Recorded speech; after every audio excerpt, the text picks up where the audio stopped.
Chapter 588. About 20 minutes later, the hotel staff brought the food up, pushing the dining cart, and the food was covered with plates.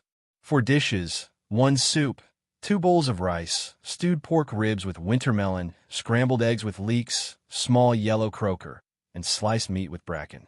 Isn't this thing carcinogenic? Xianxia pointed to the bracken and said, when he was a child, he liked to eat this kind of wild vegetable. Every year when he went to Sioux Town, Aunt Sue would go to the mountains to help him pick some. If he couldn't finish it, she would dry it and bring it home for him to eat. Later, when he heard that this thing was carcinogenic, Xianxia didn't dare to eat it. It's a rumor. So you said, smoking also causes cancer. Didn't you smoke with relish? This thing is said to cause cancer, but in fact, it's fine even if you eat it until you're 70 or 80 years old. Delicious, try it. I was so scared that I quickly smoked a cigarette to calm down. Xianxia opened his mouth and took a bite of the bracken she handed to his mouth. How do you know? You're a returnee who studied abroad for a long time. I like to eat this kind of wild vegetable, so I specifically went to learn about it. Suyu said, this kind of vegetable was sold at a high price a few years ago. I've eaten it. Well, I'll give you a bite, and the rest is mine. As she said, she took the vegetables in front of her and pushed the plate of leek-fried rice to Xianxia. You eat this, eat more, and your body will be good. Xianxia was speechless. Have I been reduced to the embarrassing situation of relying on leeks to regain my masculinity? Are you kidding me? Do I need to nourish my teddy kidney? I'm Qin Ritian. Do I need things like leeks? Even if I starve to death, I won't eat this kind of thing. Eat. It's delicious, although it's not as good as your cooking. So you ate in small bites. Her eating posture was very elegant, very ladylike, and very goddess-like. Xianxia picked up the chopsticks and ate a few mouthfuls. Hey, it's really delicious. There's some kind of seasoning in it, but he can't taste it for the time being. So you asked, how is it? Delicious. Xianxia ate the rice. It doesn't matter what the kidney is, he mainly likes to eat leeks. Well, he just likes to eat it. So you didn't eat much. He ate half a bowl of rice and didn't eat much. He kept saying that his favorite food was fern, but he just picked up a few more chopsticks. She usually didn't exercise as much as Wang Zijin and Qin Baobao.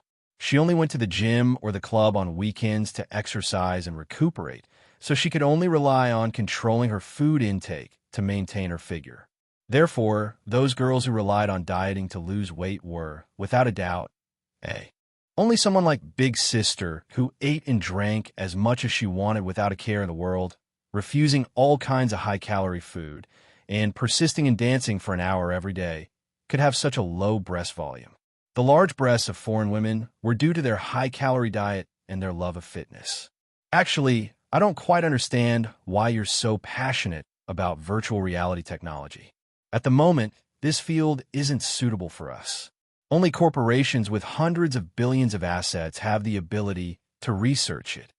Suyu unscrewed the thermos flask and took a sip of wolfberry tea.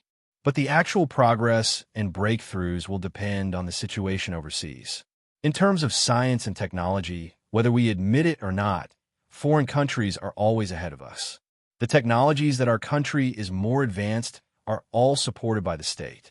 It's unrealistic to rely on the domestic business circle to develop their own. What she meant was that the current potential of this industry was almost overdrawn. Any industry has ups and downs, and the next stage of development will be relatively flat, not only in terms of technological development, but also in terms of market demand. Therefore, she felt that to acquire a virtual technology company now, from an investor's point of view, was a failure. We are the successors of socialism. We have to dream of a big country, and we have to work hard for the rise of our motherland. Xianxia said, as long as I enter this industry, it will instantly lead the world and dominate the world. Suyu, then what are you going to do? Wait. Xianxia got up, squatted in the suitcase, took out a USB flash drive from the inner zipper bag, and put it in front of Suyu. The things inside will bring us endless wealth, even beyond Baoza, beyond Amethyst, beyond Tianfang. What is it? The design. I spent a week making it with software. Suyu looked at the USB flash drive, and then raised her face to look at him, her eyes dull. Let's have some face. Otherwise, how can we go out and meet people? Su Yu curled her lips. No, it's illegal to sell organs, Xianxia said. People who cared about their reputation were all criminals. Only those who did not care about their reputation were good law-abiding citizens. Even if Su Yu was his little fan sister, she just thought he was joking. The things in the USB flash drive were copied from Mall. The system was so low that everything needed Xianxia to do it himself. Because there was only data, there was no substance. Xianxia, an undergraduate student in the Department of Finance, became a semi-professional drawing student. He was proficient in 3 different computer drawing software. He was so tired. The value of this thing was unimaginable for ordinary people. If he just threw out, he could create a leading company in the field of virtual reality technology in a short time. It also made up for one of Xianxia's wishes. Virtual technology, although called virtual, was considered an industry. The industrial tycoons were the ones who should be respected. Xianxia, as an undergraduate student in the Department of Finance, had a deep understanding of this. If China's industry was as prosperous as it was 10 years ago, the country would not be overwhelmed by the pressure of the economic downturn. The simple truth was that wealth was always linked to material objects. Those internet tycoons, who made money by games and software, were not ashamed. Especially Brother Ma, who was condemned by thousands of people, were not ashamed. Hurry up and sell the company to me. Let me bear thousands of curses. The current Xianxia, compared with those top tycoons, was a lot worse. But in terms of net assets, he was very good. He had no debt and did not have much cost, and those tycoons only relied on cash. The gap between the two sides was not that big. But in terms of capital, Xianxia could only type GG now. Are you full? Call the waiter to come up and clean up. Xianxia said, I want another bite. So you had an idea. Let's eat. So you came over. Her red lips were printed on Xianxia's face, and she took a bite. I'm full. She touched her belly. Xianxia was stunned and reacted, thinking that Su Yu was flirting with him. Oh, they were an old couple who were familiar with each other's depth, and she was still doing this. Too cute. So, Xianxia threw a big tablet hand over. You smeared oil on my face, and I have to wash my face. My head hurts. Su Yu, specialty restaurant. Su Yao and Su Guang, the 2 brothers, drank and talked happily. One was happy and carefree. The other was silent and serious. They were 2 years apart, and Su Yao was 7 years younger than Qin Ma. He was only 40 this year, and Su Guang was 38. But he looked at least 10 years older than Su Guang. His mature and restrained temperament was one reason, and the main reason was that he had a vertical line between his eyebrows. It was caused by long-term frowning, so Su Yao looked bitter and hateful. Come on, let's toast. Su Guang raised his glass and touched Su Yao's. A small glass of white wine, drained in one gulp. His uncle had been wandering outside in the past few years, and he didn't learn any great skills, but his alcohol tolerance was really good. Su Yao was even more so. He used to drink without caring about his life when socializing. He would vomit after drinking, and then drink after vomiting. He spat out tens of billions of assets. After he became successful, he rarely drank. Rome, do you think the acquisition will be successful this time? Su Guang picked up the food and was worried. If it doesn't work, I have to continue to run around. When I worked in Guangdong, I knew a lot of bosses. If it doesn't work, I'll go there and try. Su Guang had mixed in almost all the first-tier cities. He once went to Guangdong to look for business opportunities. He did make some money in Guangdong, but it was only 100,000. Before 2005, 100,000 was a huge sum, but 10 years later, 100,000 was a drizzle. It couldn't satisfy him at all. And later, a well-known industry in Guangdong was declared dead, and Su Guang had no reason to save the woman who lost her footing, so he had to leave. I heard that this industry is not very profitable, and it can't be compared with AZS companies at all. Su Guang said, in business, it's not about entering the industry that makes money. It's the same principle as not chasing the stock market. It's more important to play it safe. Su Yao commented concisely. Don't scare me. Isn't business about entering the industry that makes money? Su Guang was not convinced. That's why you can only earn fast money at most. Su Yao concluded. Su Guang couldn't win against him and was a little depressed. Come on, let's drink. After 3 rounds of drinking, Su Yao said, Su Yu, is she really not your girlfriend? Su Guang. Anyway, my sister told me that A's girlfriend is not her. It's also possible that my nephew is two-timing. Who is his girlfriend? Called Wang Zijin. I haven't seen her. Su Yao's face was slightly gloomy, and he was silent. After a while, it doesn't matter if you don't play with feelings, but it's troublesome to play with feelings. Hey, you rich people have wives at home and mistresses outside. It's a basic operation. What's there to worry about? Su Guang said, tomorrow, when things are settled, you go back to your Wuxia. As for me, I'll go back to Shanghai with A's. Remember, don't contact me in the future, and don't let my sister know. Su Guang said seriously. Su Yao was in a trance for a moment and nodded. Hotel room. Xianxia lit a cigarette after dinner and leaned comfortably on the chair. The sound of water came from the bathroom. Through the frosted glass, Su Yu's figure was vaguely seen, slender and tall. Xianxia didn't take a bath. At this time, a man should hold on. First, put on the work hat with bumps, take the blue pills, mix the wine, light the candles, and then lay on the ground with his back to the sky. All the above were crossed out. A real man should go to the battlefield bare-chested. A real man should hold on for 5 seconds. Chapter 589. The mobile phone dinged, and a message came in. Wang Zijin sent him a message.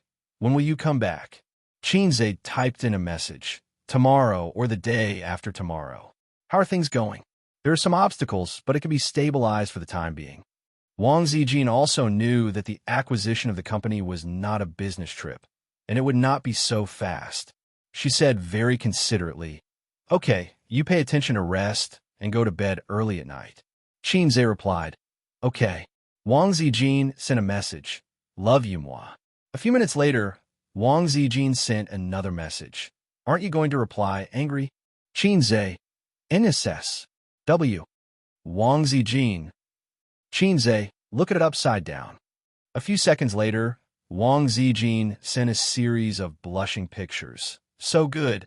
Wait for you to come back. Sister will cook for you. In fact, I not only have a way to coax my sister, but I'm best at flirting with my sister. Xianxia was floating.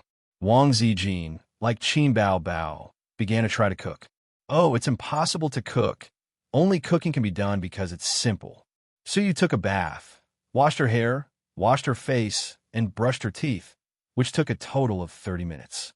Women took a particularly long bath, whether it was Su Yu, his sister, or Wang Zijin. It was as short as 10 minutes and as long as half an hour. Xianxia was bored and logged in to the corporate chat software that he hadn't used for a long time. Most of the chat records were from the chat group, so he didn't need to look at them. But a friend sent him a message. How was the company recently? ID, Human Filth Warehouse. This was a friend he met when he was trading stocks last year. This guy was twice as old as Xianxia. Now he was an uncle. It was said that he was also a god of stocks when he was young, so he chatted very well with Xianxia. They didn't have much contact, but Xianxia found that this guy was very rich, and he was a hidden rich man. But this is nothing. After all, Hei's king, have the system, and sooner or later I will be richer than him. How could a person without cheats compare to a cheater? In addition, he was also a person who had a foot in several boats. Xianxia typed in a message to ask him for advice on how to make his beloved concubines live in harmony. The other party's answer was, rely on your face. Degree. Xianxia told him to stop fooling around. The other party then said, relying on a man's bastard aura. Xianxia didn't reply to him. He didn't want to expose the fact that he was a salted fish that didn't have the aura of a king. He silently exited the chat program. Heavens, what should I do? At first, Xianxia was sitting at the table with his legs crossed, smoking like a big shot. Now he was lying on the bed like a salted fish, playing with his phone while waiting. He also smoked while he was at it. He thought to himself, F***CK. If you continue to shower, I'm going to sleep. We are having a proper exchange. The car is on the national highway, not the narrow and winding roads. Why are you washing so seriously? At this moment, he felt a little urinating. He pinched out the cigarette and went to the bathroom door. Suyu, have you finished washing? Not yet. Give me 2 more minutes, Suyu said softly. And then I'll give you 5 minutes to dry your hair. Xianxia's mouth twitched. But I want to go to the bathroom, then come in. Right, what am I waiting for? My wife is bathing inside. I'll just go in and pee. I'm not an outsider. Cameraman, go away first. Don't follow me in. He pushed the door and entered. Suyu's beautiful figure was shrouded in the mist. She raised her head and welcomed the hot water from the showerhead. Xianxia tilted his head to admire the beauty bathing. He lifted the seat and took out the salted fish in the grass to pee. Suyu finished showering and turned off the showerhead. She found that Xianxia was still standing in front of the toilet. Aren't you going to the bathroom? Why are you standing there? Xianxia lowered his head and glanced at the I want a life in full bloom needle. How can I pee? After awakening, I can't pee at all. Damn it. I shouldn't have looked around. He silently put the bird into the file, careful not to let the zipper clip, and said, You dry your hair first. I'll pee later. It only took Xianxia 5 minutes to wash his face, brush his teeth, and take a shower. He put on a bathrobe and went out of the bathroom. Suyu sat at the head of the bed, also wearing a bathrobe. The white color of her chest was particularly attractive. She was stroking her hair. Her movements and expressions had the unique charm of a woman of this age. Xianxia threw Suyu down on the bed. She pushed Xianxia's chest with both hands. You're not feeling well. Forget it. I don't have to do it these few days. She was afraid that Xianxia was young and didn't know how to control himself. Last night, her left and right hands kept moving slowly. Xianxia didn't respond. This was not ordinary tiredness. When they returned to Shanghai, the Luwei Dihuang pills had also arrived. Xianxia had to recuperate for a while. After all, the future was long. He couldn't lose money at such a young age. Xianxia was stung by her gentle eyes and concerned tone. Don't do anything. Lie down. I will take you flying. Xianxia said. Then okay. After all, she couldn't bear to refuse him.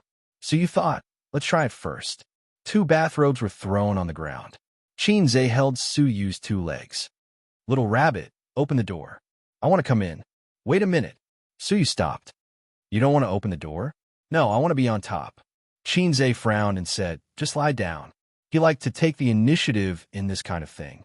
Unless he was in sage mode, he would let Suyu come up by herself. I'm a man. I'm on top. Nonsense. Suyu refused to accept. How do you write the word man? Go up to Tian Shali. Then who is Tian?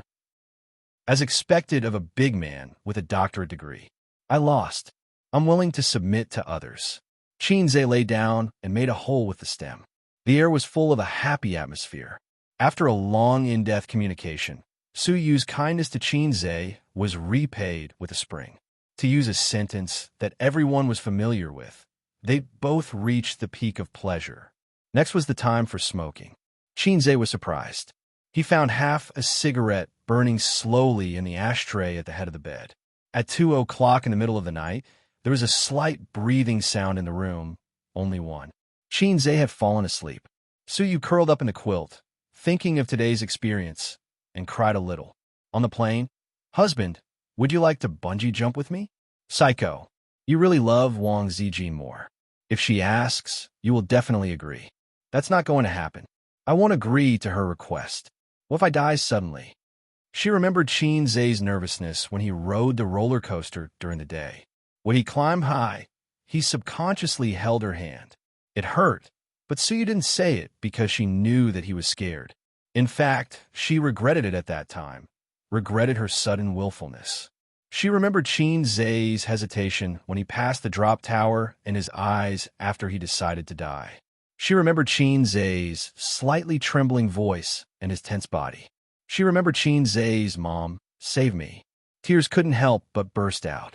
In life, I can meet someone I like and like me. Fortunately, the next day, Xianxia woke up first. His waist was not sore and his legs were not painful. He was full of energy. Suyu was next to him, sleeping soundly. Her hair was fluffy and messy, covering her face. She was tossed around last night. Finally, she knew that Xianxia's body was not in deficit at all. It was still the familiar strength and the original size. At 1 o'clock in the morning, she slept without taking a shower. He pushed aside Su Yu's hair and kissed her on the face. Her smooth skin. A woman of her age can have such good skin. She worked hard to maintain it. For women who don't know how to take care of themselves, 30 or 40 is the most attractive age for women who know how to cultivate themselves and increase their internal and external cultivation. For example, Sister Manba, I can't think about other women at this time, or I will be particularly bad. Chinze put on casual pants, t-shirt, and tiptoed to close the door. He ran 10 laps around the hotel. The sun at 8:30 was already a little scorching. Sweat fell like rain. Chinze sent a text message to Su Yu and asked her if she got up. If Su Yu replied, he would go upstairs and wait for a few minutes. There was no news, so he continued to run around the hotel. After running 2 laps, Chinze couldn't bear the sultry heat. He returned to the hotel lobby, found a soft chair to sit down, and browsed the news in Weibo. Today's hot topic hashtag XX died at 76 hashtag I just woke up. Are you still running? Chapter 590. Chinze was taken aback and was caught off guard. How could such a famous person just disappear like that? It was not that Chinze had never seen the news of a great scientist passing away. He had seen a lot of them in China. It was only when the news of their passing came out that Chinze said, "Oh, so there was such a great scientist." Actually, he did not feel anything because he had never heard of it. It was as if he had seen an unrelated stranger pass away. But this paralyzed scientist, Chinze had known him since junior high school. He was in his physics textbook. In his ignorant heart at that time, this was an existence that was on par with Madame Curie and Einstein, although he later found out that it was not the case. Another mark of that era was gone. He felt an inexplicable melancholy in his heart, as if he saw his youth passing away. When Chinze was looking at Hui Jing's life story and academic contributions, the system suddenly said, "Oh, the great physicist, the universe researcher. In front of me, there is someone who dares to call himself a universe researcher.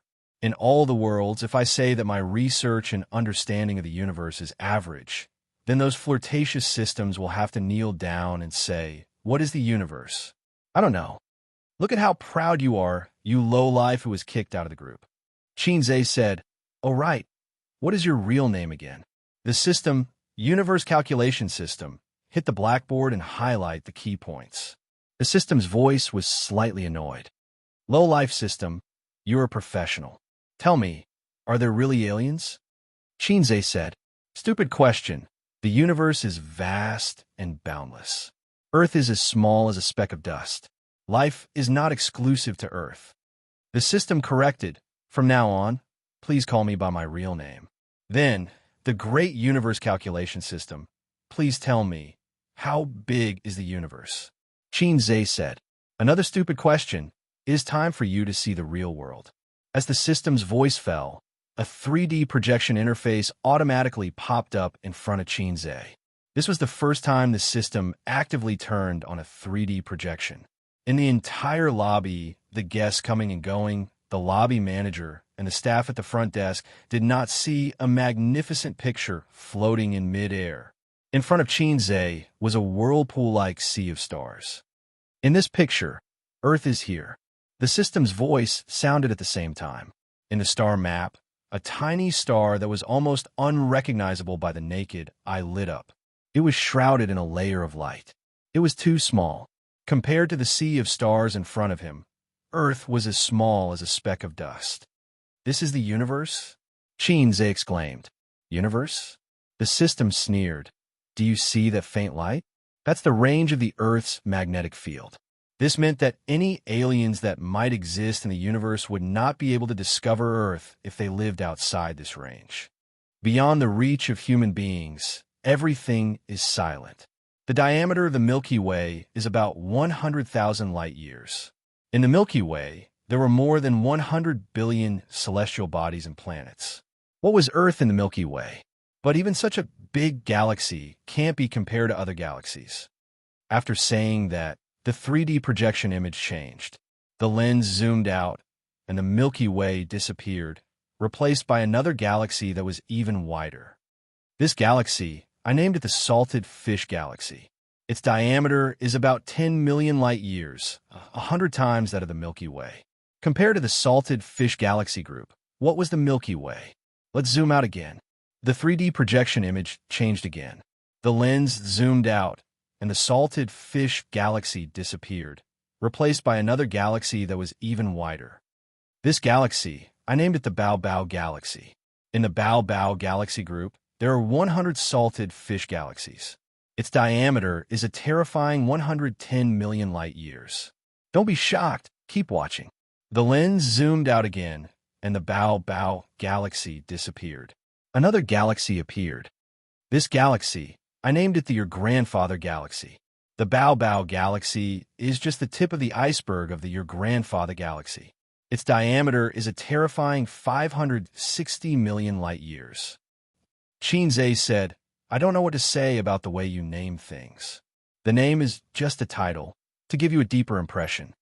So in your eyes, salted fish is inferior to Bao Bao. The system ignored him. The system said, even if it's your grandfather galaxy, it's only an insignificant part of the entire universe. There are countless galaxies as big as his, and according to my calculations, there are at least 2 trillion your grandfather galaxies. There are more galaxies than there are grains of sand on Earth. The diameter between Earth and any observable edge of the universe is a shocking 65 billion light-years. Earth is not even a molecule in the universe. However, do you know what else is in the observable universe? Xianxia's eyes were blank. What? The system said, unknown. Unknown. Even with my ability, I can't explore deeper unless I level up. What's interesting is that the observable universe is not the entire world. Don't overlook the existence of parallel space. I don't belong to this universe. Space and time are not singular. Theoretically speaking, space can be stacked infinitely, but time has countless parallel lines. You Earthlings once said, a grain of sand, a world. The person who said this was right by accident. From a scientific point of view, it is indeed so. Maybe every cell in your body is a universe, and every universe has an Earth. Nonsense. It's not nonsense. It's just that the dimensions of existence are different. I feel like you're talking nonsense with a straight face. It's normal for you to think so. With the wisdom of mortals, of course, they can't understand.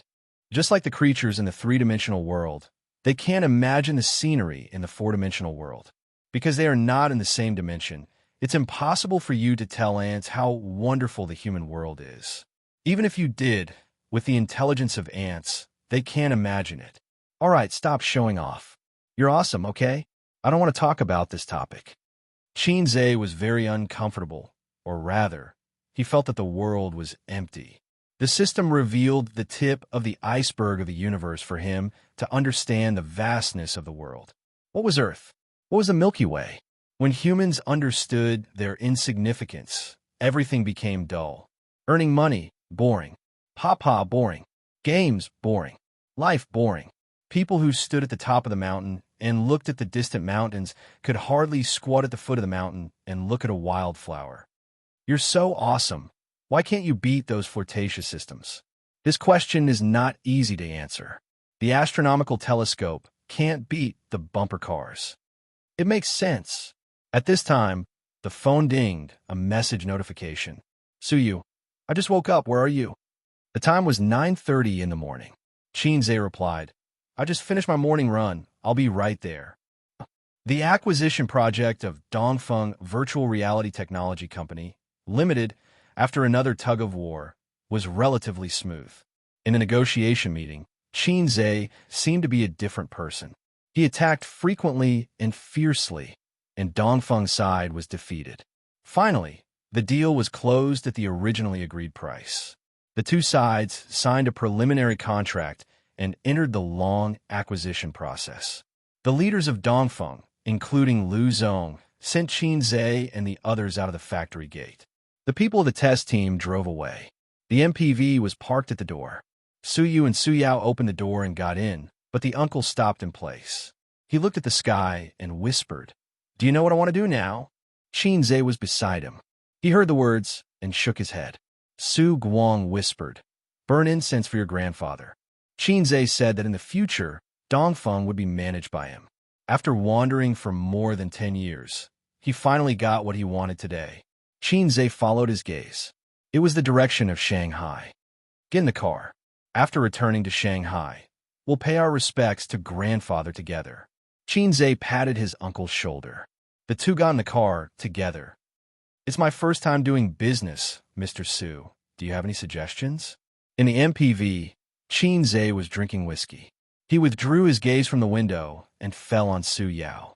Your uncle is actually experienced in the management of the factory, and the original staff of Dongfeng will not change. So as long as it's the same, it's fine.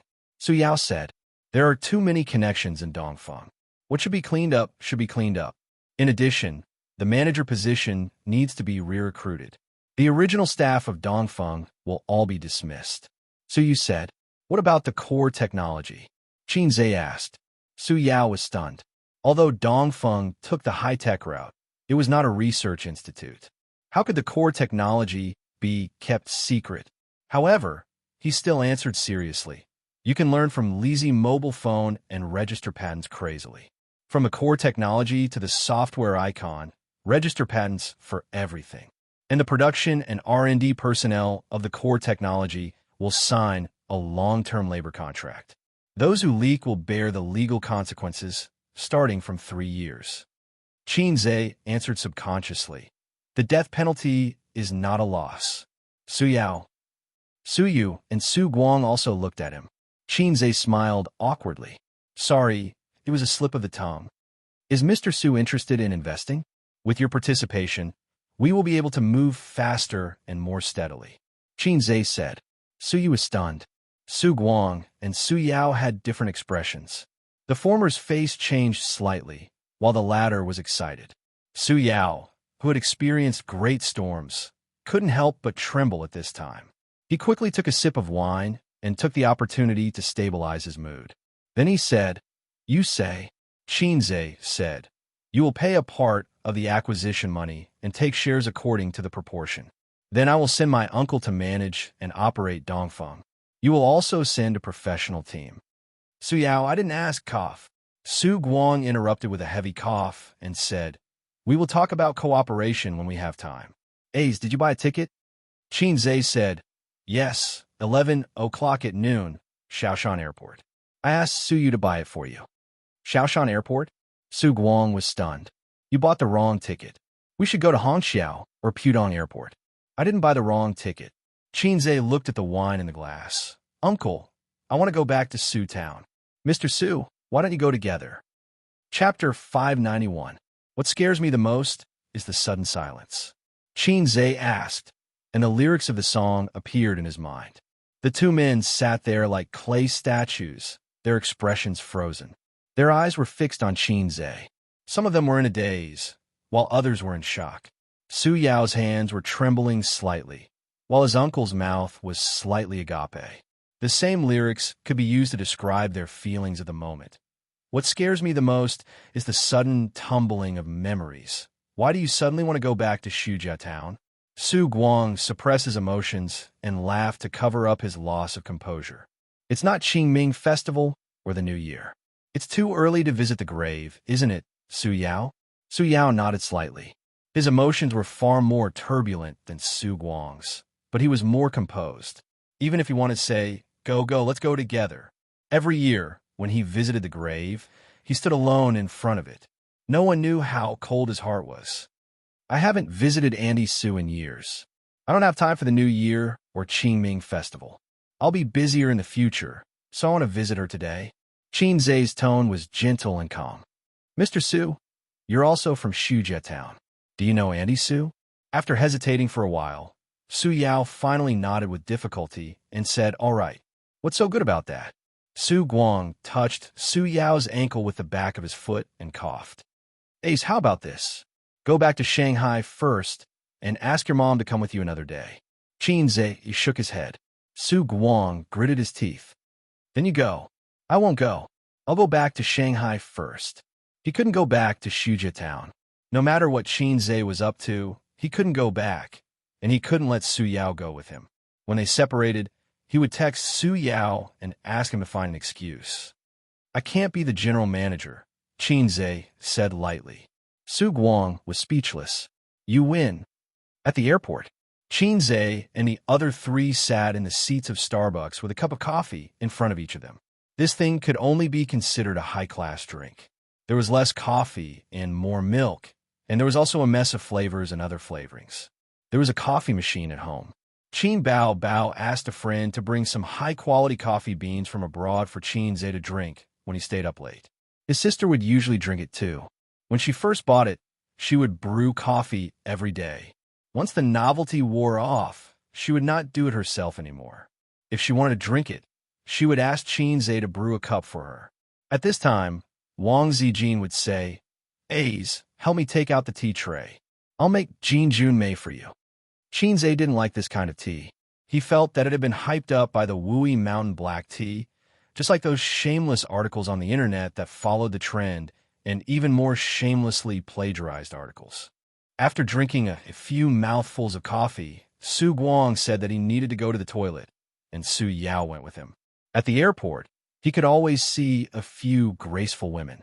In the summer, they wore denim shorts, and their white and tender legs were pleasing to the eye, especially a long-haired girl with an oval face who had walked past before. With those two legs, Xianxia's harsh vision, which had been influenced by his sister for years, could not find fault with them. Su Yu pinched his earlobe and said, Do you want me to dig out your eyes and send them to that girl? If Su Yu got up and walked around, she could also harvest a cluster of amazing eyes, which would only be more amazing than the girl just now. Sitting here at this time, there were several young people and uncles on the side who peeped at her intentionally or unintentionally. Do you know why this society is dirty and ugly everywhere? Xianxia said helplessly. I don't know. It's because there are too many narrow-minded women like you, blocking men's eyes to find beauty. Su Yu hit him and asked, Who is Aunt Su? It sounded like a relative of Xianxia, and the relationship was very good. As his wife, Su Yu thought so. She should also go to worship. And where did Aunt Su's family live? In the future, it would be easy to find the door to send gifts for the new year. At least, she should meet them first and brush her face. Su Yu knew that Shujia town was Qin Ma's hometown, and the Su family came from there. A very important person. Xianxia paused when he spoke, probably not knowing how to say it. Su Yu did not ask, and obediently said, Oh, then leaned sideways and hugged Xianxia's arm, playing with her mobile phone, and leaned her head on his shoulder. Xianxia keenly found that several young people who were peeping at Su Yu's eyes were dim. Their interactivities did not need to be deliberately guessed, and they could be categorized into 4 words. MMP. Xianxia had seen this kind of eyes before. When his sister took him out to play, the eyes of the men around him were like this.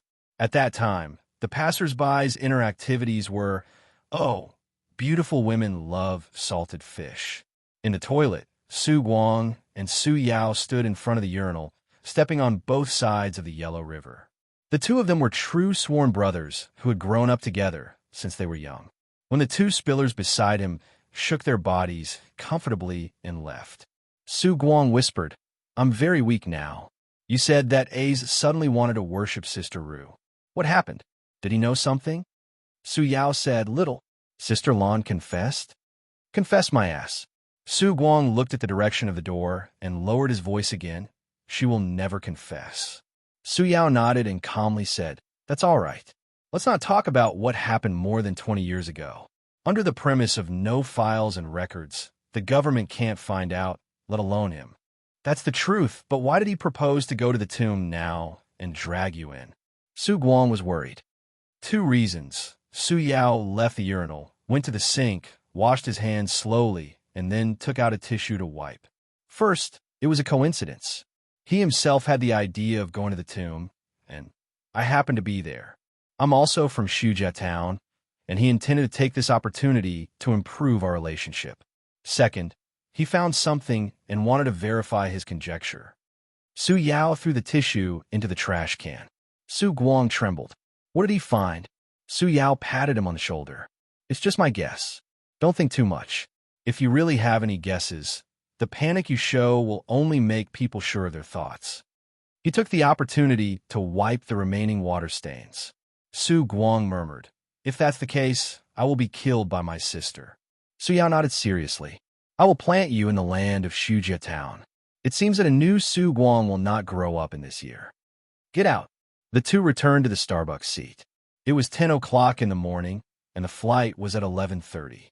It was a very awkward time. They definitely couldn't eat lunch here, but there would be free lunch on the plane, but it was a bit unpalatable. Uncle, what's the matter? Xianxia asked. After Su Guang came back, the worry between his eyebrows was even stronger. He didn't drink coffee and just sat there in a daze. No one knew what he was thinking.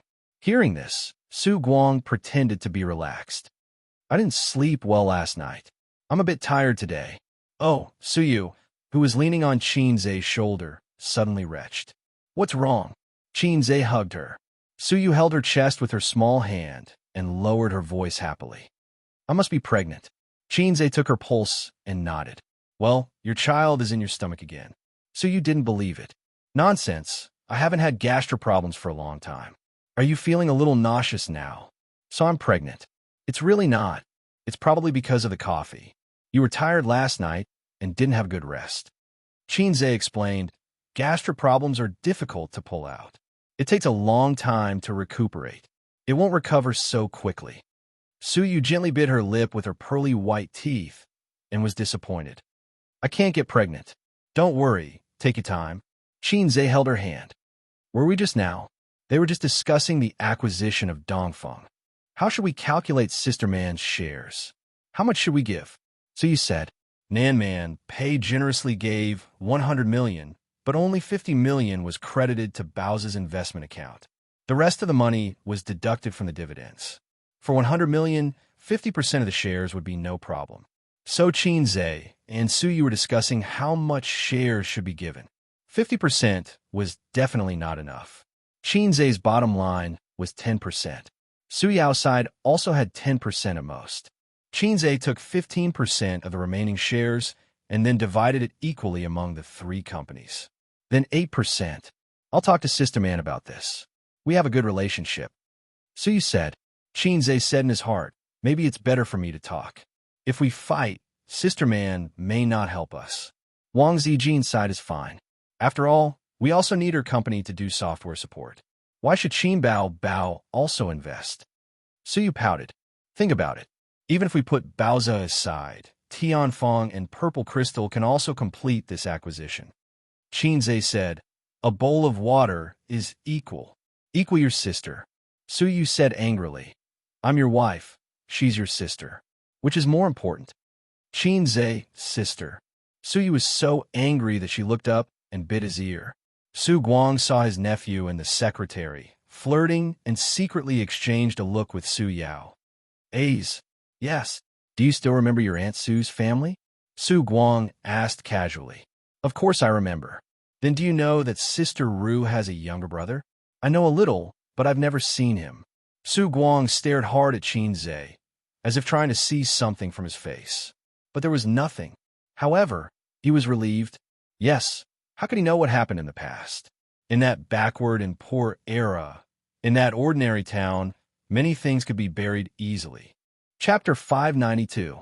The tallest and most exquisite villa in Xianxia town was located on the side of the road.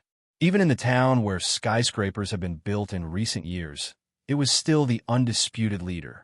According to the owner of the house, it was designed by a famous designer. If it was in a first-tier city like Shanghai or Shenzhen City, it would cost more than 10 million each. The villa was built 6 years ago, but the person who paid for it was not the owner of the villa, but his brother-in-law. To be more precise, it was his younger brother. The owner of the villa was called Song Zhongji, a rotten man who was always idle and addicted to gambling. In that era, where people relied on farming to make a living, a man who did not like to work in the field was a rotten man. Such a man was single until he married Su Ru, who was from the same village, when he was 25. Speaking of these two families, there was no difference between the two. Both of them were poor to the point of having nothing but four walls. After getting married, Song Zhongji was still addicted to gambling, but at least he knew how to work in the field and support his family. Su Ru was a woman who was used to working hard, so the couple had a good life. 20 years ago, this house was still a yellow mud house. Every year, Song Zhongji would be seen throwing mud at the outer wall of the yellow mud house. After all, it could not be compared to a brick house. As time passed, the outer wall of the yellow mud house would gradually peel off. At that time, there were already many brick houses in town. In 20 years, the yellow mud house became a brick house, and from a brick house, it became a villa. It really lived up to the old saying, every dog has its day. This Song Zhongji had unknowingly become the most heroic country bumpkin in town. Everything was thanks to his brother-in-law. It was said that he made money from doing business in other places and became a big boss. Good fellow, he built a villa just like that. Song Zhongji's family's BMW, which was worth 300,000, was also given by his brother-in-law. Song Zhongji had 2 sons. The eldest son was left behind by Su Ru, and the younger son was born with his second wife. The eldest son was studying abroad, and his living expenses and tuition were all paid by his uncle. Su Yao, the people in town, was said to be the golden phoenix that flew out of Xianxia town. Unfortunately, Su Ru was unlucky. She died early after a few years of happiness. Such a big villa was taken advantage of by another woman. Su Yao rarely returned to Su town. After Su Ru passed away, he would never come back. He would only drive to visit his sister's grave during Qingming Festival and Chinese New Year. However, he was very generous. A few years ago, when the town was getting richer, more and more people were buying cars. However, the roads were not good, so he went to Song Zhongji and asked Su Yao about it. The next year, the road was repaired. Because of this, Song Zhongji's status in the town rose layer by layer and was unshakable. How can an idle gambler have such a good life? How could he be so lucky? In the end, it was probably because he couldn't find a wife. Because he couldn't find a wife, he married Su Ru. Relay, are you home? An old man stood in front of the villa's wrought iron gate and shouted with all his might. Soon, a pot-bellied middle-aged man came out of the villa. Song Zhongji turned 50 this year. His face was rosy, and he dyed his hair every year. His hair was thick and black. Years of living like a prince made him look more like a successful businessman than a bumpkin. Your brother-in-law is back, Sir said. Why is he here? It's not like it's a holiday. Song Zhongji was confused. He looked around at the door. Where is he? He's at the entrance of the town. When he came back from the fields, I saw his car parked there, Sir said. He's rich again, right? I'll give him some money later. Song Zhongji patted his chest. Come find me tomorrow. Things that were easily obtained were hard to cherish. Therefore, Song Zhongji was famous for his generosity. Because of his generosity, there were fewer rumors and sarcastic remarks in the town. No matter what was said in private, in front of him, everyone had to give him a thumbs up and praise him for his generosity. After the old man left, Song Zhongji stood downstairs and shouted, Zhilong, Zhilong. The window opened and a young man with glasses stuck his head out. He said irritably, What are you shouting for? You're like a country bumpkin. Song Zhongji didn't care. Instead, he smiled. Come down, your uncle is here. He's with your mother. Let's go. The young man quickly went downstairs. He was wearing short-sleeved pants and a pair of sandals. It was summer vacation. He came back from abroad. He was glamorous outside, but slovenly at home. He complained as he walked.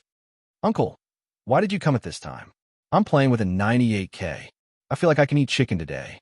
But he respected and was afraid of his serious uncle. He could only endure not eating chicken. After the father and son left, a woman came out of the house. She was eating melon seeds.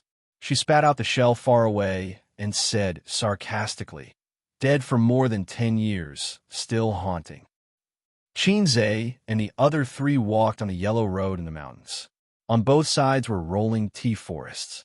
The cemetery of Xianxia town was in the tea forest. It was the hottest time of the day. No one picked tea. The green tea leaves reflected the sun. The mountains were silent and far away from the hustle and bustle. Coupled with a cemetery, it was a bit like a horror movie. Sui was wearing a big brimmed hat. He was sweating from the heat, and his hair was stuck to his cheeks. Why don't you sweat? Sui wiped his sweat with a tissue. If I don't exercise, I generally don't sweat. Xianxia said, The weaker the body, the easier it is to sweat. For example, A man with kidney deficiency will sweat a few pounds after eating soup noodles. Boss Su, you haven't been back for a long time. Under the sun, Xianxia squinted and looked at the cemetery. It's been a long time. Even if I come back, I'll stop here. Su Yao also squinted. Xianxia laughed. Not returning to your hometown is like walking at night. Su Yao said in a deep voice, I don't have the face to come back. Interesting. Xianxia retracted his gaze and stared at him. Boss Su, who built an industrial empire in Wuxia and whose industry almost covered half of the south. If you don't have the face, who has the face? Su Yao did not answer. In front of the grave, Xianxia silently cleaned up the weeds around Su Ru's grave and burned some tinfoil and yellow paper brought from Hangzhou. Su Yu and Su Guang watched from aside. Su Yao wanted to do something several times, but he restrained himself. I bought a little too much. Help burn it together. Xianxia took the initiative to hand the underworld goods to him. Su Yao nodded. After burning the things, they lit the incense. The four held the incense and worshipped. The position was very interesting. Xianxia stood at the front, Su Guang and Su Yao stood on his left and right, and Su Yu stood a little further away. Song Zhongji and Song Zhilong came under the hot sun with bright red plastic bags in their hands. Inside were the underworld goods bought in the town. Rong, why didn't you call me today? Song Zhongji's voice was full of energy, with a warm smile on his face, as if he did not come to visit the grave, but to welcome the distinguished guests. While speaking, he looked at Xianxia and the others in confusion. He seemed to wonder why they were here to visit the grave of his deceased wife. Except for Su Yao, he did not know the people present. It was inevitable that he looked at Su Yu a few more times. Such a beautiful woman could not be found in Shujia town. Only the big stars on TV could compare to her. Song Zhilong's eyes were glued to Su Yu's face, like a magnet attached to iron, unable to move away. Su Yao just glanced at the father and son, and his attention returned to Xianxia. Sister, Aze is here to see you. With me. I've been dreaming of this day, even if he doesn't know anything. You're a Guang? Song Zhongji recognized Su Guang. Although they had not seen each other for more than 10 years, strictly speaking, he and Su Guang could be considered childhood playmates. When he was a teenager, he wandered around the town, fishing in the water, climbing trees to dig eggs, followed by a group of children. Su Guang and Su Yao were one of them. Shujia town was so big that there were no strangers. After so many years, Su Guang's appearance had not changed. It was hard not to recognize him. Song Zhongji hurriedly took out a big chicken and handed him a cigarette. Like himself, Su Lan's family was not what it used to be. He heard that Su Lan's son and daughter were now big stars. Stars, in the eyes of a small town like Shujia town, symbolized high-end class. Song Zhongji's age and living in a small town had no interest in the entertainment industry. If it were not for the people around him, he would not know that Su Lan's son and daughter had become big stars. Back then, Su Lan would bring her son to stay at his house for a while every summer vacation. Song Zhongji did not care. How much could a simple meal in the countryside be worth? Accommodation was not a problem.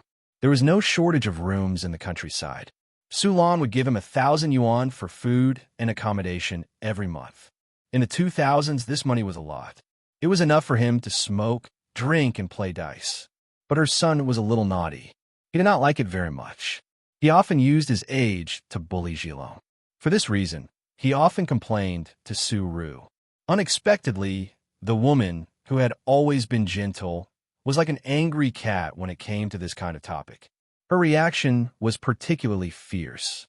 After quarreling a few times, Song Zhongji did not mention this again. Song Zhongji opened the plastic bag and took out the yellow paper and other things. Suddenly, someone blocked him.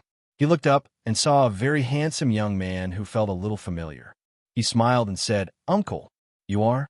Song Zhongji looked at Su Yao, but Su Yao ignored him.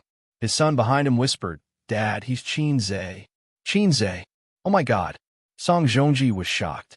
The young man in front of him was the average-looking naughty boy from back then, a certain assistant, F***CK. I've only heard that a girl changes 18 times between childhood and womanhood. Even a boy can do it? This is not a boy changing 18 times between childhood and womanhood. This is nuclear fission. He remembered one time when his son was beaten up by Xianxia again. He cried in front of him because calling for his mother was useless. He was also very helpless. He complained to Su Ru and wanted a quarrel. He complained to Su Lan, but she ignored him. So he patted his son's head and said, "This kind of city person has the dirtiest heart. He will definitely not be successful in the future. He will definitely not be as handsome as you." Now, when he looked at Xianxia and then at his slovenly son, he felt a pain in his face. Eyes. Song Zhongji smiled awkwardly. He remembered that he used to glare at little Xianxia in private, trying to scare this little kid from the city. He wanted him to be more obedient and stop beating his son. He did not have the courage to beat him. It was $1,000. It's rare for me to visit Auntie Sue. There are some things I want to say to her alone. You two go back first, or you can come back after we leave. Xianxia said. His voice was very gentle, but his tone was not gentle at all. It was not a negotiation, but an order. Song Zhongji did not mind. His experience when he was young had made this man abandon his so-called dignity. He was very smooth. These days, young people with a little bit of culture like to think highly of themselves and highlight their individuality. They despise things like celebrities the most. This sentence, in the ears of Song Zhilong, who studied abroad, was particularly harsh. It was especially high and mighty, crushing his dignity. At this moment, he finally remembered the fear of being beaten by Xianxia and the shame of being an obedient little brother. He did not have a good impression of Xianxia. Based on the unhappy memories of his childhood, not only was he often bullied by Xianxia, but also his mother's almost unreasonable favoritism. Every year, the city kid would come to his house, wearing beautiful clothes that made him envious. Between his words, there was always a sense of superiority. I never eat this kind of 2-cent popsicle. Rat poop. I've long been tired of eating it. Look at you with relish. I don't want to drink this kind of soda. I only drink AD calcium milk. Do you like that little flower next door? She's so ugly. My sister is much prettier than her. It was infuriating. And just now, when they were paying respects to their mother, this person stood at the front. Even his uncle was a position lower than him. Why? The way his uncle looked at him made Song Zhilong feel even more unbalanced. One had to know that his uncle was so good to him that even his cousins were not as good as him. But he had never seen his uncle look at him with that kind of eyes. Why? Song Zhilong said angrily. Why? This is my mother's grave. Why should we leave? Who do you think you are? You're still as high and mighty as ever. Why? I'm a top student studying abroad. My uncle is a big boss with a net worth of tens of billions. I'm not worse than you. Get out. Xianxia seemed to have lost what little patience he had left and shouted. Song Zhilong felt a strange pressure that made him instinctively timid. But he stiffened his neck and did not move. Su Yao frowned and said in an unhappy tone, "You go first." Song Zhilong, he felt so sad. He was like a soldier charging at the front who suddenly turned around and found that his general had surrendered to the enemy. I'm your nephew. Am I not better than this guy?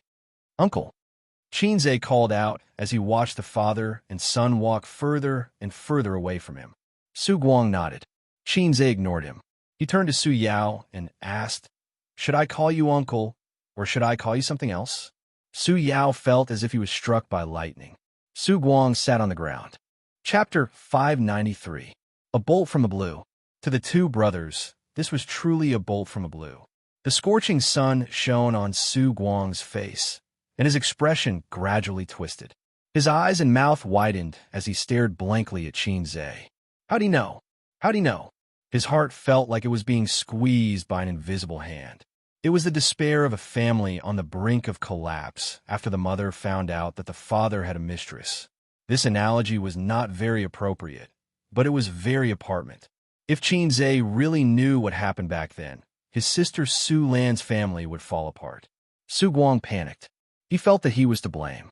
No matter when Xianxia found out, he had contributed greatly to this confession. If his sister knew, she would never forgive him. You? How much do you know? Su Yao asked in a trembling voice. This man who had always been stern and expressionless known for his strictness in the business circle of Linhai, could not control his trembling body and trembling lips. His expression changed rapidly. Shock, agitation, guilt, sadness. A storm of emotions raged on his face. "She is my birth mother." Xianxia turned to look at the tombstone. "But I don't know who my birth father is." As he said this, he stared at Su Yao. Su Yao, Su Guang. Su Guang's face turned pale. The secret that he had kept for half his life was revealed by Xianxia so easily. "How did you know?" "Impossible, impossible," Su Guang murmured. Xianxia looked at him and thought, "Although my IQ is not online sometimes, I know what I'm talking about. I brought you here today to confess. I hope you won't hide anything from me, because there's no point in hiding it anymore," Xianxia said. "Yes, she's your birth mother." Su Yao nodded. Xianxia's heart suddenly felt empty. Melancholy and sadness surged in his heart. "I really am a freebie. Son, your mother, father, picked you up from the trash can. 100% of people were played by their parents when they were children, but 99% of them were their biological children. I'm that 1%. Life isn't just about what's in front of you. There's also heart-wrenching old friends like you." Xianxia's reaction was relatively calm. He didn't have the family members who had been separated for many years hugging each other and crying, or hugging each other's heads and shouting, "I won't listen, I won't listen, I won't forgive you for the rest of my life." After all, this was something he had known for a long time. When he was young, he felt that he was the only male descendant of the Qin family. How could he not be his biological son? His sister must have been adopted. She was so pretty, she deserved to be picked up. I'm his biological son, so the old man beats me with all his might. The more Papa hits me, the deeper he loves me. It was all an illusion. Later on, as he grew older, there were some things that he had to face. Xianxia began to investigate this matter. "Were you the one who hinted to him? Was it you?" Su Guang was like an enraged lion as he pounced on Su Yao and tightened his collar as he roared. "Su Yao, who did you do all this for? Who was the one who selfishly sacrificed himself for his own future?" "Fuck!" He punched Su Yao in the face. Su Yao staggered back a few steps and fell to the ground. "Xianxia, no way, is it really what I think?" Su Yu was stunned the whole time. She was stunned. Xianxia's biological mother was not Annie Qin. Then was he born to Uncle Qin and this Annie Su? Or was he adopted at all? Then he and Qin Bao Bao were not biological siblings. Su Yu didn't know why she was so flustered. She loved Xianxia deeply and was eager to know everything about him, his likes, his dislikes, his family, his relatives and friends. But the scene in front of her came too suddenly, as if she was shooting a TV series and she was caught off guard. Su Yu found that she could do nothing but be a spectator, and it was inconvenient for her to say anything. "Uncle, it's not him," Xianxia said. "When I was very young, I once heard my mother on the phone and heard her say that when my sister and I were not biological. If I didn't guess wrong, she should be on the phone with you. So I took this opportunity to bring you two here for a showdown. Why do you know that I'm not biological? There are too many reasons. If one of my sister and I are not biological, it must be me. She's so beautiful, and she looks more like you. But I'm not handsome at all." Although it was very heart-wrenching, just looking at appearance, my sister obviously inherited some of the good genes of the old Su family. I also have the genes of the old Su family, but why am I not handsome at all? Su Yu listened on the side and had a big opinion in her heart. "You're lying. You're obviously very handsome. Annie Su is too good to me, so good that it doesn't make sense. Even if she has a good relationship with my mother, how can she favor other people's children more? There's only one possibility. I was born to her, and she feels guilty about me. And my mother comes back every year. Grandfather moved out of Shujia town for many years. Her hometown is here, but her family is in Shanghai. Why does she come back every year? In fact, she brought me back to see her." She was referring to Su Ru. "One last thing, last October, I saw my mother and Su Yao together at Hangzhou Airport. I didn't know him at that time, so I sent someone to investigate. Only then did I know that there was such a person in his relationship with Annie Su. Nan Man, pay help him investigate." That day, Xianxia really confirmed his identity as a phone charger. His mentality collapsed for a long time, and he almost had sex. Su Yao was stunned. He did go to Shanghai last year, but he only contacted Xiaolon. It turned out that Xianxia was also there that day. Su Guang stood there, his face full of disappointment, like a defeated dog at a dead end. Then, who is my biological father? Xianxia stared at Su Yao. Su Guang looked at Su Yao silently. In an instant, it was as if the eyes of the whole world fell on him. Su Yao looked sad. He opened his mouth and said bitterly, I don't know. Xianxia, you don't know? How could you not know? You must be lying. Su Yao said, I'm your uncle, but I really don't know who your biological father is. I don't believe you. Xianxia said. He didn't know why, but he felt very disappointed. It was as if a shining role model had collapsed. However, when he thought of his biological mother's ending and the current Su Yao, he heaved a sigh of relief. It was fine if he didn't want a failed role model, but it didn't make sense. If it was just his uncle, many of his actions didn't make sense. What's with your knot in your heart? What's with your obsession? Why did you come all the way to find my mother? You're just my uncle. You're not my father. Why are you in such a hurry to let me acknowledge my ancestors?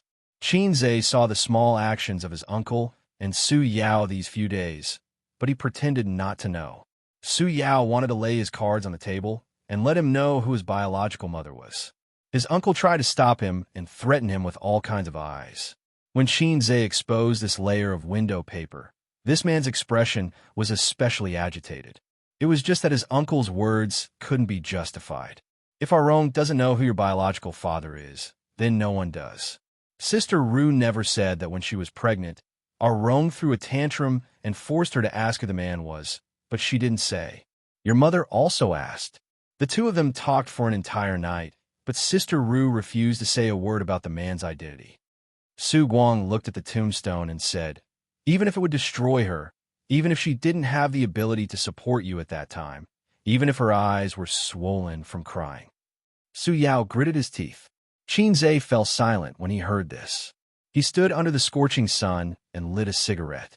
He stared at his biological mother's tombstone and didn't speak for a long time. Memories rolled through his mind with an irresistible force, like a tidal wave and a landslide. Her mother said that Shujia town was a very beautiful place with beautiful mountains and clear waters. Nature always produced endless delicacies and beautiful scenery. There were good sisters who grew up with her there. Every summer vacation, her mother would bring Xianxia back to Shujia town for a vacation. The old bus drove on the bumpy asphalt road, raising a cloud of dust. Xianxia sat on his mother's lap and looked out of the window. The sun was shining brightly, and the trees on both sides of the road were dense. The continuous fields were divided into squares, and the crops in the fields were lush. There was no air conditioning, no street lights, no supermarket, and no high-rise buildings. But there were mountains, fields, birds, flowers, clear mountain springs, and a reservoir with rippling blue waves. He and his friends in the town ran wildly on the black ridges of the fields, catching frogs and digging out bird eggs. At night, they sneaked into the fields to steal watermelons and eels. During the day, they climbed over the hills to swim in the reservoir. In Xianxia's memory, Annie Sue would wear a long floral dress that day and stand by the bus stop with only a sign, eagerly looking forward to it. She wasn't beautiful because hard work had worn away her beauty and the sun had darkened her skin. She was only 2 years older than his mother, but she looked much older and rougher. When they first met, Xianxia came to Shujia town for the first time. He wasn't used to the sultry heat and flying dust in the countryside, and his small brows were tightly furrowed. The car stopped at the bus stop, and Chima held Xianxia's hand and got off the car. Su Ru's eyes were fixed on Xianxia's face, and she couldn't move them away. You must be A's. Can Annie hug you? This was the first sentence Su Ru said to him when they first met. Xianxia looked up at the unfamiliar Annie, who was smiling like a flower. She was wearing a floral dress, and there was a tenderness between her eyebrows. The sun was too bright, and Annie Sue's head was covered in sweat. She stood under the hot sun for half an hour, and her wet hair stuck to her forehead and temples. She was so dirty. So little Xianxia shook his head reservedly. A's call Auntie. Auntie, hey A's, be a good boy. Auntie will buy you some popsicles? Su Ru's face bloomed with a dazzling smile, but deep in her eyes, there was deep sorrow. But Xianxia didn't understand at that time. The summer vacation ended quickly, and the night before he went back, Annie Sue came to his room secretly to see him. She sat by the bed, touched his head, and cried. The low sobs woke Xianxia up, and he was startled. "You're awake." Suru quickly wiped the tears from her face. Little Xianxia instinctively called for his mother, but his mother wasn't sleeping beside him. He curled up in the blanket and peeked his head out, looking at her timidly. "Annie just thought that you're going back, and I can't bear to—" Suru explained. Xianxia didn't say anything. "Ace, can you come back next year?" Xianxia still didn't answer her. "Then you sleep. Auntie is leaving." Watching her leave and the door close, Xianxia breathed a sigh of relief. The next day, on the bus to the county, Annie Sue is crazy. Xianxia, who was sitting on his mother's lap, complained. "Why?" She came to our room secretly at night to cry. Qianma stared out of the window with a complicated expression. Suddenly, Xianxia's fingertip hurt. His hand trembled, and the cigarette but fell to the ground. "What happened back then?" Xianxia looked at Su Yao. "Can you tell me?" Su Yao nodded. "Okay." As his voice fell, time reversed at this moment, and the chaotic past flashed past like a merry-go-round. Chapter 594. Ever since Su Yao could remember, he had lived with his sister. In the second year of his birth, his father fell to his death from the dam when he was digging a reservoir in town. Due to the background of the era, the matter was settled after paying a few food stamps as a token payment. His mother died when he was 4 years old. At the end of the 1970s, the 13-year-old girl and her 5-year-old brother struggled to make a living. From the age of 13, his sister had to work in the fields with the adults in town. She would send her brother to her uncle's house next door. After their parents passed away, the few relatives were not willing to help take care of the two burdens. Suru did not blame them. After all, it was not easy for any family. It was a terrible thing to have more mouths to feed. Only her uncle's family would occasionally help them. Actually, even though he was called a granduncle, it was only because they were related by blood many generations ago. Going back a few generations, most of the people with the surname Su in the Su clan could be considered relatives. Her uncle had a son and a daughter. The daughter was called Su Lan, and the son was called Su Guan. Su Lan and Su Ru were about the same age, only 2 years apart. The two were very good playmates. However, fate made the two girls walk on different paths. The 11-year-old Su Lan was still in primary school, while the 13-year-old Su Ru was already chopping firewood in the mountains and farming in the fields. In a poor and backward town, there were many girls like her who worked in the fields. However, there were no girls like her who lived a hard life. The next year, Su Ru's body was very weak, and she fell seriously ill. She almost did not make it. Some relatives who were indifferent to the siblings couldn't stand it anymore and persuaded Su Ru to give her brother away. Boys were popular in any era. There would always be someone who wanted them. If they were alone, no matter how hard it was, they could live a peaceful life. However, Su Ru did not agree and scolded the relatives away. She said that she would not send her brother away even if she died. Otherwise, how could she face her parents in the underworld? It was said that the eldest sister was like a mother. It was not wrong at all. In this poor era, the siblings depended on each other. Knowledge could change fate and create wealth. Studying was the only way out. Su Ru dropped out of primary school after finishing primary school. It was normal in that era. His younger brother, Su Yao, was a good student and was very smart. In the 3-tile roof primary school in the town, no one could beat him. Therefore, she hoped that her younger brother would have a bright future and be able to change his fate. The greatest desire of a poor person was to change his fate. When Su Yao was 13 years old, he didn't have enough money to go to junior high school. It was Su Ru who borrowed money from the townspeople. That day it was drizzling. Su Ru was kneeling in front of her cousin's house. The door was tightly shut. No matter how hard she begged, she couldn't get the tuition fees. She kowtowed, one after another. At that time, Su Yao stood beside her and saw that his sister's trousers were stained with rain and mud. He straightened his neck and said, "Sister, I don't want to study anymore. At most, I'll just farm. Too tired, really too tired." He didn't want to be his sister's burden and didn't want to continue studying. At that time, the college entrance examination system had just been restored, and the theory that studying was useless was popular everywhere. The dreadful theory of the uselessness of studying had been circulating for half a century. Su Yao didn't want to waste time in class. He wanted to be like Su Guang, slacking off.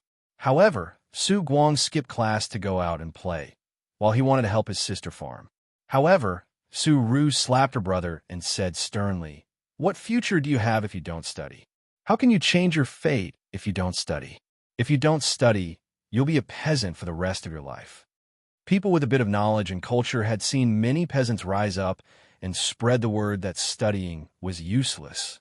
It was ironic that an uneducated person would always remember that studying could change one's fate. How much do you still owe our Rome school fees? A gentle voice came from the rain. Su Lan was holding an umbrella and standing not far away. "I only have $1.50 here. The 50 cents is for my savings, and the $1 is for Ma Guang." Su Lan said, "Any more and I really don't have it." Su Yao went to the best junior high school in the county. The tuition and miscellaneous fees added up to $8. Su Yao could imagine Su Guang's aggrieved and resentful face when his sister took away his savings. Su Yao did not take the money. Instead, he stared at Su Lan and said, "Little Lan, when are you leaving?" Su Lan walked closer. She held the umbrella with her right hand and knocked Su Yao's head with her left hand.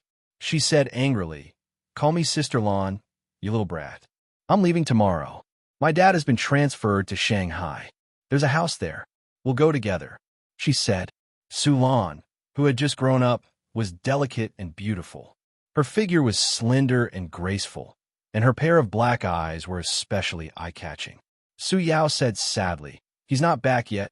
I don't know." Su Lan smiled. "Shanghai is too far away from Su Town. I don't know how many years it will take for him to come back."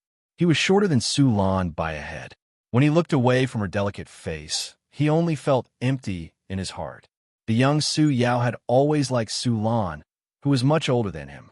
He liked to pretend to be deep in front of her and recite a few poems. His face was full of melancholy and vicissitudes of life like a poet. In fact, he was peeking at her reaction from the corner of his eyes, hoping to see admiration and admiration on her face. He pretended to be an adult and learned from his sister to call her Little Lan. He wanted to ignore the age gap between them. He wanted to tell himself that it was nothing. "I long to meet a girl who is as beautiful as a lilac, full of sorrow and resentment. She holds an oil paper umbrella alone, wandering in a lonely alley in the rain." Dai Wangshu's poem appeared in Su Yao's mind. Su Lan was the girl he longed for, the girl who was as beautiful as a lilac. But just like the lilac in the poem, she walked further and further away until all that was left was her back. On the day Su Lan left, Su Yao stood outside Su Town and watched her family take a tricycle to the county. He suddenly felt like smoking. After many years, they didn't meet or contact each other. When they met again, the lilac was already married. Su Yao squatted in front of his sister's grave and smoked one cigarette after another. He talked about his past without any expression on his face. There was no emotion on his face. There was only regret, deep regret.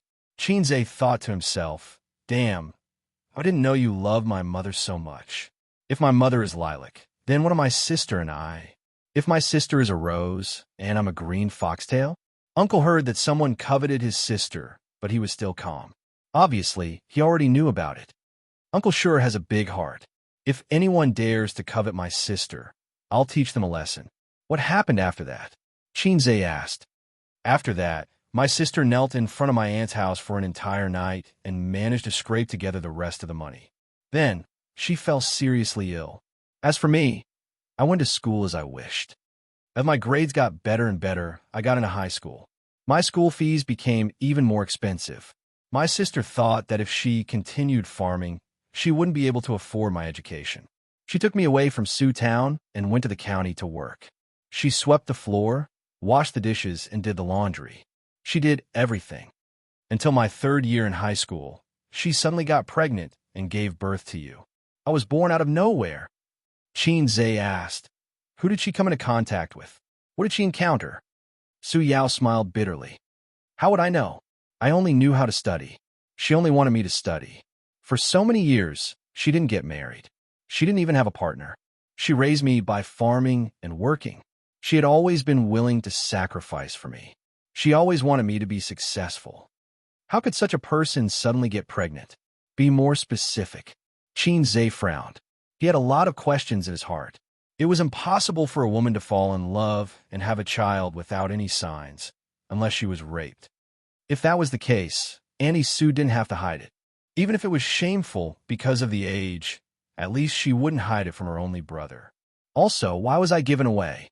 Well, considering the social background at that time, it's understandable for an illegitimate child to be given away. The old man wrote in his diary that in order to give birth to me, my mother fled back to Sioux Town to avoid the evil hands of the family planning department. Where did that me go? There's no need to doubt the authenticity of that me. He must exist. Otherwise, the old man wouldn't have written it in his diary. Su Yao's attitude towards him was also very strange. The self-blame, remorse, and guilt he showed were far beyond what an uncle should have. He's not my uncle. Those who don't know him would think that he's my father. This can't be explained clearly. Even if Su Yao and Annie Sue relied on each other and had a deep relationship, at most he would hate that man. Maybe he would hate me too. There's one last question. Why did my mother stop him from seeing me? Was it because she didn't want to be disturbed in her quiet life? I'm not a child. I'm a thinking and rational adult. I won't break down easily because of this. I might even happily hold my sister's hand and walk into the Civil Affairs Bureau. There were too many things that Su Yao didn't say. Su Yao lit a cigarette and looked at his sister's tombstone. Actually, I have an idea in my heart. I've been thinking about it for so many years. I've always felt that I should have seen that man before. It was in the 90s. That year, Chapter 595. At the end of 1993, in an underdeveloped county town, Su Yao carried a cloth bag sewn by his sister and walked in a dirty alley. On both sides of the road were mottled old houses. The water pipes were rusty, and there was a trash can in front of every house, emitting a faint stench. He and his sister lived in a small alley. The location was bad, and the rent was not expensive. In this era, there were very few people who came to the city to work and rent a house. Su Yao came to the door of his house, took out the key, and opened the door. It was a small house with only 30 square meters. The curtains were drawn to separate the two rooms, one for the sister and one for the brother. There was only one bed in his sister's room, and her clothes were kept in a box. Su Yao's room had an extra desk and a lamp. When she bought the desk and lamp for him, his sister was distressed for a long time, but she still bought it. The meal was cooked in the corridor. There was a small stove, a pot, and coal to cook. It was simple and crude. The better families had already bought a gas stove, but Su Yao and his sister could not afford it. Usually, at this time, his sister would be cooking in the corridor, and Su Yao, who came home from school, would make some handicrafts. It was a private job that his sister took after work. She could earn a few yuan every day. Sister, Su Yao entered the house and shouted. His sister was not in the room. She might have found some work outside. She often did this. Every day, she would walk around a county town and take on all kinds of jobs. As long as she could earn money, she could also do what men could do. Su Yao put down his bag and saw a bag of unfinished handicrafts beside his sister's bed. She should have come back. Did she go out to buy groceries? He was in a good mood today because he got the first place in the school test results. The teachers liked this plainly dressed student very much. He was hardworking, and serious. They said that he was a good seedling who could enter university. At that time, the teachers were so simple and honest. They could not wait to pour out their hearts and lungs to their students. When they met a motivated student, they liked him more than their own son. At that time, the female students were also very pure. They liked straight-A students and boys who were motivated. Even if Su Yao looked very ordinary, there were many girls who sent him love letters in private. It was different from the later love letters. The current love letter was very reserved. First, he wrote a modern poem about a famous person. At the end, he added, "What do you think of this poem?" Then she would pass it to the boy she liked. If the boy was also interested in the girl, he would write back and secretly put it in her drawer the next day. After a while, the story came out. At the age of 18, love was inexperienced and immature, but it was also beautiful. After this age, even if she fell in love again, she would not be able to find that kind of feeling. However, Xiao did not care about the girl's hints and love letters. He was like a stone statue standing in the rain of flowers, watching the petals fall one by one. He was too lazy to reach out to catch one of the beautiful petals. He didn't have the capital to fall in love, nor was he interested in it. A village boy only knew how to bury his head in books and live up to his sister's expectations. Moreover, Ding Xianxia had drifted to Shanghai with the wind. She had originally wanted to enter Fudan University, but she had gotten married in her first year of high school. She married a bandit from Shanghai. Su Yao had not recovered for a long time. At one point, he wanted to hit someone when he heard Shanghai. He was too silent, low-key, and reserved. He had always suppressed his feelings of love in his heart. But what was the value of not saying it out loud? On the day of the wedding, Su Yao went and got the fare from his sister. It was very expensive, so expensive that he almost cried. At the wedding, his Ding Xianxia was very beautiful. No, that was no longer his Ding Xianxia. It was the flower of the man who was the teacher. Lil Lan was very happy to see him. She was happy from the bottom of her heart and gave Su Yao some comfort. The girl I like is more important to me than 1,000 gold coins. I'm glad that I'm not as light as a feather in her heart. The man looked at his newlywed wife with a smile. His wife introduced him. This is my younger brother from my hometown.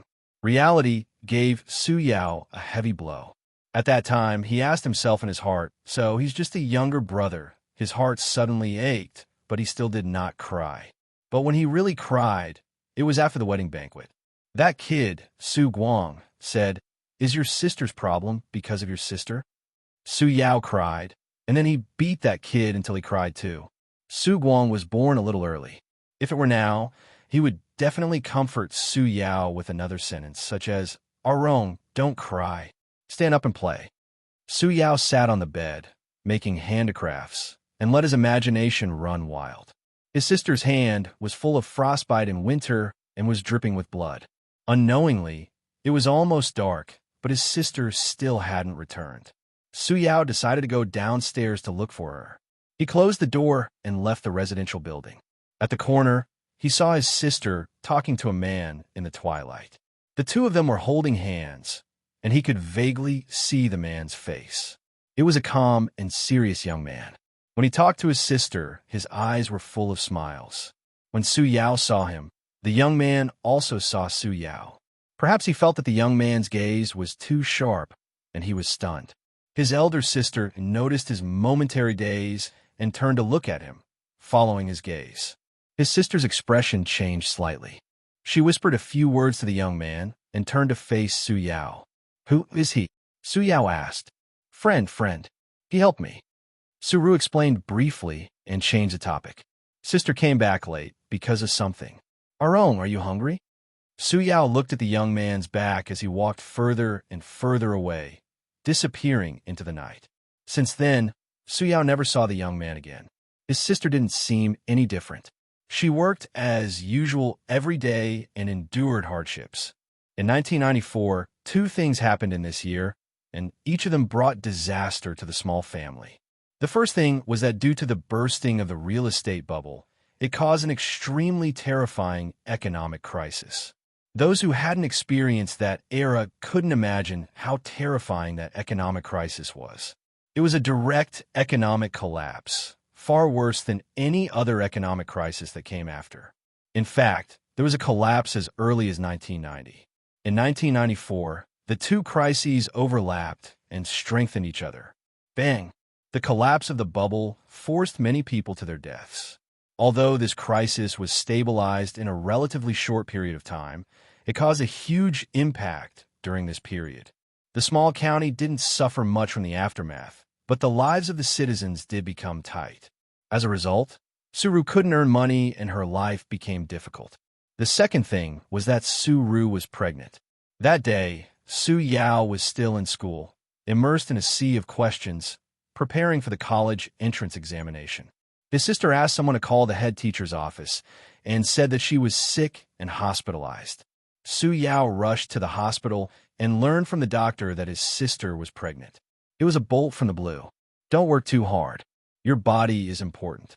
Go home and rest well. The doctor complained to Su Yao. You're her husband, right? Why don't you care about her at all? The doctor didn't lie. His sister, who recovered from the shock, interrupted in embarrassment. He's my brother. Su Yao developed early. While his peers were excited about the thicker hair in their pants, he already looked like an adult. At least, he didn't look like a high school student.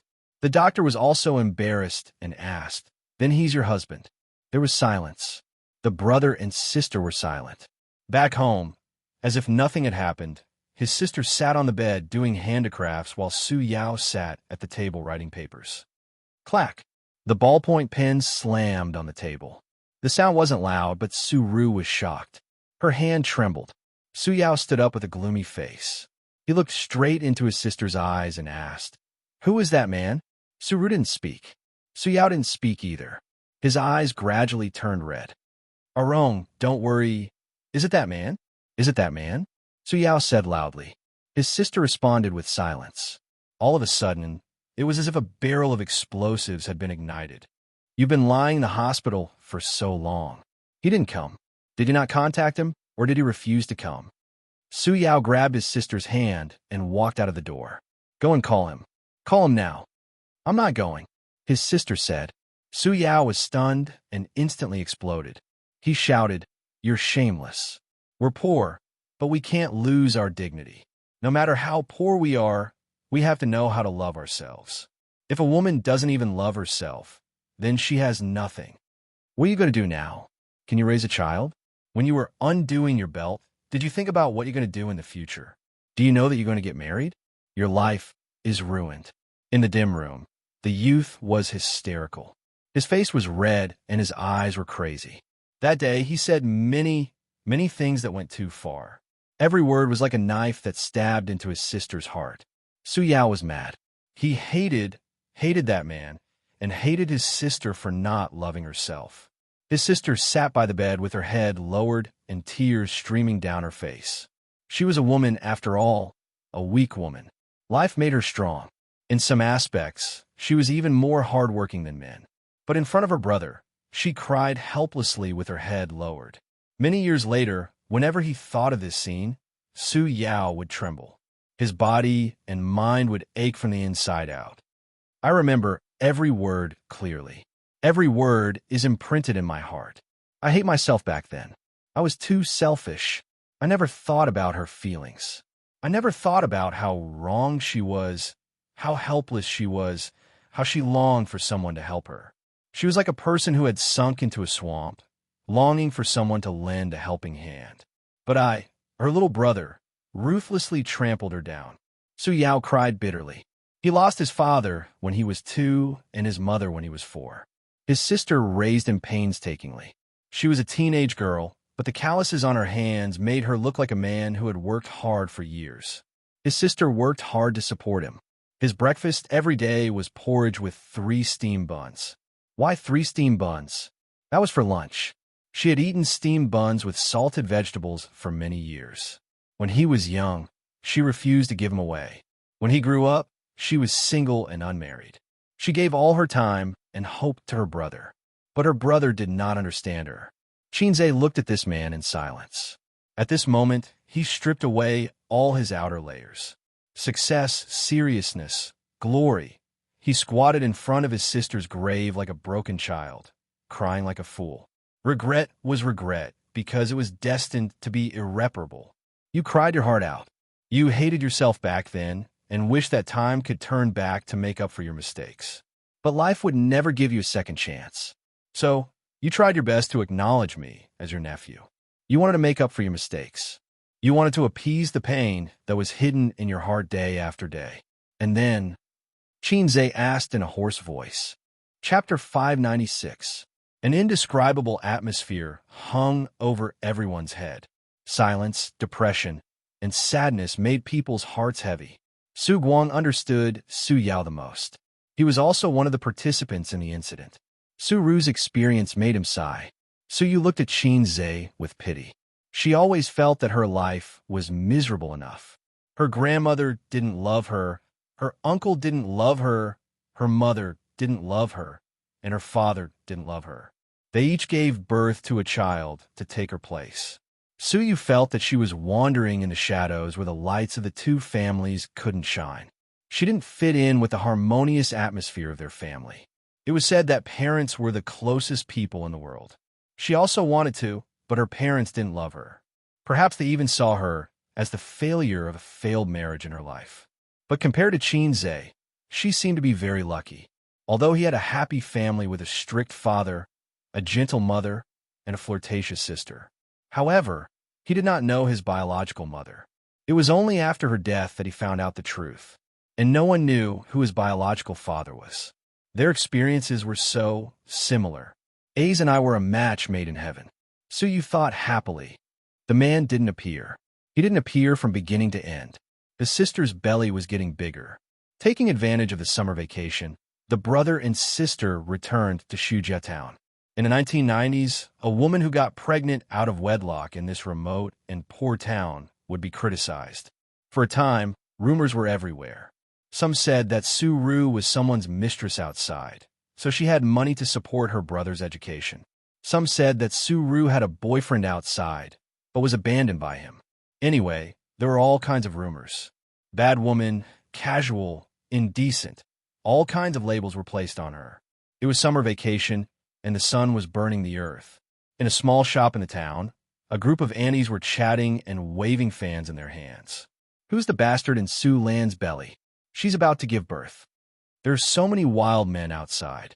If she doesn't say it herself, how do you know who it is? This child who lost his parents since he was young is so easy to fool. He's coaxed to bed with just a few words. Who wants her now? Did our Roan get into university? Hey, when Su Lan gives birth, how will she have the money to send him to university? The shopkeeper's face suddenly changed, and she winked at the aunties. At the door outside the shadow of the eaves, Su Yao stood there expressionlessly, his hands clenched into fists. Our Roan, you're here to get your acceptance letter, right? You just arrived this morning. The lady boss squeezed out an awkward but polite smile. Su Yao took the acceptance letter and left. It was sealed in a yellow envelope. Ever since he returned from the summer vacation, he had heard too many rumors. Some were said behind his back, and some were said to his face. He, who had never fought before, frequently fought with others during the summer vacation. Su Yao hated his sister. He hated her for not loving herself. He hated her for ruining his future. That kind of exasperation for not living up to expectations tormented him every day. He hated the man who didn't recognize him even more. Even though he didn't know who he was, his sister still refused to tell him. No wonder there were so many rumors in town. The old bus slowly drove over. It drove steadily on the newly paved road 2 years ago and finally stopped at the bus stop. A young man and a young woman with a big belly got off the bus. They were Su Guang and Su Lan, who had left their hometown many years ago. Hi, our own. Su Guang waved with a smile. The aunties in the shop stuck their heads out and looked around. Su Yao looked at Su Lan deeply. After so many years, he finally saw her again. The current Su Lan had lost the innocence of a young girl. She had become round and full. She had the grace of a young woman. Why are you in town? Didn't you and Sister Ru move to the county? Oh, my sister is pregnant. She came back to hide. Those sons of the family planning department are useless. They sent my sister to the hospital and want to have an abortion. Look at how big her belly is. Can she have an abortion? A bunch of inhumane animals. My brother-in-law didn't come, so I sent my sister back. Anyway, my dad said that it doesn't matter if I go to work or not. I just know how to slack off. It's better to come back with my sister. Su Guang was as lively as ever. He chattered nonstop along the way. Stop talking. Su Lan reprimanded her brother. Then, she looked at Su Yao and asked gently, What's wrong, Arom? She was always so gentle and considerate. She could easily see the gloominess in his eyes. In an instant, his eyes turned red. Su Yao said, My sister is pregnant. That night, Su Lan and Su Ru talked until late into the night. 2 pregnant women, 2 best friends. They had been separated for many years. One was married and had a happy child. The other was pregnant out of wedlock and was criticized. Just like their childhood experiences, the difference was like heaven and earth. Suru looked at Sulan. She was like a little girl selling matches looking at the warm stove and delicious Christmas dinner through the window. Two worlds. Who's the father of the child? Under the dim light, lying on the same bed, Sulan asked softly. Suru hesitated for a while and didn't say anything. Sulan gently stroked her best friend's belly. It was bigger than hers, so the due date was definitely earlier. The child can be born without a father, but what about when he grows up? Other children have a father, but he doesn't. Sulan said, "My Bao Bao likes her father a lot. She's always with her father. It's very tough for a child from a single-parent family. You've been there, so you should know." Seeing that she was still silent, Sulan said earnestly, "Aren't you tired of carrying everything yourself? Even if he doesn't want you or the child, at least he can ask for compensation. Your life will be better. What about our own? He was accepted by Zhejiang University. You've worked hard for so many years and finally saw hope. Are you going to give up halfway? You said that studying can change one's fate. You're just one step away. Are you not going to take it? Also, what about your future? You're not young anymore. How are you going to get married with a child? How is she going to get married? In this era, who would want a woman who had a child before getting married? Who would want her?" After a long while, Suru said he just left because he had something to do. "Do you believe that?" Sulan asked. There was silence again. "Let's not talk about this." Suru forced a smile and said, "Why are you pregnant again? They're so strict now. I heard that there were 5-month-old women in town who were caught and aborted. They almost lost both their lives." Sulan said helplessly, "My one wants a son. His father wants it too. They feel that without a son, the Qin family's line will end. Don't think that he dotes on his daughter very much now. After knowing that I'm pregnant, he's so happy. He's usually an old-fashioned person, jumping around like a child." Sulan's tone was reproachful and helpless, but her face was full of happiness. It pierced Suru's heart deeply. "Actually, I can think of a way to pay for our Rome school fees. If it doesn't work, I'll ask my father for it. After all, our Rome calls him granduncle." Sulan sighed. "But you—" Actually, at that time, Sulan and her family were at their worst. Old Master Su was a leader, but the leader's daughter had to give birth to an unwanted child. The reason why the Su family looked down on the Qin family was because the Qin family was shabby and poor. Don't. How rich can your husband be? The poorest are teachers, right? Suru said, "I'll think of a way to pay for our Rome school fees. As his elder sister, it's my duty to take care of my younger brother. Xiaolan, this is my last dignity." Yes, this was her last dignity. Yes, an elder sister was like a mother. It was her duty. Hearing this, Qinzhe's heart was filled with melancholy and sadness. Regardless of whether Su still had hope for that man, the outcome was still destined. That man did not come, and she had no choice but to separate from her biological son and marry someone else. Actually, her tragic life was destined from the beginning. In his mind, he could not help but think of the song he wrote for his sister. "I once loved such a man. He said that I was the most beautiful woman in the world. I kept that innocence for him, closed the door to love others. It was also this man that I loved so deeply.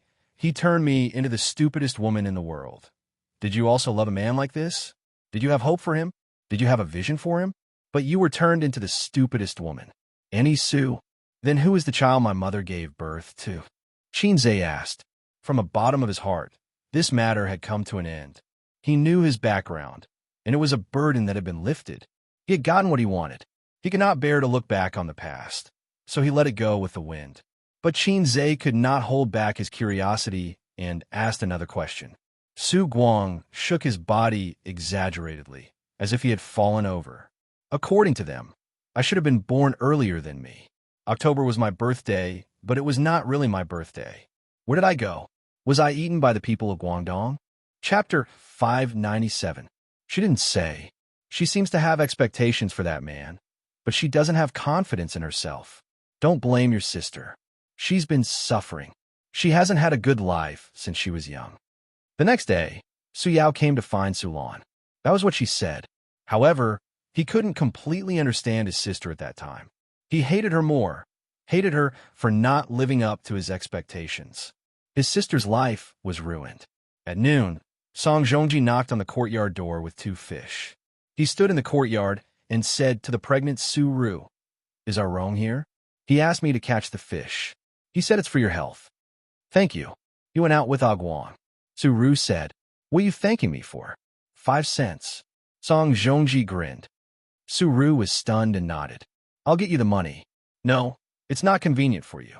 I'll ask our Rong when he comes back.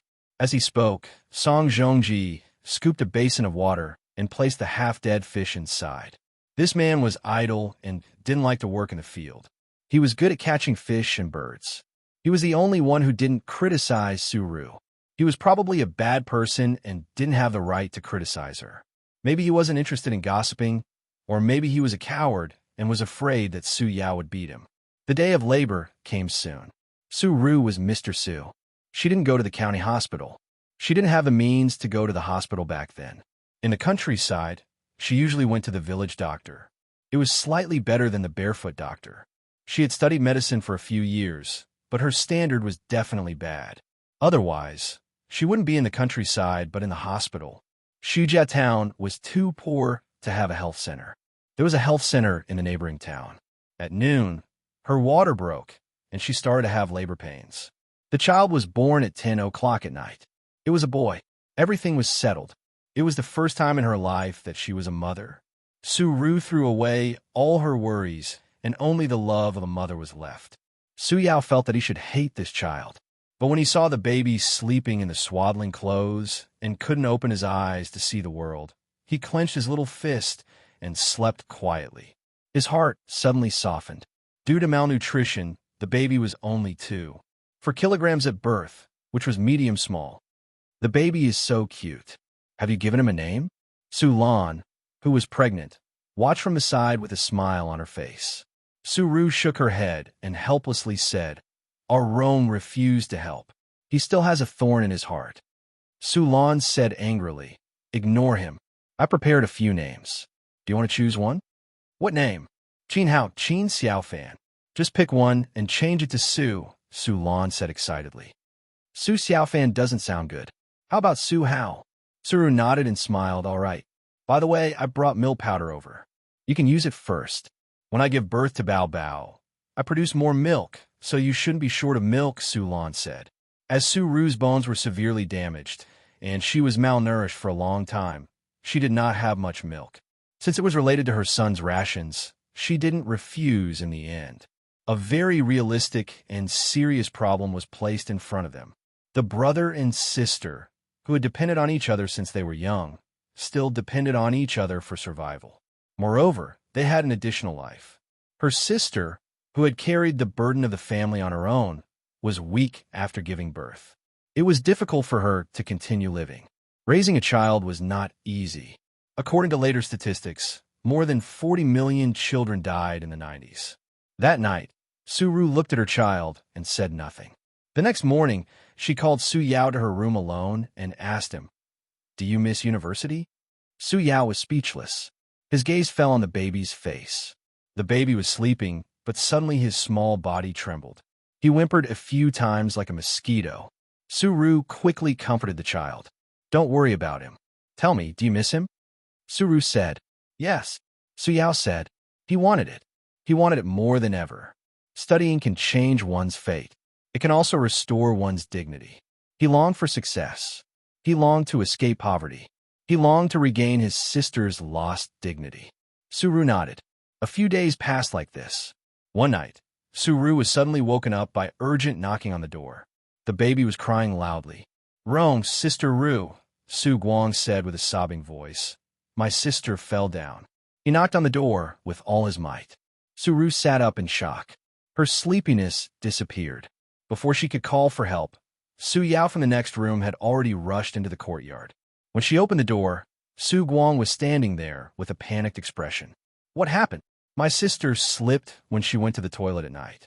She was covered in blood. Su Ru heard it and her face turned pale. She couldn't care less about comforting the child and shouted, Rong, Rong. No one answered her. Su Yao had already rushed out of the house with Su Guang. The next day at 5 o'clock in the morning, Su Ru, who hadn't slept the whole night, finally waited for her brother to come back. We took her to the health center. Xiaolon was already unconscious and couldn't give birth naturally. They said there was no way. The fetus might be injured and asked us to send her to the hospital. The health center car took us to the county. The hospital gave her a cesarean section. The baby was alive when it came out, but it didn't survive for more than 2 hours. The doctors couldn't save it. They went. Su Yao's eyes were bloodshot. Where's Xiaolon? Su Ru cried. She hasn't woken up yet. Guang is in the hospital, squatting outside the ward and crying. Su Yao covered his face and said with a trembling voice, "A good child, gone just like that." After a while, Su Ru said, "Rong, let's go to the county now." It was 6 o'clock in the morning when they arrived at the hospital. There weren't many people in the hospital, and the air was filled with the smell of disinfectant. 1 or 2 patients could be seen on the benches in the corridor with intravenous drips. The nurse on the night shift looked exhausted. In the small ward, Su Ru saw Su Lan.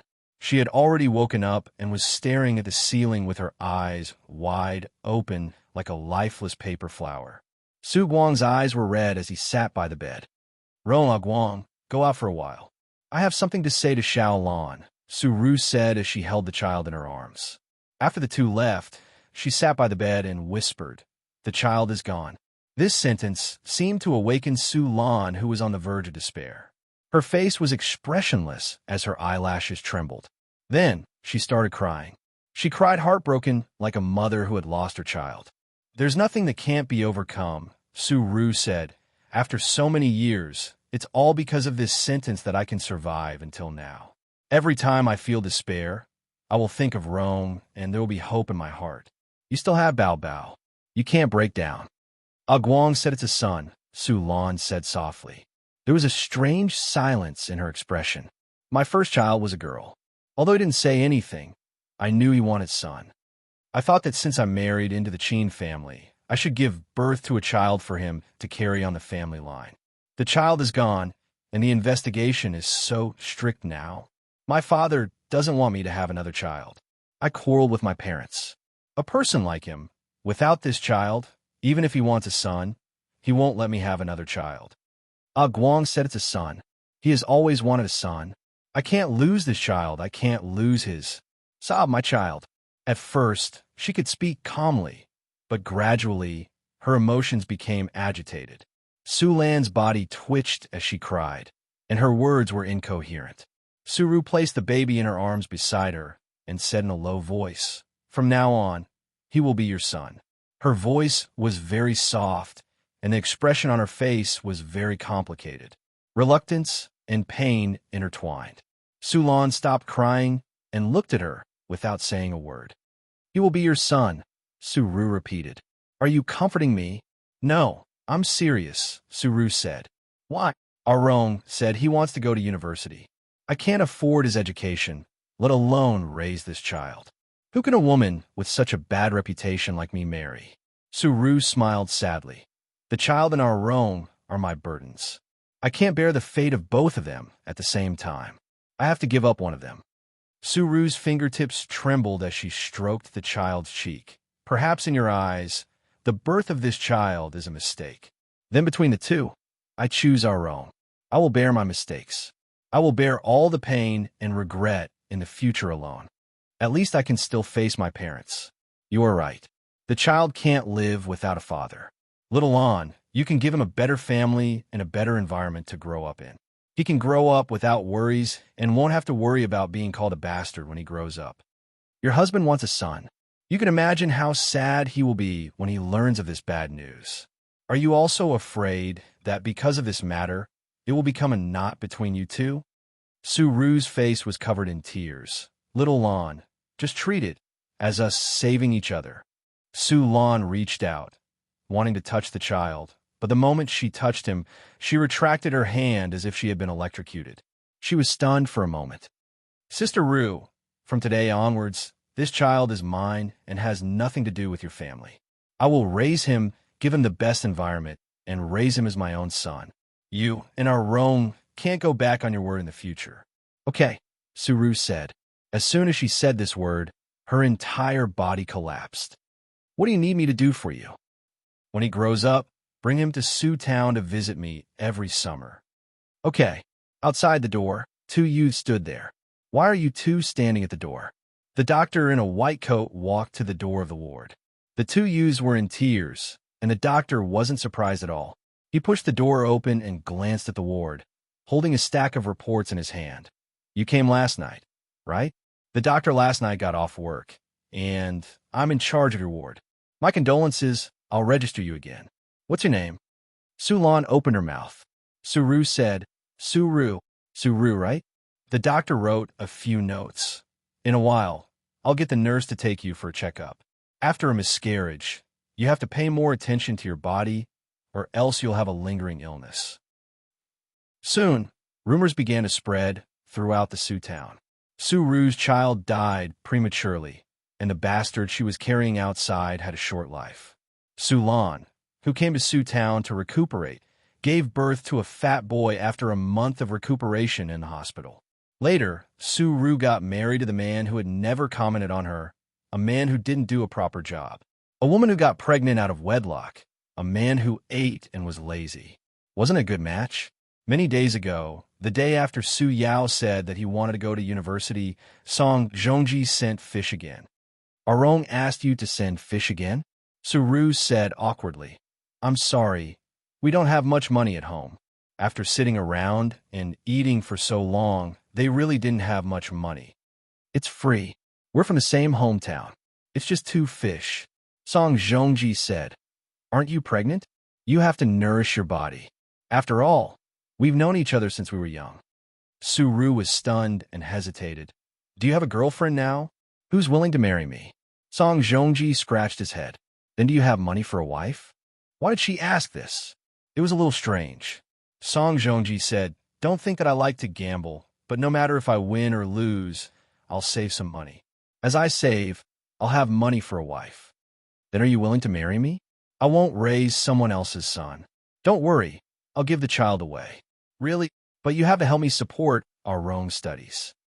For Suru, instead of giving it to someone else, giving it to her best friend who grew up with her was the best ending. Song Zhongji was a man of his word. A weak man had his advantages. On the day Su Lan left, Su Yao stood outside the town and watched the bus leave. He, who had never smoked, squatted by the side of the road and smoked an entire pack of cigarettes. Later on, Su Yao went to college as he wished and became successful as he wished. But he couldn't pay back the debt he owed his sister in this lifetime. He regretted that morning countless times, regretting that he said, yes. In the years after that, he rarely stepped into Su town. He married a rich lady in Wen City and settled down in Wen City. Everyone in Su town said that this chicken flew to the branch and became a golden phoenix, forgetting his roots. In fact, he was afraid to face his sister. Every time he saw his sister's aging face, he would think of that unbearable past. On the day she passed away, she said a lot to me. She said that she didn't disappoint her parents and that I finally stood out. But I knew that what she wanted to say the most was A's. We work hard to change our fate, but I couldn't change the past in my life. Su Yao sat in front of the grave. His expensive suit was covered in dust. After my sister died, my biggest wish in life wasn't to stand out, but to bring you here one day, point at this tombstone, and tell you that she was your biological mother. This was her biggest wish before she died. She didn't say it, but I knew. It was because of me that you and your son were separated for more than 20 years. It was all my fault. It was my responsibility. This was the biggest pain in his life.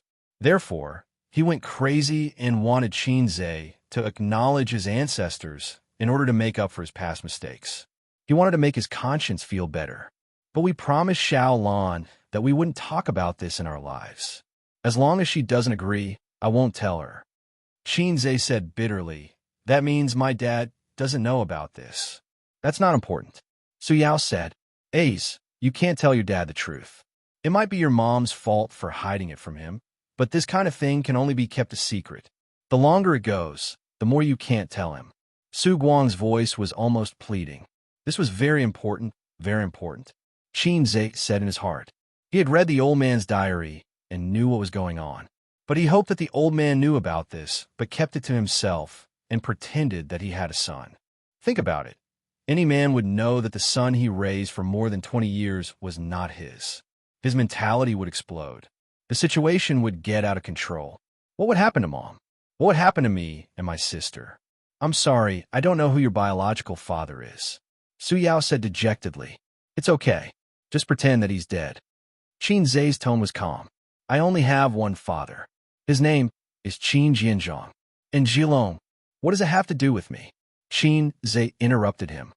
I don't have any brothers, only my sister. I can accept what happened back then and face my biological mother calmly. I can also face you, my uncle, calmly, but that's all. I have my life, I have my family. There's no need to cut off contact, but I hope you won't take the initiative to disturb my life in the future, especially in front of my mom. Su Yao nodded. After crying and untying the knot in his heart for many years, he felt much more relaxed. Can you call her Mom? Su Yao looked forward to it. Qin Zai was stunned. He stared at the tombstone. He opened his mouth and spat out a very simple word, but he couldn't spit it out. The high-speed train to Shanghai. Su Yu snuggled in Qin Zai's arms. Women were always emotional. After shedding a few pounds of tears for the biological mother of her beloved, Su Yu became listless and didn't feel better for a while. Qin Zai was much calmer. Do you think it's too cold? Qin Zai's fingertips flowed through her hair. Su Yu wanted to shake her head, but finally nodded. Sadness doesn't have to be shown. The past is all in the past, and the people who leave will never come back. You can't change anything. Qin Zai sighed. If she was still alive, I would treat her better, but, as they agreed, I will always have only one mother. Raising kindness is better than giving birth to kindness. Don't you want to know who your biological father is? Do you think I should go find him? Su Yu thought about it, shook her head, and said, You shouldn't look for him, but you can't help but think about it. Think? Why do you want to think about it? He may still be in that small county, living a mediocre life for half of his life, or he may sigh that he had an illegitimate child. But what does it have to do with me? The world is so big, I can't go find him. I said, let's just treat him as dead. Why do you want to find him? Do you want to cry and recognize him as your flesh and blood? I'm afraid that he will stick to me like a dogskin plaster. Anyway, he's a big boss with a net worth of billions. What if he makes my family restless? 2018, midsummer in September. Qin Zai, who finally learned about his life, could finally face his life more calmly. Chapter 598. On the journey from Shujia town to Shanghai, the Harmony train passed through the tunnel, crossed the fields, undulating mountains in the sun, and rippling ponds. Su Yu sometimes bowed her head to play with her mobile phone, and sometimes peeked at the silent Qin Zai. In silence, he was expressionless, just staring at the scenery outside the window, wearing a mask and no sunglasses. This was a first-class seat, and there would be no people coming and going. At this moment, Qin Zai had an indescribable charm, especially the melancholy hidden in his eyes. In fact, he was still very sad. After all, that was his biological mother, a person who had worked hard to change her fate all her life. She had no hope, so she pinned all her hopes and beauty on her brother, and bore all the pain and regret alone. If you want to fly, I'll carry the pain. And Su Yaoji showed far more emotion than an uncle, because he could never care about the past. He felt that he caused the separation of his sister's mother and son, causing his sister to die of depression. The sister who raised him since he was a child, the sister who gave up half of her youth for him. He had been asking for it all his life, until he wanted to compensate, but it was too late. Life was like a play, it was not wrong at all. She leaned her head on Qin Zai's shoulder and closed her eyes. Tenderness and sadness surged in her heart, filling her chest. She hoped that this was a journey without an end. She hoped that in the future, she could always lean on the shoulder. Husband, do you love me? Su Yu murmured. Oh, don't say such sad things. Qin Zai unscrewed the mineral water. Come on, good brother, deep feelings, drink it. Su Yu, she hit him angrily. Old husband and wife, still so pretentious. Qin Zai said in a bad mood. When Su Yu heard it, She happily hugged his waist with shallow dimples. When Xianxia noticed her, Suyu had already fallen asleep. Her face was serene, with a round nose, a ruddy mouth, and long eyelashes that were like the wings of a flying bird. He didn't know if it was an illusion, but she seemed to have become much prettier. Xianxia always feels that no matter how beautiful things are, after looking at them for a long time, there will be aesthetic fatigue. He tries to recall the scene when he first met Suyu. The deepest impression in his mind was not her beautiful face, but her tall figure. She was wearing a sexy OL suit, very cold and very goddess-like.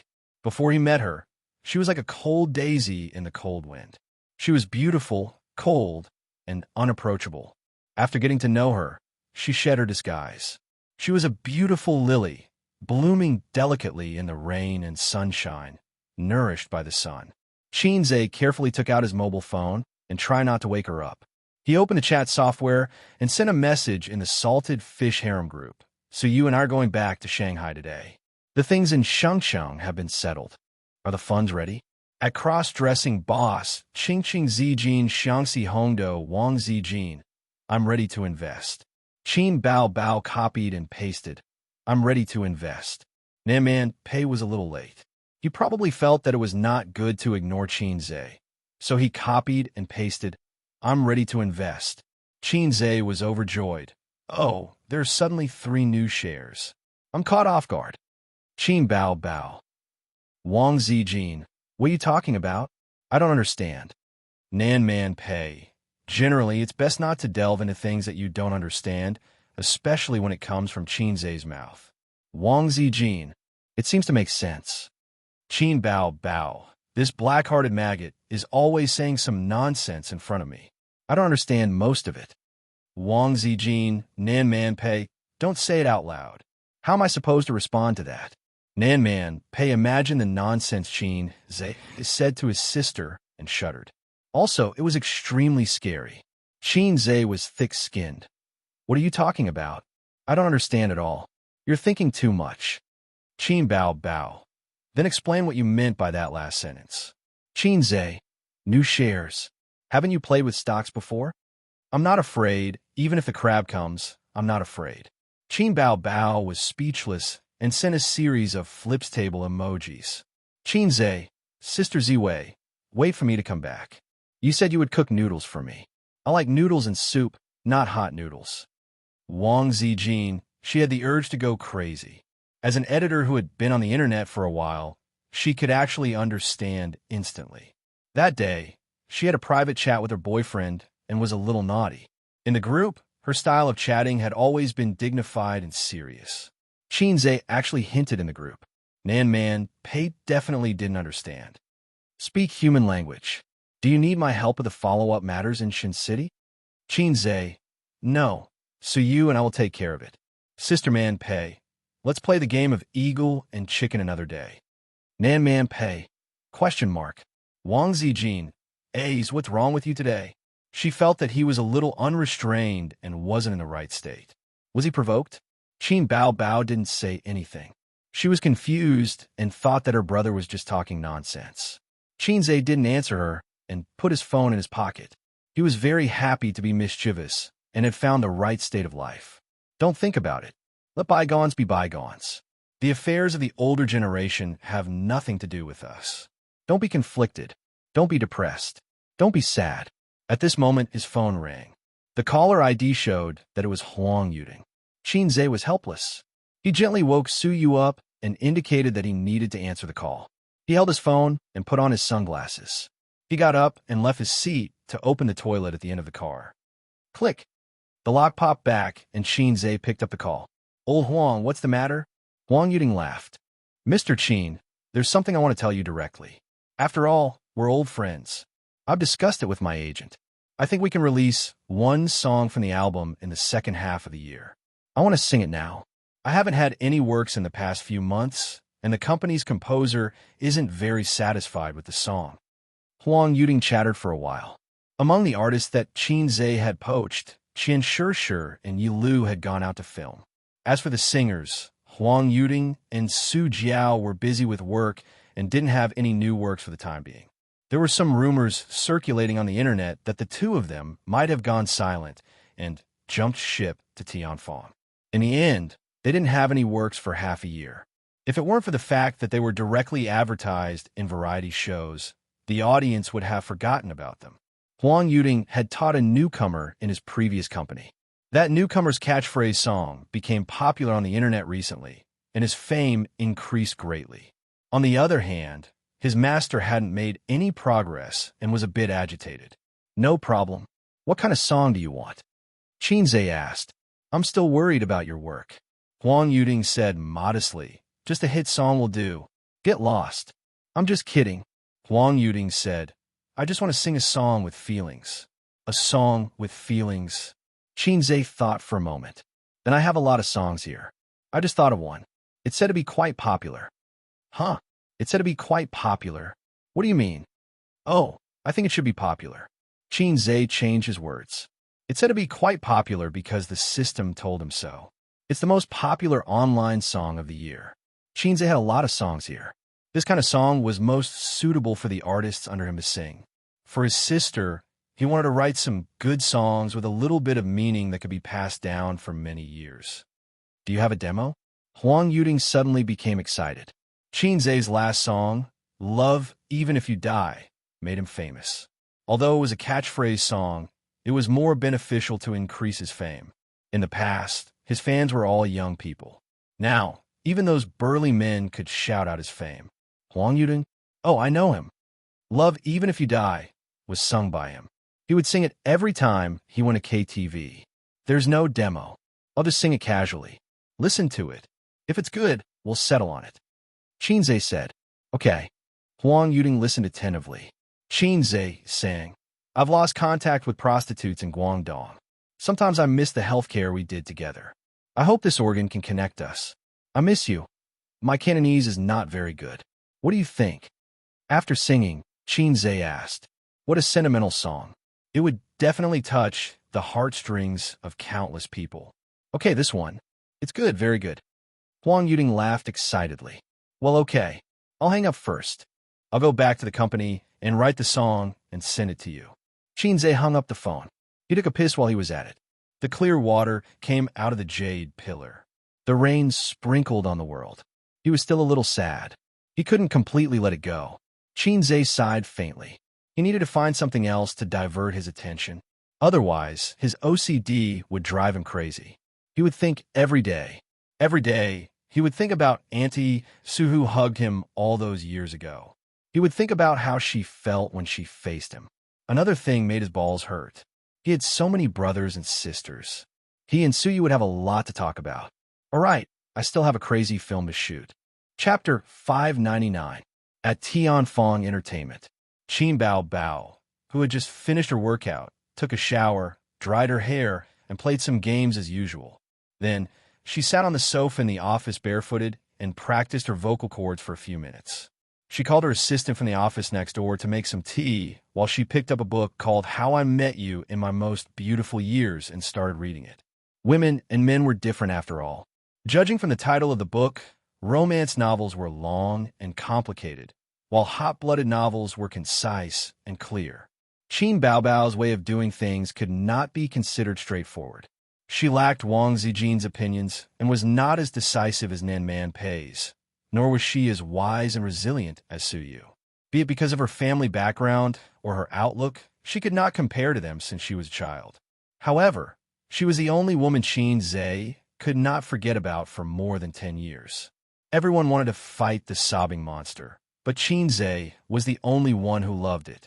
Xiang Yi's assistant sat opposite Qin Bao Bao and drank tea. She still had something to do, but nothing was more important than drinking tea with her boss. She could even get some snacks from her boss. "The necklace is beautiful. Did your boyfriend give it to you?" Qin Bao Bao asked with a smile. Although her family wasn't as prestigious as her best friends, baby Qin had received a good education since she was a child. In her assistant's heart, she wasn't a boss who was difficult to get along with. Occasionally, she would even say a few witty words to tease her. Xiang Yi's assistant even made a barometer based on Qin Bao Bao's expression in the morning. For example, if Qin Bao Bao came to work sullenly, Xianxia would definitely not be in Tianfang today. It meant that it was a sunny day. If she came to the office in high spirits, Xianxia would definitely be by her side, or he would come over later. It meant that it was a rainy day. Yes, she said. It's so good to have a boyfriend, Qin Bao sighed. It's not convenient for you to have a boyfriend. Xiang Yi's assistant nodded and flattered her. But you have a younger brother. Many people are willing to exchange their boyfriends for your younger brother. Qin Bao said in his heart, I don't want a pair of broken shoes that have been used by others. What about you? Are you willing to exchange your boyfriend for it? The assistant was stunned and shook his head. Boss Qin, you're joking. Is my younger brother not good enough? Good, very good, the assistant said against his will. Xianxia was handsome, rich, and talented, but he always put on a straight face and used emotional abuse on her. In a novel, this kind of man was a domineering CEO who deliberately treated the innocent and naive. In reality, she really wanted to hit him. The assistant often criticized Xianxia silently to her friends, saying that she was under pressure in the company that did not match her beauty. Then you can be my younger brother's assistant, Qin Bao said. He could quit his job at any moment. Qin Bao wanted to laugh when she saw her assistant's disgusted expression. She knew that her brother didn't dislike the assistant, but he was using this method to vent his anger on her, silently resisting her. It was similar to the rebellious mentality of a teenager. What Qin Bao wanted to do was to touch his head and say, Good boy, Mama loves you.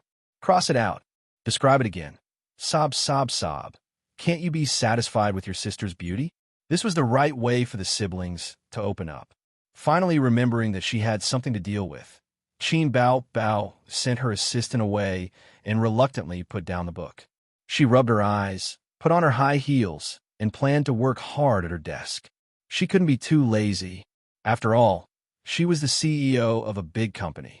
In recent years, her brother had been climbing up the ranks like a rocket, and she couldn't keep up. They had said that they would be salted fish together, but suddenly he became a big shot. He started a company and made movies. Qin Bao's dream was to walk on the screen and become the national goddess. The reason was that every time she saw her beautiful face in the mirror, she felt a sense of loneliness. Good things couldn't be hidden, so she had to share them with the whole country. Qin Bao was very reluctant to become the big sister of an entertainment company when she was caught off guard. It was too tiring to be a boss. But what could she do? The most important person in her life suddenly jumped on the high-speed train and sped away. The only thing she could do was to ride a donkey and chase after him. Even if she couldn't catch up, at least she could shorten the distance between them. Otherwise, she would only be abandoned. I have a donkey, but I never ride it. The phone on the other side of the sofa rang, and the screen showed that the caller was Xianxia. Qin Bao threw herself on the sofa and happily picked up the call, but her tone was fierce. You're finally back. You made Zijin and I eat noodles for 3 days. My mouth is so bland. It's my fault, my fault. Xianxia said, I'm downstairs in the company. Do you want to go out and play? Where to play? Qin Bao's eyes lit up, and her long legs slapped the sofa happily. You'll know when you come down, Xianxia said. Qin Bao immediately jumped up from the sofa and left the company happily. She didn't forget to put on a mask. At the parking lot downstairs, she saw her brother's car, which was worth 200,000 yuan. Because of the concealment, the car window didn't roll down. Qin Bao stood beside the car and knocked on the window. The car window slowly rolled down. As a sister, she shamelessly winked at her brother. Xianxia got it and said, Get in. You're the right person after confirming with my eyes. It wasn't rush hour now, and the road was still smooth. Xianxia followed the navigation and drove on the highway. His sister sat in the passenger seat, and the seat belt made a very naughty curve on her chest. A big-breasted brother was more pleasing to the eye than a small-breasted brother. Did you have fun in Shin City? His sister asked casually. What's there to be happy about? I'm so tired. I only cared about chatting with the other side and didn't have time to play in Shin City. Xianxia said. For his sister's wit, he knew it in his heart. You came back 2 days later than expected. Where did you go? His sister asked again. They took a plane to Hangzhou Shaoshan Airport, and then from Shaoshan Airport to Shuzhou town.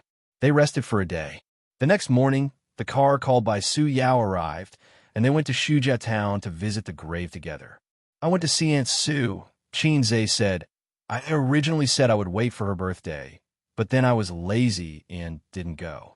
His tone and expression were very calm and steady. So you also went?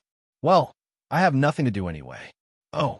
His sister looked at the highway outside and asked curiously, where are we going to play? I'll take you to a place you've never been to before.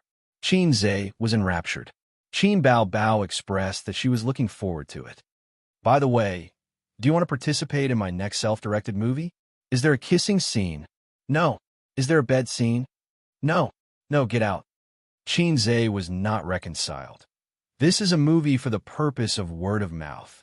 If it can be popular, it will be very good for the reputation of the actors. Anyway, you're quite free recently. He was afraid that his first self-directed movie would be a flop, so he wanted to pull his sister together so that he could attract a lot of attention. I'm not free. I'm busy at my desk all day, or I run out to shoot commercials and commercial performances. I'm tired. Qin Bao Bao casually talked nonsense. Nonsense. Sister Ziwei told me that you have nothing to do at the company and at home. Xianxia exposed his sister's lie. Qin Bao Bao gritted her teeth after being stabbed in the back by her best friend once again.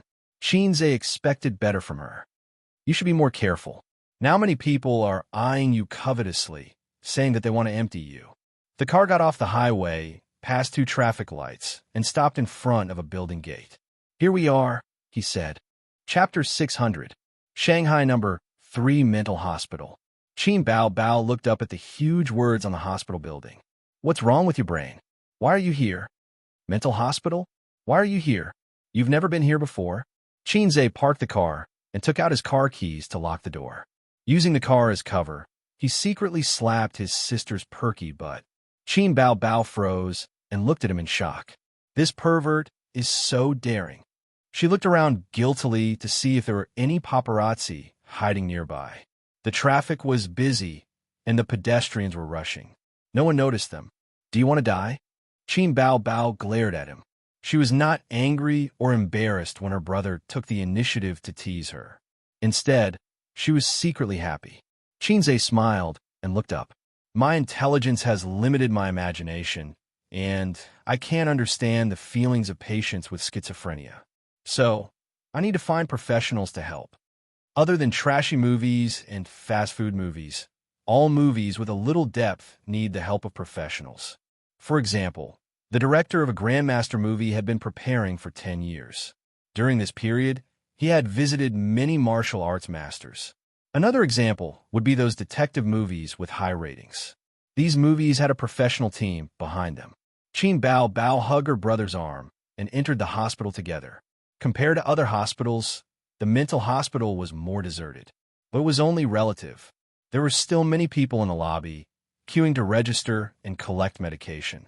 The number 3 mental hospital was a hospital that specialized in treating mental illnesses. It was different from other hospitals.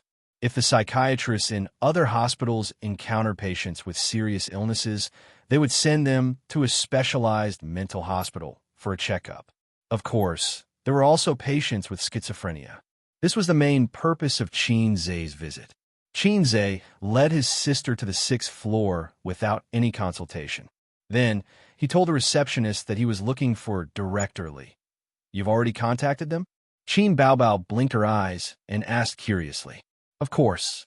Why else would we rush in here? They don't have time to entertain us. Xianxia said, I've asked someone to contact the hospital. When the hospital heard that I'm going to shoot a movie, they were very happy. After all, it's a form of publicity. Also, I've hired Director Li to be my consultant. He's an expert in schizophrenia and has a lot of experience. This time, I'll pay him a visit and have a chat with him so that I can get some inspiration. I thought you were really going to ask me out to play. The elder sister was disappointed. What am I? A vase that serves as a foil? Don't speak so bluntly. Qin Bao Bao pinched his waist, but did not manage to pinch his soft flesh. She snorted and said, Your waist is getting harder and harder. It's not fun anymore. You haven't played it before. How do you know it's not fun? They bickered all the way to Director Li's office. The nurse leading the way said apologetically, Director Li is tutoring a patient and will be done soon. Please wait outside for a while. Xianxia and his elder sister sat down on a bench outside the office. There was a woman beside them. She was dressed very brightly, but her complexion was not very good. She had heavy dark circles under her eyes.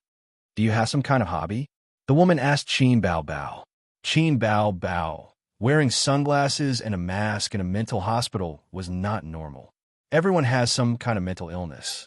If we talk about it properly, it will improve. The doctor said that I have mild depression. I have to communicate more and travel more often. Otherwise, it will worsen. The woman was the first to confess. She tried to break down Qin Bao Bao's psychological barrier. Qin Bao Bao thought to herself, crazy. I'm just an onlooker. I'm not sick. She wanted to ignore her, but her younger brother poked her waist. After many years of tacit understanding, Qin Bao Bao immediately understood her younger brother's intention. He wanted to collect material. Qin Bao Bao said in a low voice, yes, I'm too beautiful. If I don't wear a mask, those men will have bad intentions when they see me. I'll be on tenterhooks. Xianxia, the woman looked at her sympathetically. This should be a patient with extreme inferiority, which led to delusions. What about him? Your husband? The woman asked. Yes, he accompanied me to see the doctor. The doctor said that I'm under too much psychological pressure. Qin Bao Bao said, what about you? What's the reason? The woman looked at Xianxia. He was a normal person. He was not on her side. Hence, she whispered to Qin Bao Bao. There was a saying, mental patients all think that they are not wrong. It was complete nonsense. In fact, most mental patients knew that they were sick. Only those with severe mental illnesses would lose their minds. Do you think men are disgusting? The woman suddenly said in a very low voice. This. Qin Bao Bao looked at her younger brother. He was not disgusting. He looked very attractive. Oh, you have a husband. The woman continued. My marriage with my husband is on the verge of collapse. But he loves me very much. I also think that it's good to live with him. I want to save this marriage, but I think men are disgusting. Why is it like this? Is he not good to you? Qin Bao Bao said in a sympathetic tone. The woman said slowly, before I married my husband, I had 3 boyfriends. The second one was especially big. Qin Bao Bao was confused at first. He did not understand what she meant by especially big. Just like Teddy, he wanted it every day. Later, we broke up. I dated another boyfriend. He was very handsome. He was a very warm man, but his size was not very optimistic. Once, when we quarreled, I told him my ex-boyfriend's size in a moment of excitement. I even made a comparison. Qin Bao Bao understood and thought to herself, this is really heart-wrenching. After that, every time we did it in bed, he would always ask me, is my ex-boyfriend really that big? He's a little older than me. Compare to him. Who makes you feel more comfortable? The woman's face was lactic. What do you think this is? Does he treat my AC as an arena? Qin Bao Bao did not know how to answer such a sad question. The woman sighed. The root of my illness was probably formed during that time. Not long after, I broke up with him. I felt that men were disgusting and did not fall in love for a long time.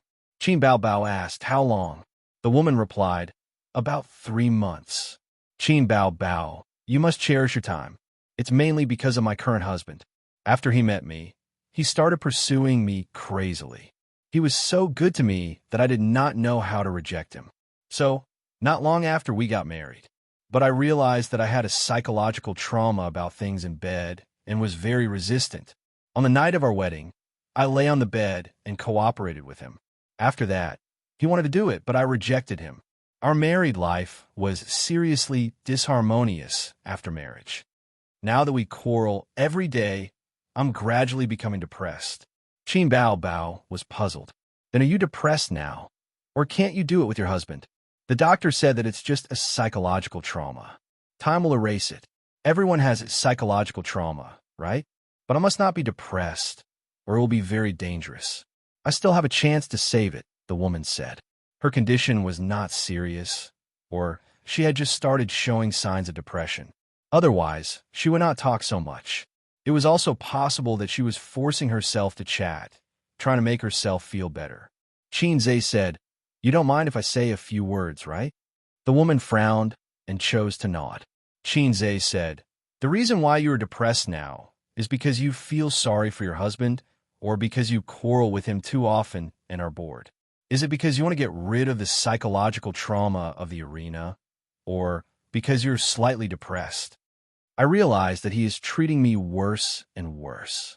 He knows that I have a psychological trauma, but he still doesn't understand me," the woman said. "Then it must be the latter. Speaking of which, why would he take back his wife if he could not have sex with her? Wouldn't it be better to buy a silicone doll?" Xianxia thought for a moment and said, "I'm just saying. How about this? You treat your husband as a brother. If you can't stand it, go home and change the double bed to a bunk bed. He will sleep on the bottom and you will sleep on the top. He'll be your brother sleeping on the top bunk bed. Since he is your brother, it's not unacceptable to have sex with him occasionally, right? After all, friends walk together for life." When the woman heard this, she felt that it made sense and fell into deep thought. The door to Director Li's office opened, and a man in a suit left. Xianxia immediately knocked on the door and entered with his sister. "Hello, Miss Qin." Director Li was about 60 years old. He had a head of white hair, wore glasses, and wore a white coat. He had already received a call from outside, saying that the person who had made an appointment today had arrived. Xianxia and his sister shook hands with him. Director Li personally made tea for the two of them and said with a smile, "Miss Qin, remember to give me your autograph later. My granddaughter likes you very much. Oh, my grandson also likes Miss Qin very much. He wants one too." The Miss Qin at the end was said to Qin Bao. "No problem." Xianxia took a sip of tea and said seriously, "Director Li, I would like to know more about mental illness. My script business has hit a bottleneck. Because my knowledge of this field is limited, it is a bit difficult for me to write. How much do you know about mental illness?" Director Li asked. "Schizophrenia." "Oh, schizophrenia," Xianxia said.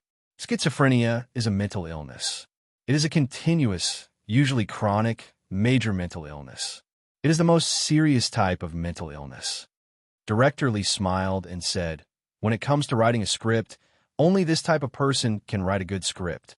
When it comes to mental patients, many people will subconsciously think of words like delirious, scary, and not illegal to kill. Actually, everyone more or less has a small mental illness, such as mania, anxiety, and mental weakness. Internet addiction is also a type of mental illness, right? There are also those who say the first floor makes sense, and those who like to raise dogs in the comment section." Xianxia asked curiously, "What type of mental illness do the last two people belong to?" "Congenital brain disability," Director Li said. Xianxia nodded slightly. As expected of an expert, "Your description hit the nail on the head. I have learned something new. People like them usually behave like normal people, but once they are online, they can't help but control their hands. Even if people often scold them, they know that this behavior will cause dissatisfaction. However, they never get tired of it because their brain's sensory ability has changed. In the field of mental illness, it is called congenital brain disability, but their inability to control their actions is like obsessive-compulsive disorder. Everyone has obsessive-compulsive disorder." Director Li pointed at the stack of books on the table. The books were neatly stacked, but there was one book that was more mischievous. It was crooked. After you sat down, you looked at it 3 times. "Did you want to arrange it neatly like the other books?" Director Li said, "I did this on purpose to see if the patient has obsessive-compulsive disorder. Qin Bao Bao also has obsessive-compulsive disorder, but it is very mild. However, your condition is more serious than hers. She only looked at it once, but you looked at it 3 times. For adults, obsessive-compulsive disorder doesn't affect normal life, but for children, severe obsessive-compulsive disorder can cause ADHD." Qin Bao Bao suddenly understood. "Oh, he had ADHD when he was young."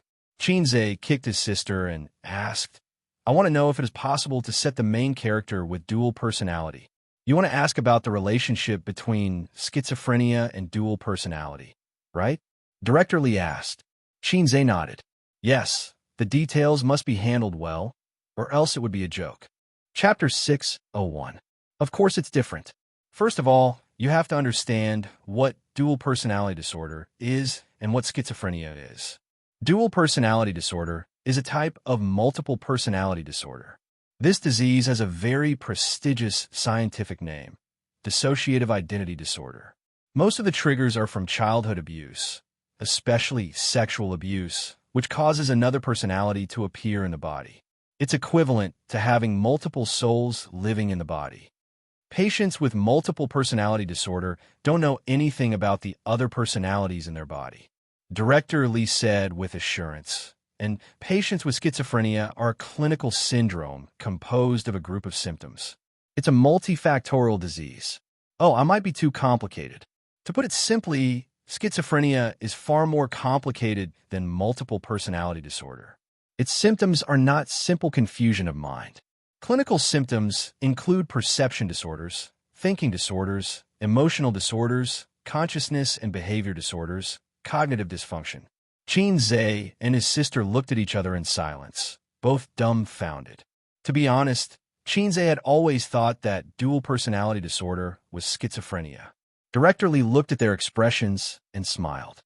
Then I'll put it more simply. Multiple personality disorder refers to the different characters in the body. Their personalities, names, and genders may be different. The patient will switch between different personalities. This kind of patient is very rare. In ancient times, people called it ghost possession. Have you seen Brainstorm? The protagonist is a police officer, but he's also a criminal. He arrests criminals, upholds justice, and plans murders to commit the perfect crime. But the two personalities of the police and the criminal are not connected. They don't know each other's existence. Schizophrenia means that the patient has separated himself from the real world. He is still a persona, but this persona lives in a different world. He rambles nonsense, he is crazy, and he is completely cut off from the world of rationality. Qin Bao suddenly understood. In other words, multiple personality disorder, in a sense, is actually no different from normal people. And schizophrenia is a lunatic. Director Lee pondered for a moment. It's one-sided, but it's not wrong. Xianxia said, "Can I see a specific example with my own eyes?" Director Lee smiled and nodded. Miss Qin came this time to understand the details. No matter how much I say, it'll be confusing to you. Come with me. This kind of professional mental hospital was large and had two types, open and closed. The former was for mild mental illnesses such as depression, mania, and so on. The latter was the type that couldn't be released. On the way, Xianxia held his sister's shoulder with one hand. He actually wanted to hug her waist, but they were in the hospital, so it was inconvenient.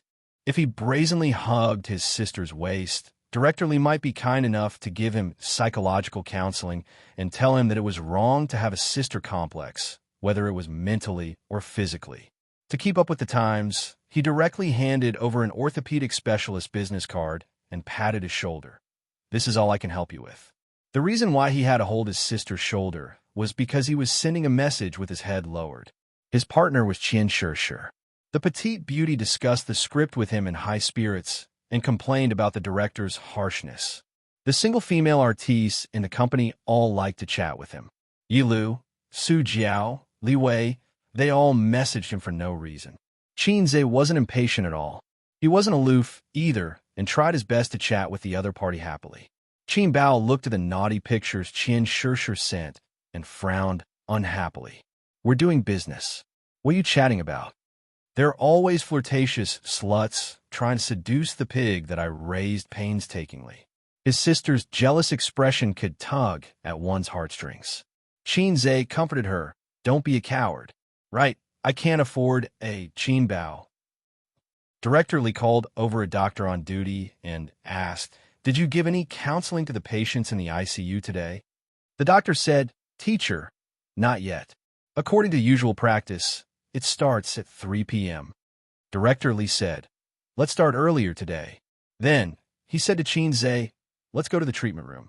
The so-called treatment room was a small room. The walls were painted blue and the furnishings were simple. There was a table and two chairs. The light above their heads was very gentle. Director Lee said that simple decorations could soothe the patient's emotions. There was psychological knowledge in it.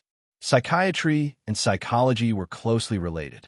The doctor's surname was due he was Director Lee's student. At this time, he took off his white coat and wore a short-sleeved shirt. The white coat would irritate the patients and make them resist or even overreact. He sat at the table and waited for patient number 3 to be sent over. There was a huge mirror on one side of the small room. It was actually a one-way glass. Xianxia, his sister, and Director Li stood behind the glass and could watch the whole treatment process. Seeing the symptoms and treatment of schizophrenia patients with their own eyes would be helpful for Xianxia to write the script. Soon, a patient was brought in by a nurse. It was a young man. He was no more than 25 years old. Except for his pale face, there was nothing wrong with him. Dr. Du said, "Hello, friend. We meet again."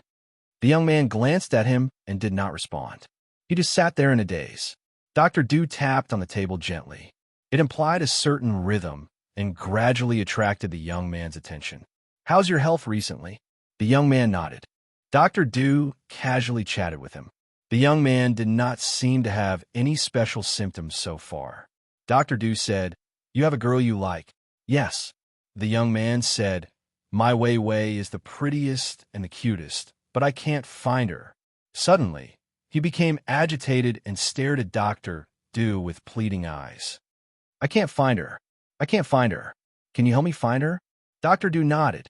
"We have already informed the police. You just wait quietly. There will be results." "All right, you can buy some flowers and give them to her when you see her." The young man nodded hard. Dr. Du probed, "What do you think of chrysanthemums?" The young man's face changed.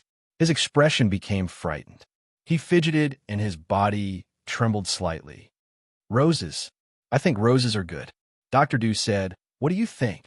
The young man quieted down and nodded slightly.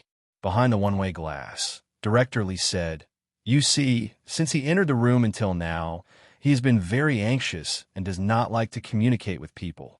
This is a typical emotional disorder in schizophrenia." Xianxia nodded hard. "Did he suffer a setback in his relationship?" Director Li said, "No, this person is a web writer. Because of the huge workload, he could not bear the burden. Because he could not bear the increasing pressure, he stopped updating." Xianxia said, "This will get him a razor blade." Director Li said, "His situation is worse than a razor blade." After he stopped updating, a few readers pretended to care about him and enlightened him. They came to the city where he lived to meet and chat with him. That day they drank. After drinking, he was taken to a hotel by a few readers and was subjected to inhumane torture. Then, he had schizophrenia. From then on, he could no longer hear the word chrysanthemum. We once thought that this was the cause of schizophrenia. Later, we found out that it was not. After he was hospitalized, he often said the same thing. "I can't find her. I can't find her." The person he could not find was called Wei Wei. His girlfriend? No, that's the female protagonist in his book. He's actually mentally ill since a long time ago. He confuses the real world with the virtual world, imagining that he has a perfect girlfriend named Vivian. He has cut himself off from the rational world, and the things that the readers do are just the trigger for his illness. This is another kind of cognitive dysfunction in schizophrenia. What's his pen name? I think it's called... Director Li thought for a moment. Newspaper seller? Xianxia nodded. He had a better understanding of schizophrenia patients. The next patient was number 9. He was a middle-aged man. He was neither dull nor anxious. Instead, he talked with a doctor. Director Li said, he was locked up for intentional injury. You see, he doesn't seem to have any problems, but in fact, his schizophrenia is the most serious. What do you mean? His wife had always been in love with her ex-boyfriend and had cheated on him many times. Later, her ex-boyfriend died unexpectedly and his wife was depressed. This man loved his wife so much that he imagined himself as her ex-boyfriend. After a long time, he started to believe that he was really her ex-boyfriend. The two identities caused his consciousness to be confused, and he spoke incoherently. One moment, he said he was her ex-boyfriend, and the next, he was sober. What he got was not his wife's love, but her fear. During an argument, he accidentally pushed his wife down the stairs, and she was seriously injured. So far, our treatment has not improved. Mental illness is very troublesome. It requires long-term psychological counseling and medication. Even so, many people can't break free for the rest of their lives. The symptoms are very similar to the previous online author. Love is a ray of light, so green that it makes you despair. This was probably the most realistic portrayal of a middle-aged man. Xianxia sighed. He moved on to the next patient. This time, the patient who came in was neither dull nor anxious. Instead, he was a little lively. He looked around with a smile on his face. When he sat down, Dr. Du said, "Hello." Looking at the high school-age patient, he immediately raised his eyebrows. "How so?" Dr. Liu obviously knew that he would say that. He said indifferently, "I'm very happy to meet you again, old friend." The high school-age patient asked, "How happy?" Dr. Liu was unmoved. "Can we talk?" The high school-age patient said, "Sure, WeChat is like QQ." Dr. Liu said, "Don't you want to recover? Don't you want to leave here? Don't you want to go to school and surf the internet like your peers? Don't you want to be reunited with your parents?" The high school-age patient said, "I want a baby, the warm kind." Behind the one-way glass, Xianxia was speechless for a long time. "He's asking for a beating." Qin Baobao muttered. "Yes, half of the reason why he came here was because he was beaten up by his classmates." Chief Li sighed. "This child has serious delusions. He wants to earn points every day and become the king of the world with poisonous chicken soup. Otherwise, the system will erase him. His so-called points are to scold his classmates, parents, and teachers every day. He is complacent and thinks that he is different from others. He is proud of it. In fact, his approach is just to isolate himself. In real life, such people are asking for a beating. They are not worth looking forward to or learning from. He is beaten up every day in school. His parents sent him here, hoping that he can return to normal. He said that he can communicate with the system. This is a classic perception disorder." Xianxia's balls tightened, and his chrysanthemum turned cold. "Am I also a F***king schizophrenic?" For this reason, he opened the points store. Although others could not see it, he could see and feel its real existence. He was relieved. "Let's change." Xianxia did not want to continue with this case. He said, "Is there anything more serious?" "Yes." Chief Li contacted Dr. Du in the small room through the microphone. "Bring patient 11." Patient 11 arrived in a short while. He was very thin, skinny, and his eyes were sunken. He was led by the caregiver, and he looked very nervous and anxious. Dr. Du said, "What's your name?" Patient 11 said, "Lao Yang." "What's your job?" "I'm the emperor." "Why don't you kneel?" Patient 11 spat at Dr. Du and said angrily, "Kneel now, or I will drag you out of the Meridian Gate and behead you." Dr. Du waved his hand helplessly. The caregiver immediately went forward and carried him away. "Let go of me, let go of me." Patient 11's shouts could be heard faintly. "There are always unruly people who want to harm me. There are always unruly people who want to harm me. This is hopeless." Chief Li sighed. "As a doctor, perhaps it is not suitable, but it is indeed hopeless. He already has very serious schizophrenia." He said that he is the emperor, but the lie detector could not detect it because he believes from the bottom of his heart that he is the emperor. Moreover, he is the emperor in distress whose country is in a precarious situation. He always feels that someone wants to harm him and usurp the throne. This is the thinking disorder in schizophrenia. In layman's terms, it is persecutory delusion. Chapter 602. Schizophrenia patients are really diverse. Xianxia sighed. Multiple personality disorder was a person with one or more personalities. It was easy to define. Schizophrenia had a variety of clinical manifestations. Some patients showed completely different symptoms, but they were all schizophrenia. This was very helpful for Xianxia to write the script. It expanded his thinking and allowed him to understand schizophrenia patients better. He even felt a little inspired. Seeing so many schizophrenia patients, could he use them as a model? At least he could learn from them. Forget about the web author. If he was used as a model, he might accidentally make it into a dreamy movie and it would not pass the censorship. Love is a ray of light could be used as a model. After all, the theme was love. Love was the favorite theme of filmmakers, and this kind of heart-wrenching love would add more points.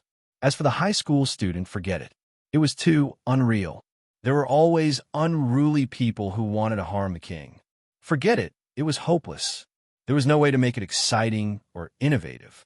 If you had come earlier, I have a more troublesome but more interesting case to show you. Director Li said. Director Li, what is it? Xianxia handed him a big chicken stick.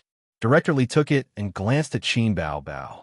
He probably felt that it was inconvenient with a lady beside him, but Xianxia had already brought the Zippo lighter over. The two sat in the small room. Through the one-way glass on the left, Dr. Du was counseling a patient with depression. Smoke rose slowly and was sucked into the exhaust fan. When there was no one else, Qin Bao Bao would not let her brother smoke. When there was an outsider, she would be very virtuous and generous. She quietly listened to the conversation between her brother and Director Li. He was sent here about 2 years ago. He was a middle-aged man wearing glasses. He looked gentle and spoke very gently. But this person was abnormal because he kept saying that he was a university student and believed it without a doubt. Is this also a thinking disorder? Director Li took a deep breath and exhaled. He shook his head. This situation is more complicated. Schizophrenia patients may have thinking disorders or emotional disorders. They may also have both. I'm telling you this because I hope you can understand its inclusiveness. When creating a protagonist, don't cling to a single obstacle. Xianxia nodded. How complicated is he? Director Li said. The situation is somewhat similar to that high school student. He imagined himself to be a university student and accidentally discovered the true appearance of the world. He is cultivating immortality in the city. Qinbei Xian. I'm sorry to interrupt you. Please continue. Director Li nodded. He's not crazy. His usual behavior is no different from an ordinary person, but he goes to the university every day after work. Stop classes there, go to school, and pretend to be a university student. At first, his family thought that he wanted to learn something, so they didn't pay much attention to him. Until one day, he began to bring along a green onion. Every day, he was inseparable and claimed to be her demon pet. One night, she was actually awakened by his voice. Seeing him sitting by the bed and talking to the air, his wife felt her hair stand on end. The man discovered that his wife had woken up and said, I'm talking to my light of virtue. Oh, you can't see him. His family had no choice but to send him to the local hospital for treatment. However, he managed to escape 3 times in a row, causing quite a commotion and appearing on the local news 3 times. He claimed that he was showing his divinity in front of the masses and that he was giving a profound sage speech. Not long after, he was sent to our hospital. I analyzed it with a few students and found that his illness was very troublesome. He had entered a deep state of self-hypnosis. No, half of his body was in the real world, and the other half was in the cultivation world.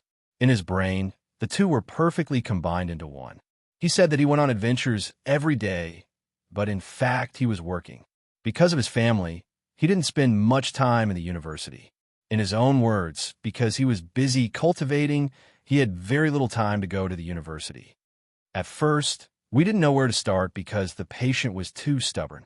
But as time went on, his symptoms became more and more serious. When he saw people, he would shout, "Feel the love of a mother," and then stare at you. If the caregiver forcibly restricted his freedom, he would shout, "Senior White, save me." And then, Xianxia couldn't help but ask. For a patient with schizophrenia like him, the most important thing is to find a breakthrough. He said that he accidentally joined a cultivation chat group and embarked on a different path. But when we communicated with him, we couldn't find the chat group on his mobile phone. This was a flaw. We were very happy and were about to take measures. But later, he said that he didn't need the chat group on his mobile phone anymore. He had developed something called the Virtuous Network, and he could chat with his golden core. This is the problem with this patient. He imagines a world like a game, and he is a programmer, so he can fix the loopholes regularly.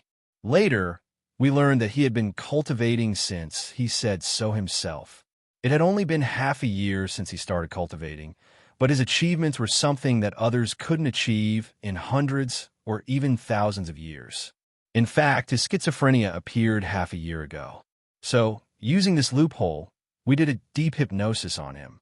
Using his spear to attack his shield, together with medical treatment, we finally helped him return to normal. But he didn't seem to be happy. His whole person seemed to have collapsed. Now, he is a little depressed, but overall, he is normal. Qin Bao Bao scratched her head. Listening to it, I feel like I'm going to have schizophrenia. Director Lee knocked on the table and agreed. That's true. Among us doctors, we also regularly counsel each other, because human emotions are sometimes interconnected. Just like the man in the Cultivation chat group, he was actually very happy. He was immersed in his own world, and there were different adventures every day. It was very interesting, but we shattered his world and pulled him back to reality. The reality was that he was aging day by day, and he had achieved nothing. The reality was that he was just a greasy middle-aged man. We could feel the sadness of that moment. Qin Bao Bao went to the toilet halfway. Qinze took the opportunity to say, Director Lee, I have a friend. Because of her family when she was young, she lacked love and a sense of security. So, she likes others to criticize her and whip her. If you talk to her nicely, she won't care. If you say sweet words to her, she will be happy. But after that, she will feel empty and insecure. But once you are fierce to her, you will be very strong and throw all kinds of things to her.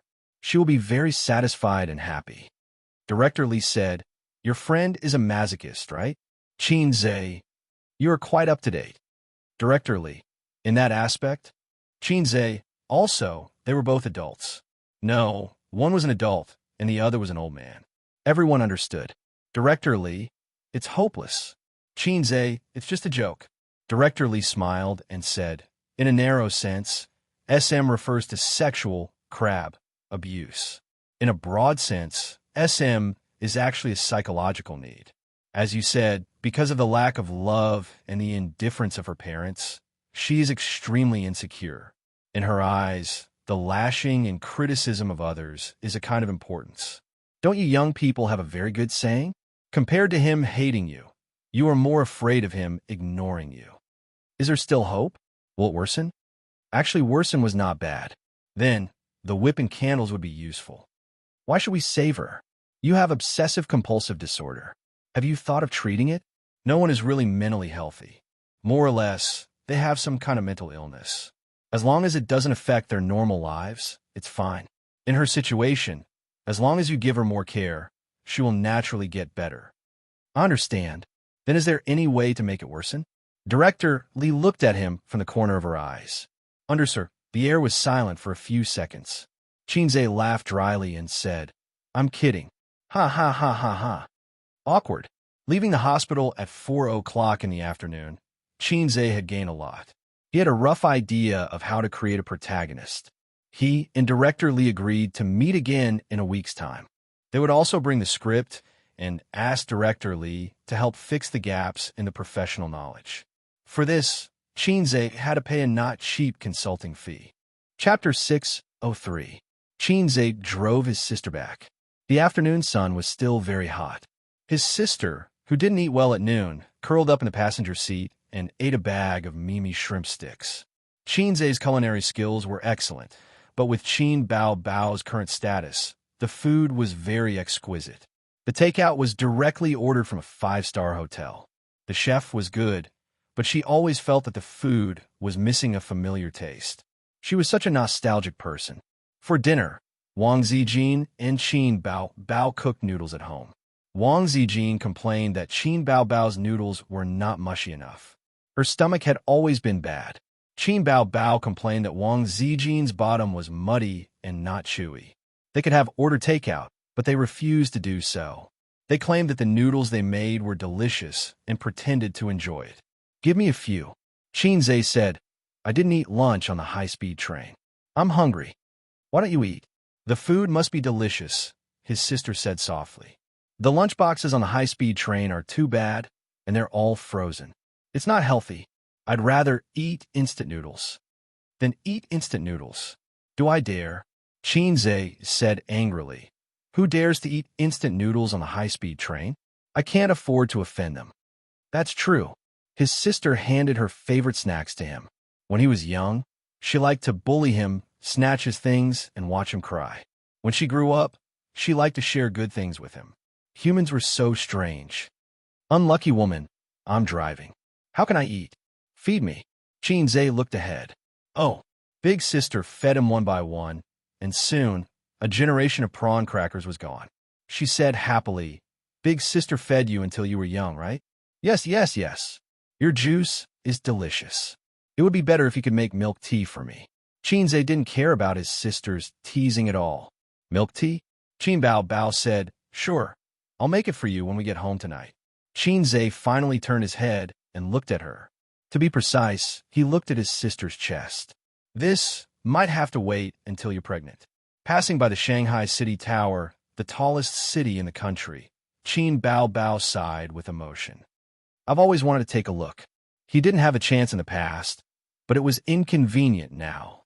"Oh, I promised you before that I would go up and take a look," Xianxia said. He suddenly had a strong urge to bring his sister up there to take a look. He remembered the first time he brought Sister Ziwei here. Afterwards, his sister looked jealous and disappointed. At that time, he really didn't have time.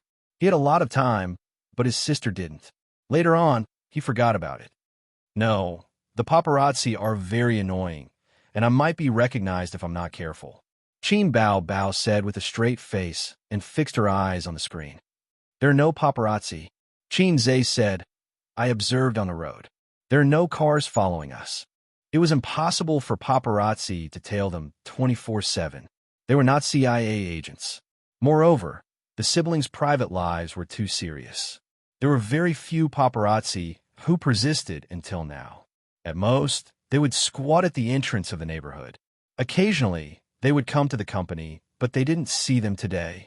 This was because Xianxia and the bodyguard said that if they saw paparazzi taking photos secretly, they would beat them up until they called for their father. Then, Xianxia would pretend to stop them and check on the paparazzi. If they didn't have any injuries, he would be very disappointed. If they were injured, he would be happy to pay for it. Many celebrities did the same.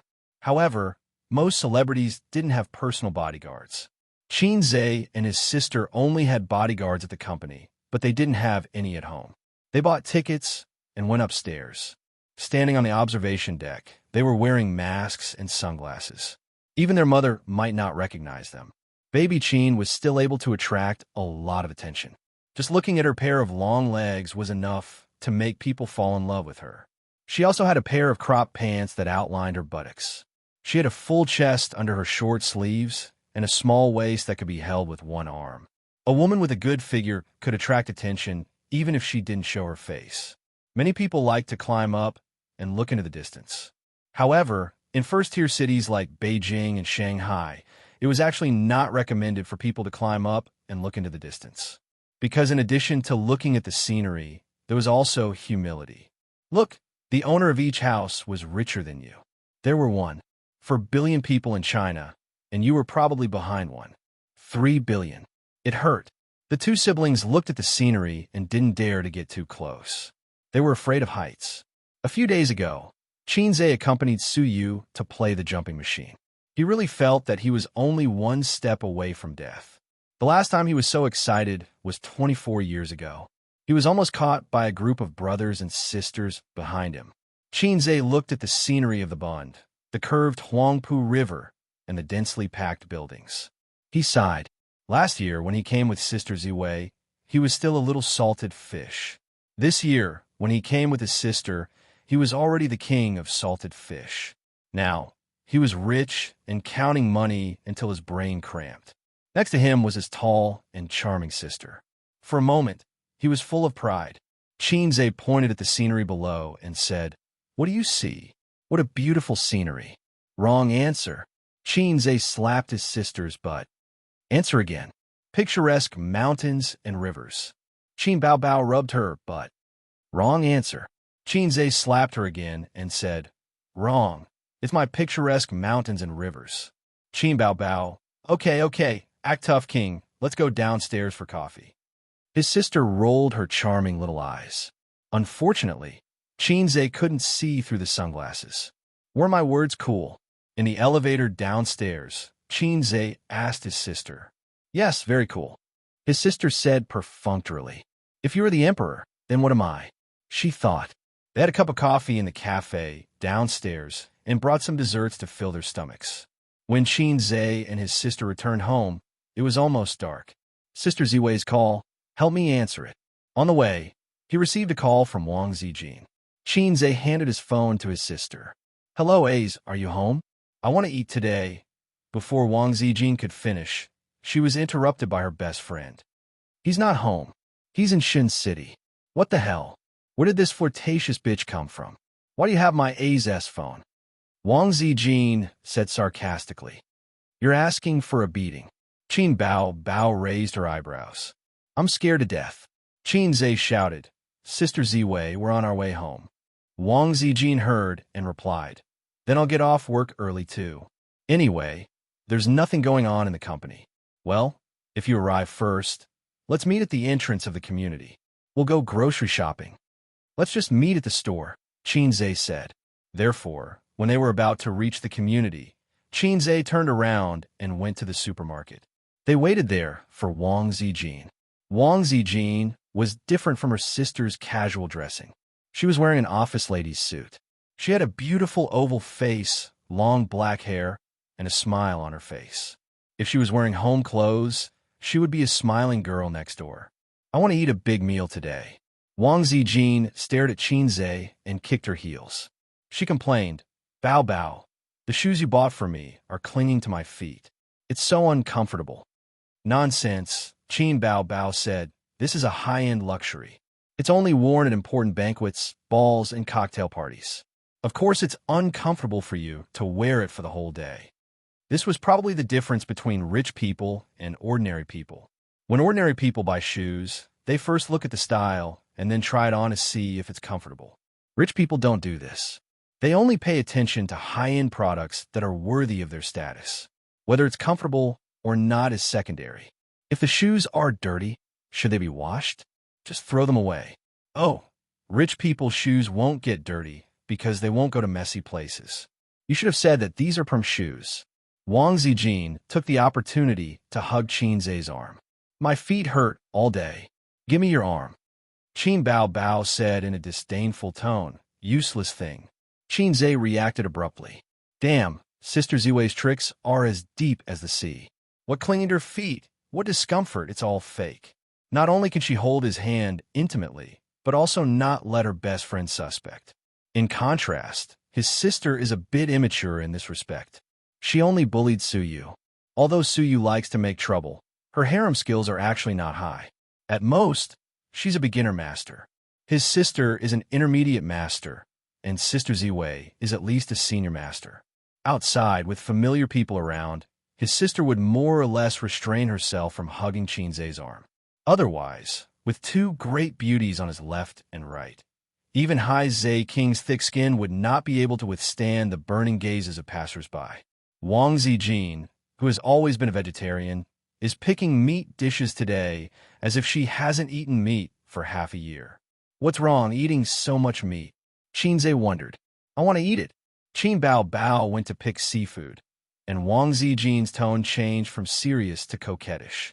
You ate too much noodles. Qinze hit the nail on the head. Yes. Not only did she eat too much, but she also cooked noodles with vegetables for 4 days. Her mouth is so bland. After shopping and returning home, the moment the burglar-proof door wrapped in a layer of sandalwood opened, the three of them covered their noses. What's this smell? Qin Bao frowned. It seems like a gas leak. Wang Zijin said, You must have left the gas on when you cooked noodles last night. Bah, then we can't live to see the sun today. You got up in the morning to cook noodles. You didn't turn it off. Then it's definitely not a gas leak. It's something else. They are quarreling. Qinze slowly took out a lighter and said quietly, Is it a gas leak? I'll try to make a fire. Slap. Slap. Two small hands slapped the back of his hand at the same time, and the sister shouted, Do you want to die? Blow it up. Qinze said angrily. Then why are you still standing at the door? Turn off the gas. Fortunately, I'm back today. A few days later, do I have to attend your funeral?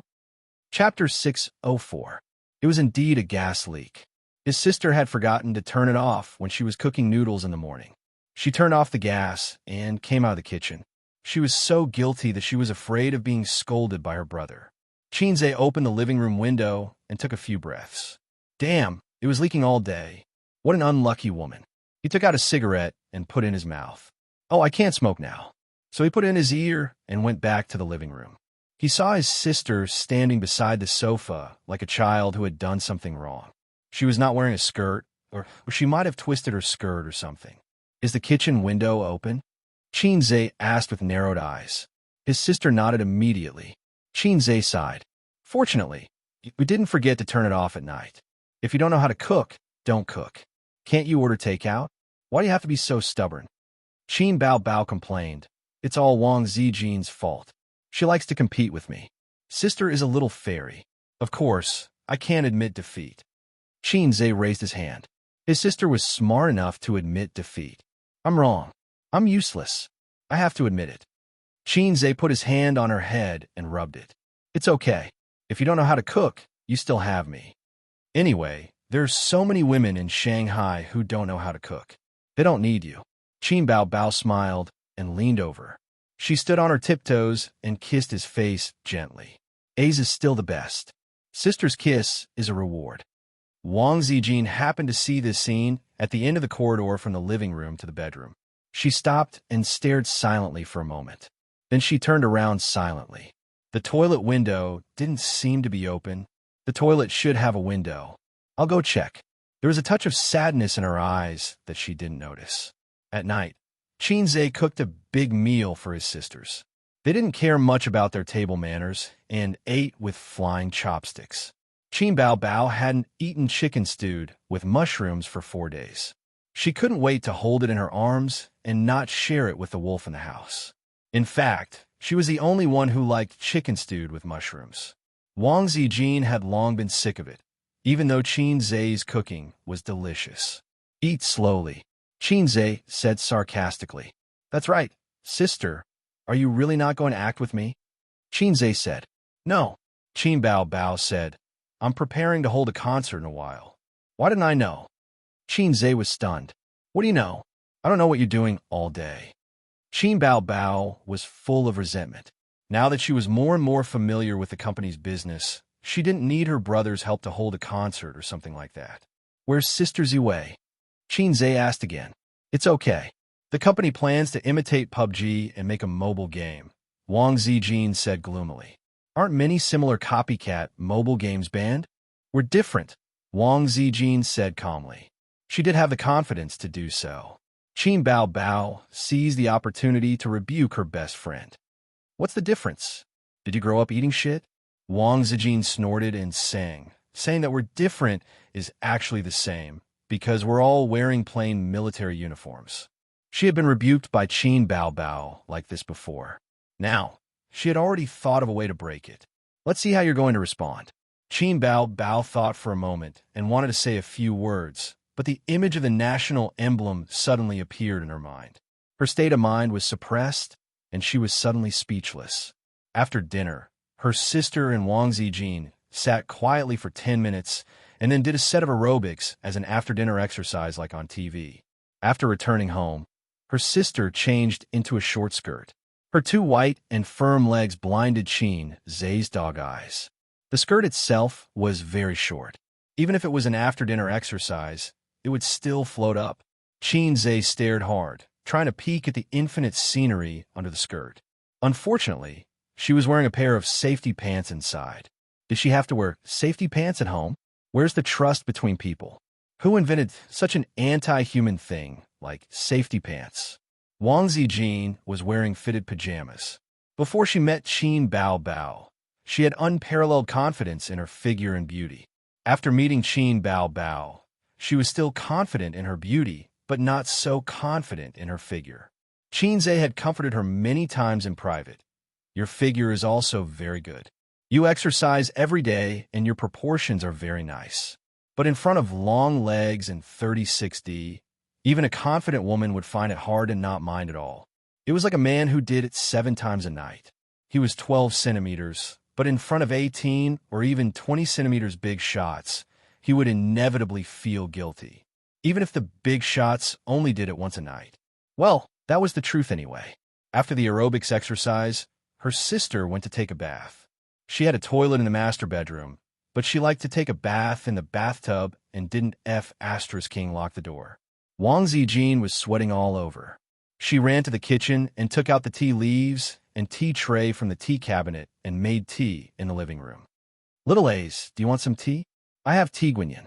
Wang Zijin took out a can of tea leaves as if she was presenting a treasure. Zhao Taiju sent it to me. He got it from his father. It's something that you can't buy even if you have money. Little sister, do you want some sex? I'm genetically modified. Qinze winked. It's been stored for 24 years. The taste is pure. You can't buy it even if you have money. Wang Zijin, Ace was being naughty again. She tilted her head and tried very hard to think of how she should respond. According to her style, she would glare at him and hit him. That was all. If it was Qin Bao Bao, an image appeared in her mind. Sob, sob, sob, I want to eat it so much. Then she would do a hand chop. Wang Zijin shuddered. She couldn't learn it. She couldn't learn it. Wang Zijin had always been suppressed by Qin Bao Bao, whether it was in terms of fighting or fighting for favor. Although she was scheming and had many tricks up her sleeve, for a woman with an impeccable appearance, she didn't need to be so scheming and scheming. As long as she learned how to act coquettishly and seductively, most men wouldn't be able to resist her. If Wang Zijin was an extraordinary master, then Qin Bao Bao would be the invincible Dongfang who didn't have any tricks up his sleeve. Ba, duga chiobai. Piercing the arrow, thousands of cries came to meet me. Scary. It took half an hour for her sister to take a bath and soak in it. When the sound of the hairdryer could be heard faintly, Wang Zijin and Qin Ze finished a pot of tea and went to the bathroom twice. Wang Zijin went into the bathroom to take a bath. Qin Ze also went into the bathroom. He went into the bathroom in her master bedroom. The door of the bathroom was unlocked. My sister didn't lock the door, and I didn't lock the door either. She had just taken off her clothes and was wearing cute bear pajamas. She never had any sexy pajamas. Maybe it was because she never had a boyfriend. It was a little difficult to accept such shameful pajamas. So, women still need to develop. Look, Suyu is now starting to buy pajamas that meet the taste of adults. Ace, are you in my bathroom? Sister knocked on the door. Yeah. Qinze answered and untied the jiaochan around his waist. After 10 minutes, Qinze went out wrapped in a bath towel. In the room, his sister was leaning against the bed. Her hair was loose, a white and sharp face was playing with her mobile phone. I'll come over tonight, Sister said in a sneaky tone. But I have to write a script. Is writing a script more important than sister? Yes, a pillow flew over, and his sister said angrily, Go away. 11:30 at night, Qinze sat in front of the desk, the sound of typing on the keyboard. After having rich cases of schizophrenia, he was full of inspiration, but his writing speed was not fast because he still needed to think. Occasionally, he would look up some information on schizophrenia on the internet. He put himself in the perspective of those schizophrenia patients. How did the web writers go crazy? Why did the high school students love poisonous chicken soup? How desperate was the man in the green hat? How magnificent and unpredictable the world of cultivation awakened by the middle-aged uncle. He had seen the symptoms of those people and heard about their deeds. When he activated advanced acting proficiency, he easily put himself in the role. I have a green onion. I like to pinch the green onion sprouts. I'm a man who wants to become the king of the world with poisonous chicken soup. I have all kinds of dirty words. There was a green light in front of him. That was the vast grassland. Also, the chrysanthemum is full of wounds. Your smile is yellow. His consciousness began to be confused. All kinds of thoughts floated, and countless images flashed by. The whole world became illusory, and his consciousness began to be separated from the rational world. He was like a person who fell into the deep sea, watching the sunlight reflected by the waves gradually disappear, sinking into the deep sea and darkness. Ace, Ace. The call came from the darkness, like a mother's gentle whisper. His confused consciousness slowly calmed down, and he opened his eyes. Chapter 605. The bright light from the ceiling made him squint and close his eyes. A few seconds later, he opened them again. He found himself lying on a hospital bed, covered with a blue and white striped quilt. He was also wearing a hospital gown. Was this a hospital? Ace, you're finally awake. How do you feel? Chima sat beside the bed and asked nervously. His sister and mother sat side by side, crying tears of joy. Ace, you're finally awake. Sister was so worried. Chinze's brain went blank for a few seconds. Who am I? Why am I here? Damn, why am I hospitalized? He tried to get up, but found that his limbs were too weak to support him. Don't move, don't move. You just woke up. The doctor said you need a rest. Chima wiped her tears. I'll call the doctor. Her sister cried as she ran out of the ward. While the mother and daughter were talking, Chinze looked around. Yes, it was a ward. It was not big, only a dozen square meters. There was a sofa and a TV. It should be a private ward. But why am I in a ward? They say that fortune favors fools. Rephrasing it, they say that ordinary people have a stable life. I don't have any disasters or illnesses in my life. He looked at his hand again and was shocked. How was this a hand? It was a chicken claw. He was bony and his skin was wrapped around the bones. His bones were clear. At this time, his sister returned with the doctor in a white coat. The doctor checked Chinze's eyelids and listened to his heartbeat. After a simple checkup, he said, It's okay. He's awake. I'll help you line up. Later, the nurse will take you for a full checkup. The mother and daughter cried tears of joy. Chima took out her phone happily. Hello, old Chin. Your son is awake. He's finally awake. Mom, what happened to me? Chinze said in a terrified tone. Do you still remember? That day when you left the internet cafe, you were stabbed by someone. It was only an external injury, but that group of bastards not only stabbed you, they even kicked and punched you. When you were sent to the hospital, you almost couldn't be saved. You almost fell into a permanent vegetative state. As Mother Chin spoke, her tears flowed out again. Chinze's hair stood on end. He felt a chill rising from his tailbone and crackling to the top of his head. His scalp went numb. Last year, he had indeed been stabbed by someone and had been hospitalized for 7 days.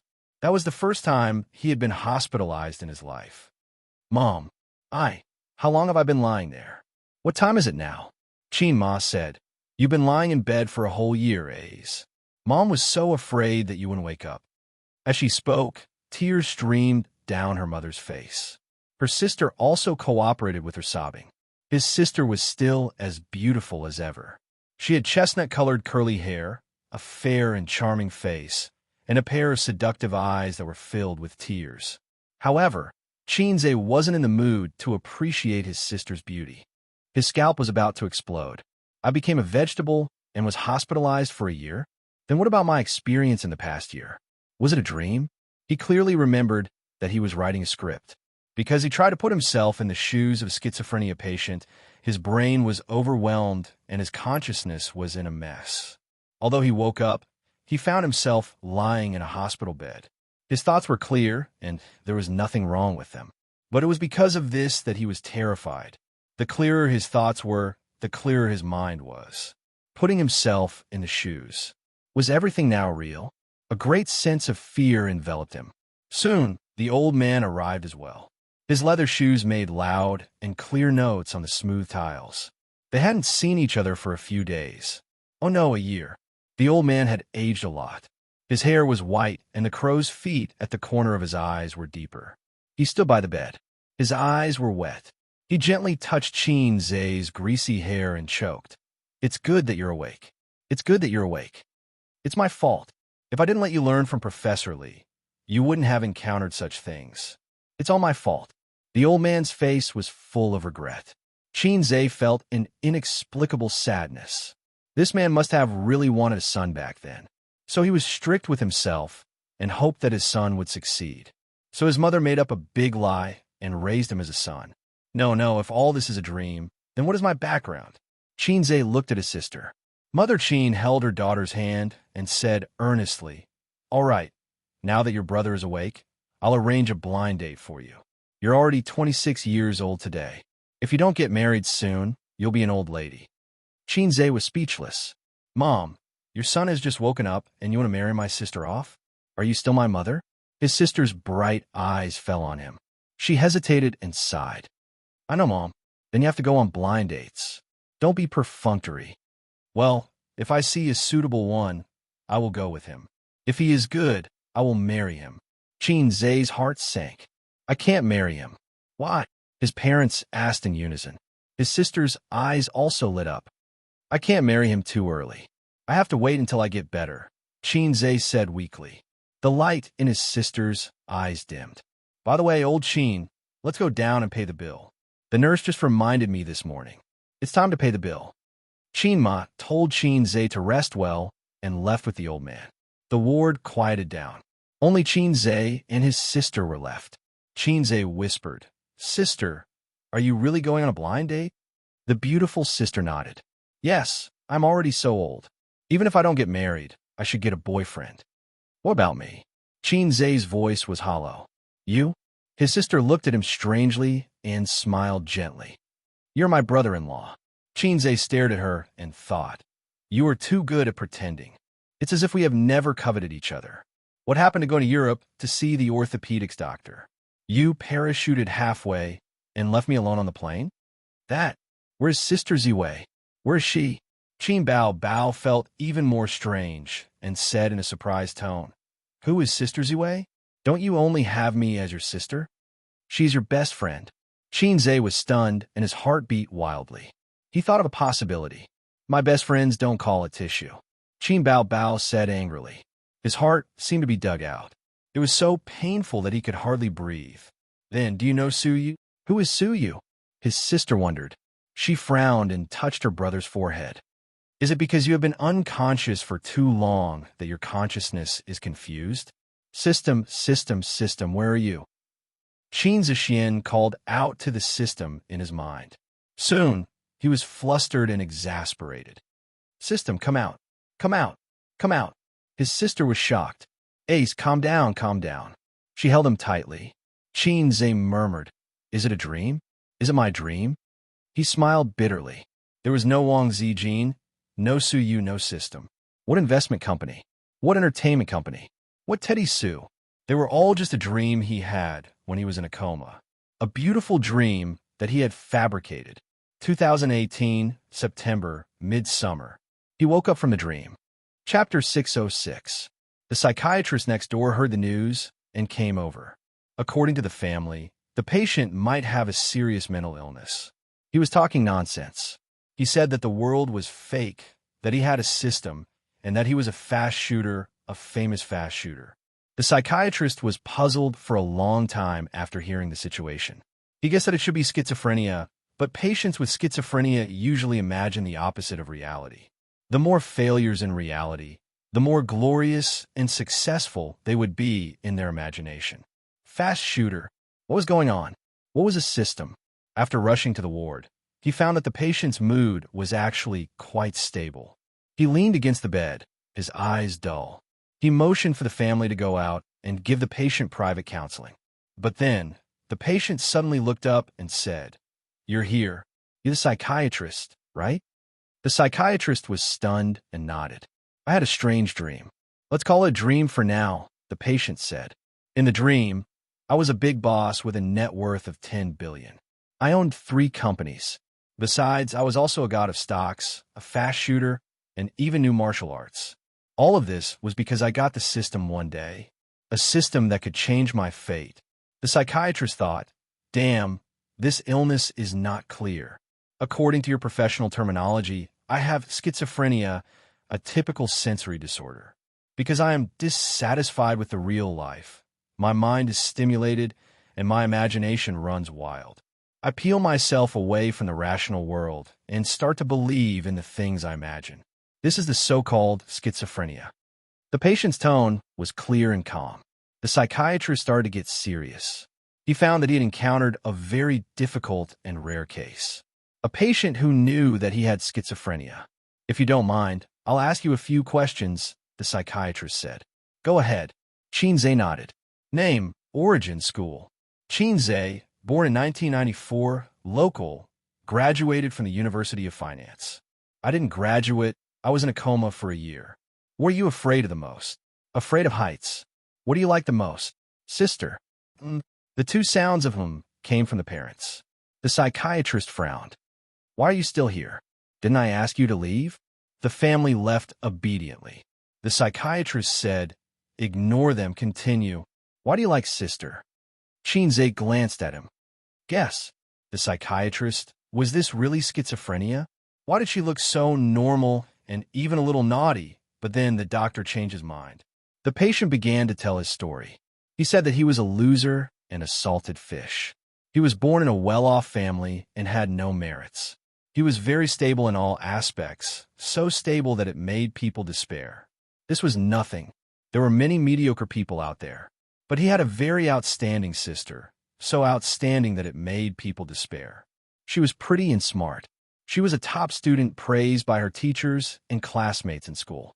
At home, she was the apple of her parents' eye. The boy had once longed to be like her. He had always longed for this sister of his. But no matter how hard he tried, he was still unknown and mediocre, like a salted fish. The only person in the world who overestimated him. Oh no, the thing was his bag. Until one day, an accident changed his life, giving him unlimited possibilities. His sister was no longer unreachable, and his life was no longer mediocre and hopeless. He had become a successful person in the eyes of many people. He was rich and handsome. His relatives and friends would give him a thumbs up whenever they mentioned him. No one would tease the tiger siblings anymore. There were many women who liked him, but he had only touched 2 leaves after passing through thousands of flowers. The psychiatrist thought to himself, "Damn, you really love this sister of yours." The doctor was silent for a long time before he confessed. "Your situation is different from many cases I've seen. Because you have a clear consciousness, you realize that you have schizophrenia. This is a good thing. It means that you can still be saved. How about this? I'll perform a deep hypnosis on you. Let's see the results." "Okay." Xianxia nodded. The doctor took out his pocket watch and began to hypnotize Xianxia. "Relax your consciousness. Lie on the bed. If you feel tired, you can sleep." Xianxia closed his eyes and did not make a sound. His face was very peaceful, as if he was sleeping. The doctor actually lied. He was not trying to hypnotize him, but to brainwash Xianxia. After listening to his words, the doctor concluded that the source of all the problems was his sister. There was no system, beautiful CEO, or best friend. They were just part of an illusion. The core was still his sister. So he had to erase this sister from the patient's mind. Erase all the longing and yearning he had for his sister. This was the knot in his heart. "Okay, that's it. Relax." After the deep hypnosis, the doctor spoke slowly. "Actually, you're a single child." The doctor observed Xianxia's expression. "Very good, very calm." "Yes, you're a single child. Your parents have only had you from the beginning to the end. You may be ordinary, you may be mediocre, but you don't have a sister." The patient began to frown. "You don't have a sister. Forget her. Get rid of her. Forget her. Get rid of her." But at this moment, the patient suddenly opened his eyes. He was like a furious demon or a beast forced to the edge of cliff. "Shut up."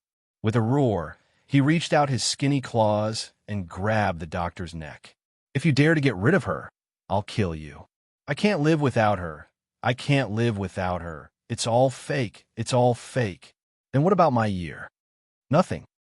Xianxia was discharged from the hospital, and his spirit recovered a lot. He no longer fantasized that he was a big shot worth billions. He lived a peaceful life, went to school on time, listened carefully in class, and lived a peaceful life. In the days without Wang Zijin and Su Yu, his sister began to seriously go on blind dates, saying that she would marry herself before the age of 30. He felt that his life would not be too exciting, but it would not be too bad either. After all, his father was a professor and his family had a big house of more than 100 square meters.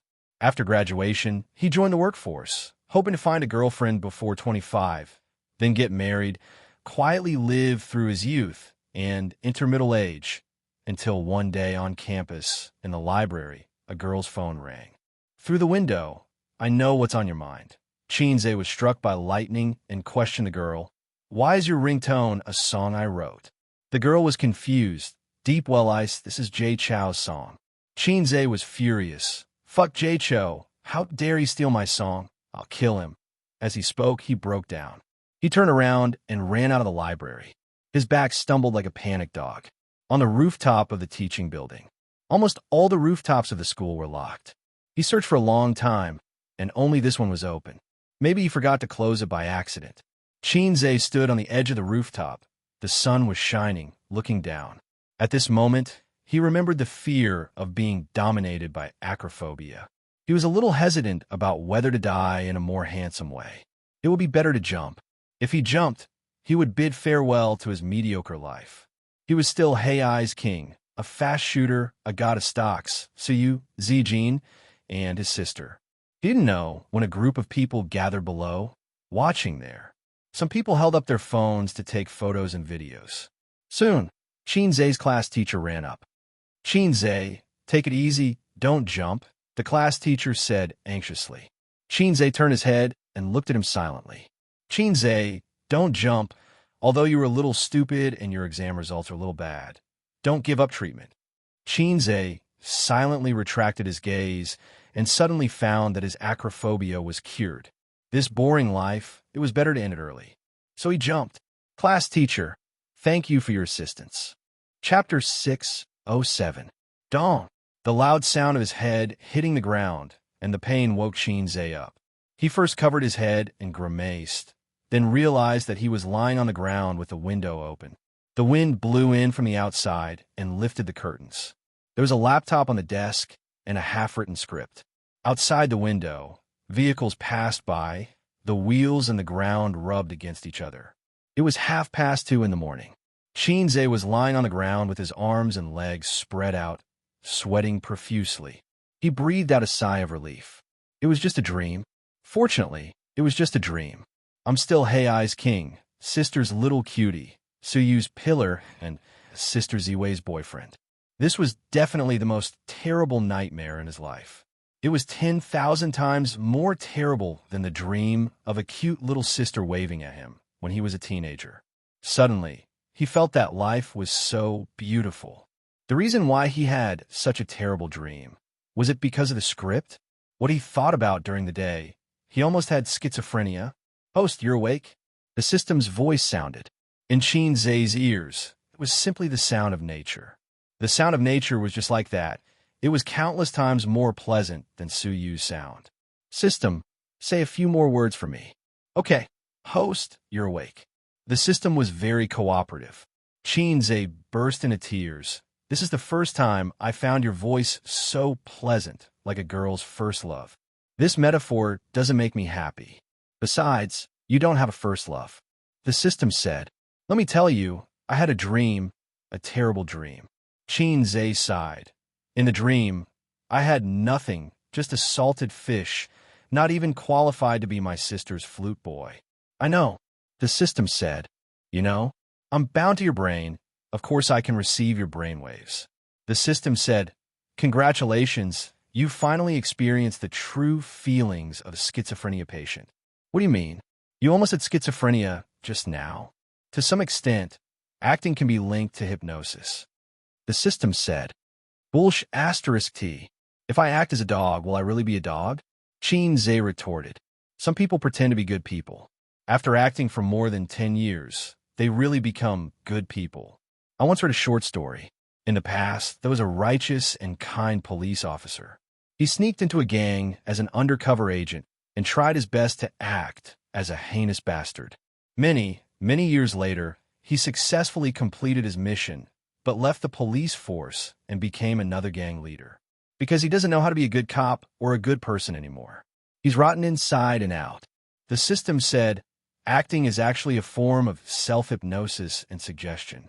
Hypnotizing yourself into the role of the character in the script and immersing yourself into the situation. The more profound the acting skills were, the more hypnotic it was. Activating acting proficiency, crazily hinting that you have schizophrenia, and then putting yourself in the shoes of those patients with schizophrenia. It's a crazy idea. Xianxia was speechless and could only complain. This is the mission with the lowest sexual value I've ever received. Now that I think about it, I still have lingering fears. I almost had a grand finale. The fear comes from the bottom of your heart. The system said, the reason why you had that dream, it's actually not a dream. You were awake from the beginning to the end, and you didn't lie on the table to sleep. It's just that your consciousness was messed up. I didn't sleep. Yes, you sat on the table like a fool, talking to yourself, and occasionally doing body movements. Finally, you climbed onto the bed, stood by the bed, and jumped. It was wonderful, but I couldn't have a bucket of popcorn. Oh, right. The reason why you had that dream is actually the fear in your heart. You're afraid that my existence is just a dream of yours. After all, it's too unbelievable. You're afraid that when you wake up, you'll have nothing. This fear has been suppressed in your heart until today. Through this opportunity, it's infinitely expanded, and expanded. If one day you really do have schizophrenia, don't doubt, the ending just now will be your ending in the future. Xianxia was silent. Don't be sad. It's normal for you to have such fear. The system said, remember the high school student who said he had a system and wanted to rely on poisoned chicken soup to become the king of the world? And the middle-aged man who fantasized about his urban cultivation. They accepted it and believed it without a doubt. In fact, they're the real schizophrenia. I just want to know, will I really have schizophrenia? Xianxia asked. This question is worth 500 points. Scram. It doesn't matter if I scram or not. You continue to write the script. You don't have much time left. The system reminded. I won't write this script again. Xianxia smiled. I have a deeper understanding of schizophrenia. It can even be said that I've had schizophrenia once. The scene in the dream scared me. Why would I make up a fictitious protagonist, a story? I can adapt it based on a true story. In order to write a script, his body and mind were greatly damaged. Xianxia closed the laptop, closed the windows, turned on the air conditioner, and fell asleep. For the next 3 days, he did not accompany his sisters to the company, nor did he go to the company to find Suyu. He began to write the script in isolation. His inspiration was bursting, and he wrote very smoothly. On the morning of the 4th day, he finished writing the script and came out of isolation. Of course, it was to accompany his sisters to Tianfeng Entertainment. Starting today, he would start preparing for the shooting of the new movie. Before that, he promised to write a new song for Huang Yuding, Guangdong Brothel until lost contact. But before he could write the lyrics and music score, Su Jiao walked in with her pair of tight legs and high heels and knocked on the CEO's office. As soon as she saw him, she put on a bitter face and pretended to be pitiful, saying, "Boss, you can't favor one and discriminate against the other." He didn't need to guess to know what she meant. Although it was just a casual mention over the phone, Huang Yuding's manager was very happy. This person was famous in the company for being a chatterbox and a big mouth. If it wasn't confidential, he wouldn't hide it. While he was chatting with Su Jiao's manager, CEO Qin is going to write a song for Yuding. I heard from Yuding that the quality of the song is very good. All right, does your Su Jiao have a new song? As a result, Su Jiao's manager felt it was unfair and ran over to Su Jiao to chat. CEO Qin has already written a song for Huang Yuding. I heard it's a hit song. Jiao Jiao, don't wait around. Hurry up and ask CEO Qin for it. A crying child gets milk. I want a hit song too. CEO Qin, write one for me too. Su Jiao sat across from him on the sofa and shamelessly insisted. A woman's greatest weapon was to act coquettishly and shamelessly. Smart women should learn this trick. It didn't necessarily have to be used on their husbands or boyfriends. Occasionally, they could act coquettishly and shamelessly towards their close superiors and elders in the family. As long as it wasn't too much, it was very easy to get promises. Xianxia had always been known for his friendliness. Other than his assistants, all the employees in the company said that he was very easy to get along with and was easier to get along with than Qin Bao Bao. Therefore, the A-list and B-list artists in the company rarely respected him as their boss. To put it simply, it was 30% respect and 70% intimacy. For old acquaintances like Huang Yuding and Xianxia, it was 20% respect and 80% intimacy. This kind of interpersonal relationship in the company had both advantages and disadvantages. The advantage was that it wasn't easy for artists to change jobs, and a relationship between friends was always more reliable than a relationship between superiors and subordinates. The disadvantage was that you had to be impartial. You had to be more tactful and intelligent when dealing with matters and allocating resources. The business-like approach wasn't very effective. Where's the hit song from? Do you think it's a street vendor's product? Xianxia said grumpily and casually threw a lollipop of his sister's. Then I want a song anyway. Su Jiao peeled off the lollipop and took a bite. He took it from his year-end album. I didn't give it to him for free. I know. Xianxia couldn't think of a suitable song at the moment. He hadn't listened to a song in a long time, and he rarely listened to the female version. How about this? I'll give you two a song for free. But it's not one song for each of you. It's one song for both of you. Su Jiao's eyes lit up. Then I want to hear the quality of the song first. Look at what you're saying. Which of my songs isn't quality? Chapter 608. Yes. Su Jiao kept pecking his head. Boss Qin songs are all top-notch and can all be popular. It's my fault. I admit my mistake. Xianxia closed his eyes in pleasure, enjoying the pleasure of being flattered. This gave him a sense of fulfillment and satisfaction. I'm still that fast shooter. Happiness. Humans were like this. In the past, when they carried the title of fast shooter, they couldn't wait to throw it away and kick it away. But when they lost it once, even a sniper would gladly endure it and be filled with happiness. Schizophrenia was really scary. The system was right. He was infinitely close to schizophrenia last night and had a clear mind, but it automatically blocked out a lot of key information, such as his knowledge, his vision, and so on. These things had already become his own. But he didn't remember it all last night and was terrified. That wasn't a dream. It was the feeling of a schizophrenia patient after their consciousness was disrupted. If it was in a Xianxia world, I would probably die from an inner demon tribulation. Su Jiao blinked and didn't know how she got CEO Qin's G-spot. Look at his satisfied face. He even squinted his eyes. Is Huang Yuting in the company?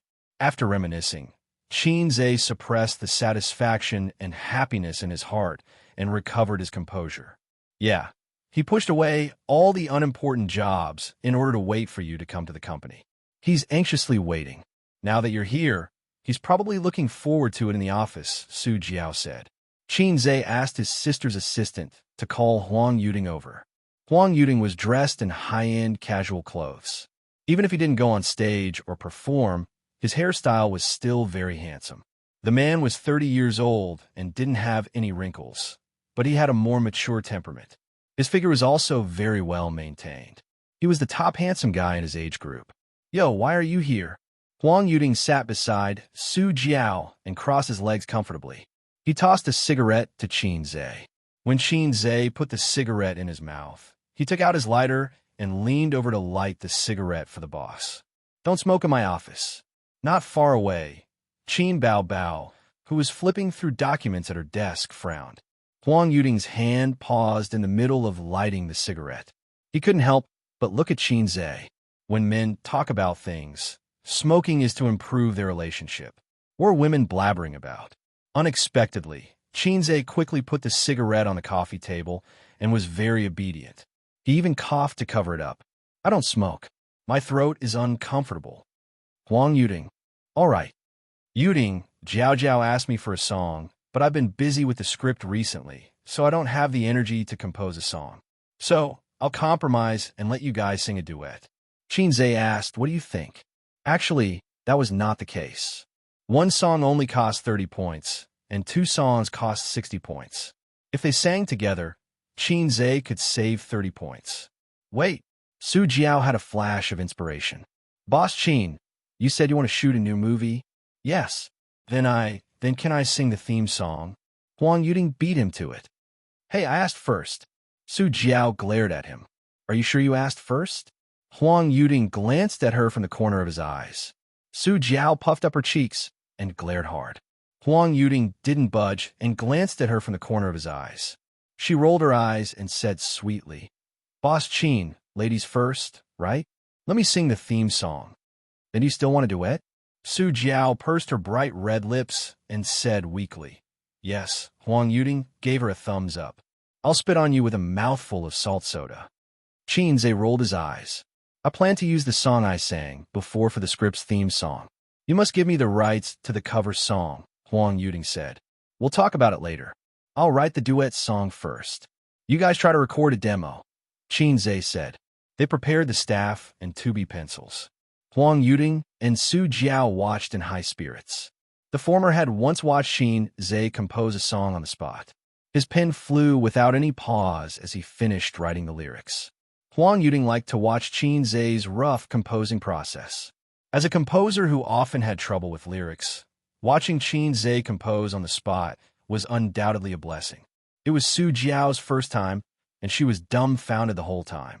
She wasn't a singer-songwriter and had tried before, but she realized that she wasn't cut out for it. She had seen many excellent composers composing songs. They were like shitting, squeezing out a little bit, and squeezing out a little bit. Very few people could pull out a whole string. Once they were disturbed, they would tighten their buttholes and break the sh*t. Then they would fly into a rage. Su Jiao had never seen someone pull out a whole string so smoothly like Xianxia. Moreover, his composing process was different from others. Normally, he would compose the song first, then fill in the lyrics.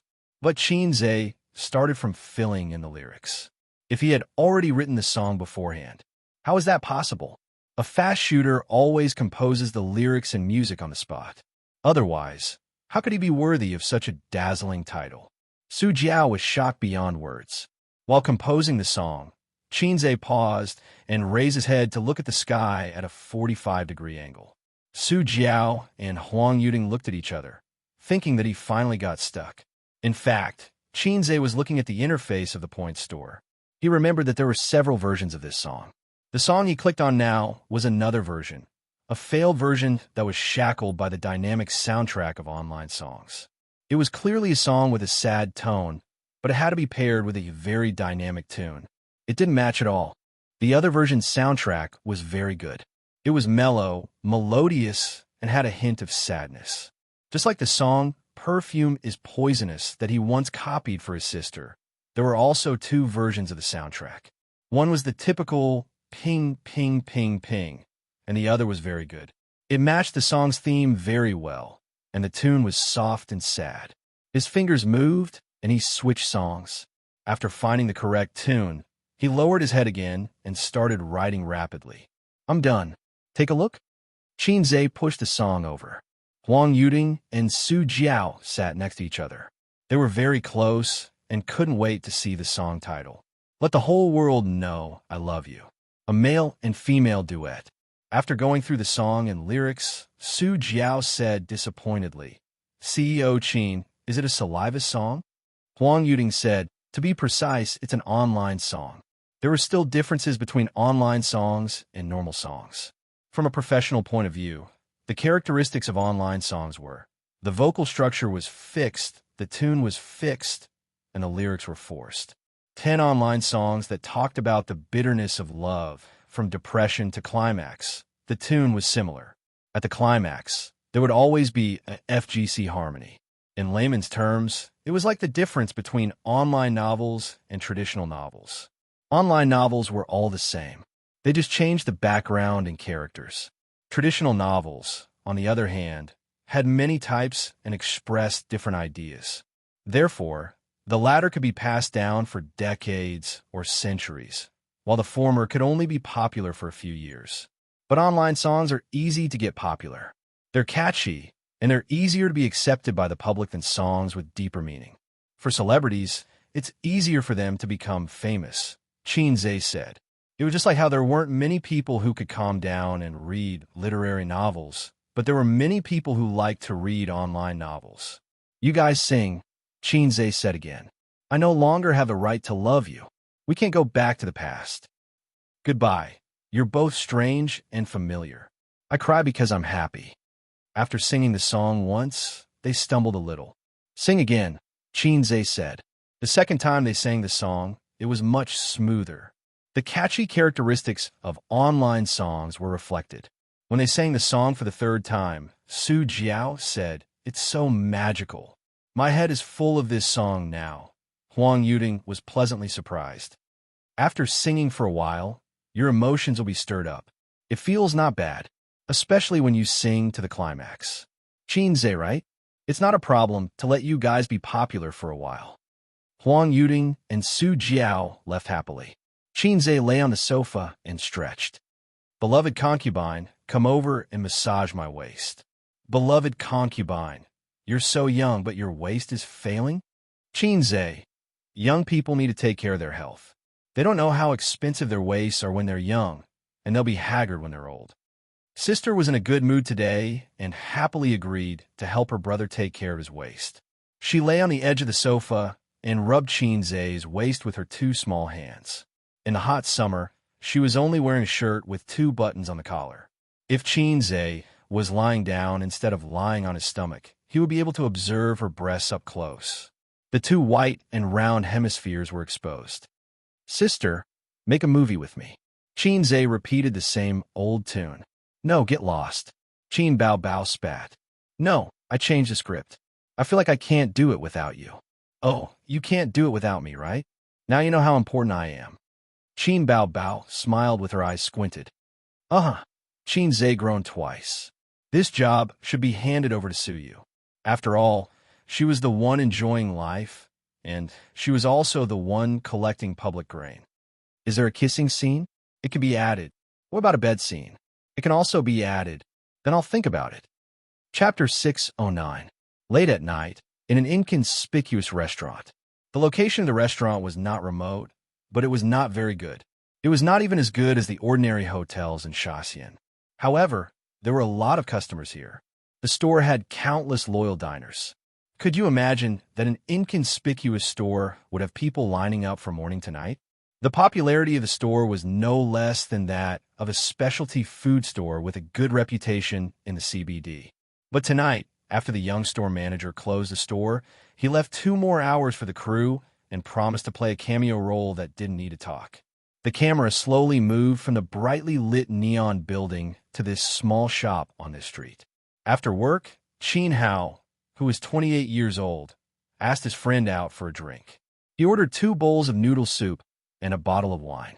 Slightly tipsy, his friend burped and said, Howsy, how was the job interview today? Qin Hao took a sip of wine and shook his head. I didn't go. His clothes were no more than 500 yuan, including a cheap suit, cheap leather shoes, a counterfeit Vacheron Constantine watch, and an LV men's leather bag. He was a loser who didn't have a good life in the big city. The only good thing about him was the ancestral small house of 50 square meters. His friend clicked his tongue and said in an exasperated tone, It's not that I want to criticize you, but I've been looking for this job for a long time. You have connections. The job interview is just a process. You will definitely be hired. 5 insurances and 1 housing fund, with a monthly salary of 6,000 yuan. Where else can you find such a good job? Why don't you go? If not, why are you dressed like this? If you have a decent job earlier, will your girlfriend leave you? It's not that I don't like you. Not because you have no money, but because I can't see the future with you. Are you heart-wrenching? To be honest, I can only help you occasionally. You have to rely on yourself in life. His friend kept nagging. His nagging brought out the character of Qin Hao, who was born in Shanghai. His parents were both dead, and he grew up with his adoptive parents. He was mediocre all his life. When he was 28 years old, he still achieved nothing. At this time, Qin Hao whispered, She got married today. He said this in a very flat tone, but at this moment, the whole restaurant seemed to be quiet. Silent diners and silent friends. It was very quiet and there was no expression on their faces, but the atmosphere became inexplicably heavy. This scene almost made the director forget to shout cut. Okay, we passed, the director announced. After that, he cautiously asked for Xianxia's opinion. Boss Qin, what do you think? Xianxia nodded and buried himself in the noodles. Although the price was outrageous, the taste was amazing. The crew members stood outside the shop talking and moving the equipment. The director did not need to do this. He sat beside Xianxia and said to the young shop owner, Boss, give me a bowl of noodles and 2 tea eggs. The tea eggs in your shop are really expensive. The young boss said coldly, We're sold out. You can leave after you're done. We're closed. Director, hey, is this the attitude of a businessman? After Xianxia finished his noodles and wine, he smiled and said, Boss, your cooking skills are better than mine. I'll bring my sister here to try some other day. The young boss, remember to get a number and line up. Xianxia asked again, Why didn't you choose the CBD? The young boss hesitated. The conditions don't allow it. Is it because you don't have money? I can invest. The young boss did not answer. Xianxia did not ask anymore. He was too lazy to be ignored. He took a few tissues and said to the director, "Start the next scene." "Are you ready?" "We'll start the next scene immediately," the director shouted. The director's surname was Zheng. He was a second-tier director in the company. Most of the time, he was in charge of some MVs or commercials. Occasionally, when the company needed to promote a newcomer, he was in charge of some low-cost web dramas. Fortunately, MOU had gone overseas with the crew. It was a rare opportunity. He was chosen by the big boss and worked very hard. Qin Hao and his friend left the shop. He declined his friend's offer to drive him home and crossed the road alone. He did not know if it was because of the alcohol or because he was in a bad mood, but he was a little absent-minded until the sound of a horn woke him up. He looked up and could not open his eyes because of the strong light. A speeding car hit him and sent him flying. The scene changed. His friend, who had just opened a car door, turned his head in horror. "Cut!" the director shouted. This time, he did not ask for Xianxia's opinion. There were no technical difficulties, nor were there any tests of acting skills. On the other side, the staff came forward to help Xianxia remove the wire. "That's all for today. By the way, is the shooting for Qin Bao Bao's wedding finished?" Xianxia asked as he took a bottle of mineral water from the director. When the scene of crossing the road was released in the future, the female lead's wedding scene would be edited into it. The female lead was thinking about today's heart-wrenching scene and was hit by a car. "It's finished," the director said. In the shop, the young manager stood at the door and looked at the busy crew. He asked curiously, "Don't you pay attention to the rules? Why did you ask me to make an exception today? I feel like I met an old friend." "An old friend? I'm not sure. Maybe it's an illusion. The other party has a special hiding technique. I can't catch it." "Oh." The door closed and the lights were turned off. The shop was plunged into darkness. Xianxia drank some wine and could not drive. The director personally drove him back. He was willing to be his lackey and serve him everywhere. The law of the workplace. Sucking up to the boss will always give you a better chance of promotion than working hard. So far, Director Zheng's performance was average, which satisfied Xianxia. As long as he was not too useless, Xianxia was still willing to train him. Perhaps it was because of the perpetual system, but Xianxia was more casual when it came to using people. As a self-made entrepreneur, he was more rigorous in the use of talents. After many years, he would often be able to cultivate the skill of identifying people. But Xianxia did not need that. His success and rise came from the system. As long as they were not useless, Xianxia would use them and was willing to use them. In other words, even if all the directors and artists in the company all jumped ship, given some time, he could still build a new entertainment industry capital company. "I have countless good dramas and songs. I can do well wherever I go. I don't produce works. I'm just a porter between the two worlds. Chairman Qin, why don't you act in a TV drama?" On the way, Director Zheng tried to change the topic. "I don't have time," Xianxia said. A TV drama would take a few months to half a year. He did not have the energy to do that. There were also those that could be done in a month, such as low-cost and fast food dramas. Director Zheng laughed dryly. "All right, you've seen the script. What do you think?" "Good, very good. Tell me the truth." "It's very average." Suddenly, he felt a stab in his heart. Director Zheng said, "It's actually very high quality. But compared to Chairman Qin's previous scripts, it's a little worse." Xianxia thought to himself, "Because this was my original work." "You didn't read the script carefully." Xianxia said, "Go back and read it carefully. Once you understand the feelings and the tears at the end, you won't say that." Oh. Director Zheng felt that Chairman Qin was a little angry, but he really did not study the script carefully. The time he had the script was too short. He was busy working. "You've been in the company for 3 years, Xianxia said. "Yes, it's all thanks to Chairman Qin. I was actually planning to quit at the end of last year and try my luck in Dongguan." Director Zheng said flatteringly, "But Chairman Qin, when you came, you immediately changed the company's fortunes." Xianxia said, "Why don't you drift to the north? There are more opportunities there. Compared to that, Guangdong has been going downhill these few years. Prosperous and prostitutes are everywhere. That's why they can't prosper. Director Zheng nodded. He naturally did not understand the meaning of the latter half of the sentence. They did not speak for the rest of the journey. Qinzhe opened the chat app. He wanted to ask his sisters if they had dinner. The university group was bustling. He opened it silently, scrolled through the chat history, and then exited. Nowadays, it was very difficult to joke with his old friends. In the past, they could still chat, talk about beautiful women, and talk dirty. But now he couldn't do that. If he continued to be the same as before, posting some gifs that made people unable to keep up with his nutrition, or discussing girls with big buttocks and giggling a few times, his chat history might be posted online the next day. Shocking. Qinzhe is actually such a person. Shocking. Qinzhe actually likes He. Wait. His circle of friends was getting bigger and bigger. But the friends he made when he was down and out, those pure friendships were getting fewer and fewer. Only his sister was still the same. So he could only kiss her often to reminisce about the past. He was so lucky to have a capable sister. A message came over. It was from his cousin Xianxia. Cousin, it's my birthday today. Give me a red packet. Qinzhe replied. Ask your sister for one. I already asked, blind crying.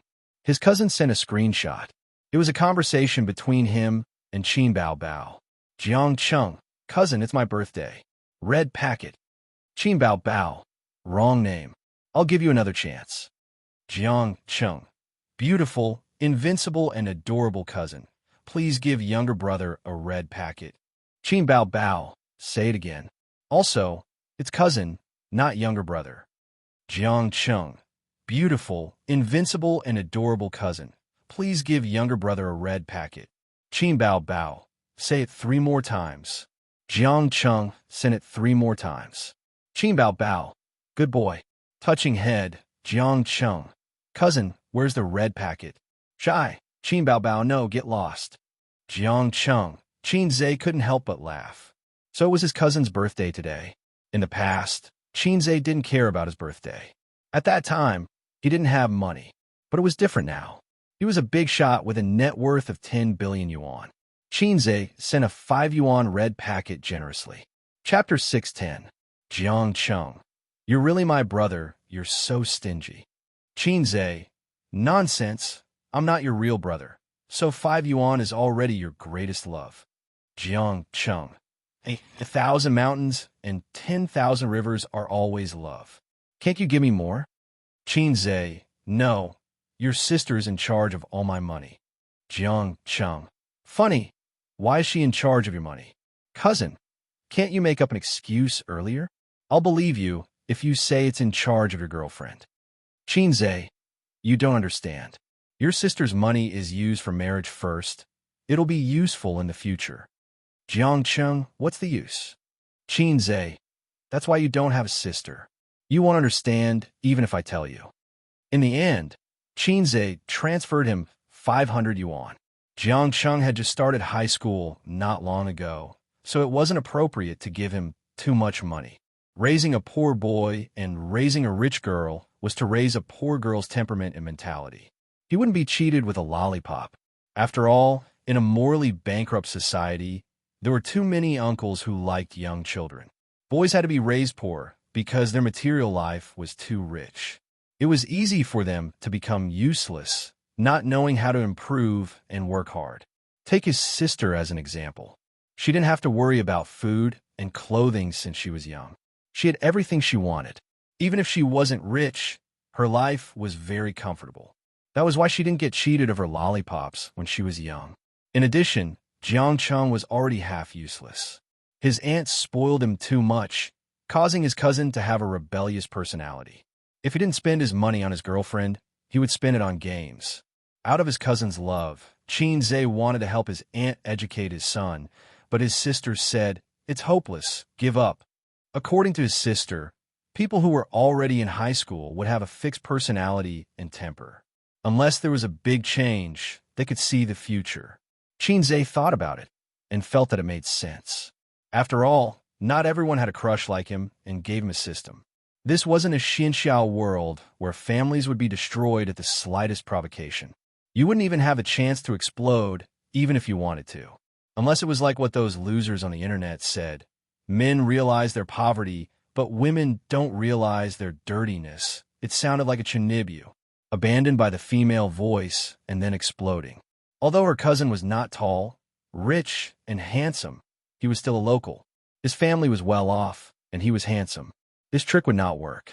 Furthermore, this was the plot of the main character.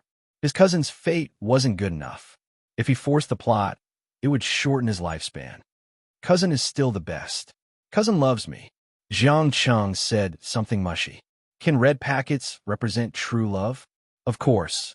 Why would someone who doesn't love you give you a red packet? Xianxia had an idea. He opened the album and found a set of pictures that he would download in the future. He had downloaded the picture of fancy red envelopes last year. He had wanted to use it, but after the new year, other than the red envelopes from his parents, he had not received a single cent. His sister asked him for it. So you asked him for it, Wang Zijin asked him for it, and the children of his relatives and friends asked him for it. Everyone tacitly asked for red packets from him. Xianxia sent a message to his sister first. Sister Bao, are you there? Yes. Xianxia sent a picture over. It was a picture of a simple and honest koala bear with the caption, "Gimme 10 yuan."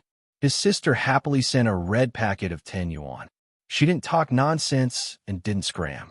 Sure enough, he was her biological brother. Xianxia sent another picture. It was still a simple and honest koala bear with the caption, "Gimme 20 yuan." His sister still didn't talk nonsense and sent a red packet of 20 yuan. Xianxia, another 30 yuan. Sister, what's wrong with you? Send another red packet of 30 yuan.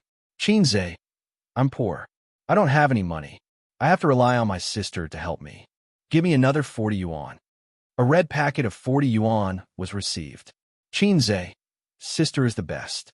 I want another 50 yuan. A red packet of 50 yuan was received. Xianxia smiled in relief. His sister had always fulfilled his every request. Even if she was whining and complaining, his sister would always fulfill his every request, including kissing him. Qin Bao Bao, do you want more? Xianxia, no, happy emoji. Qin Bao Bao replied with a no. A few seconds later, she said, it's time to top up your wife's money. 500,000 yuan.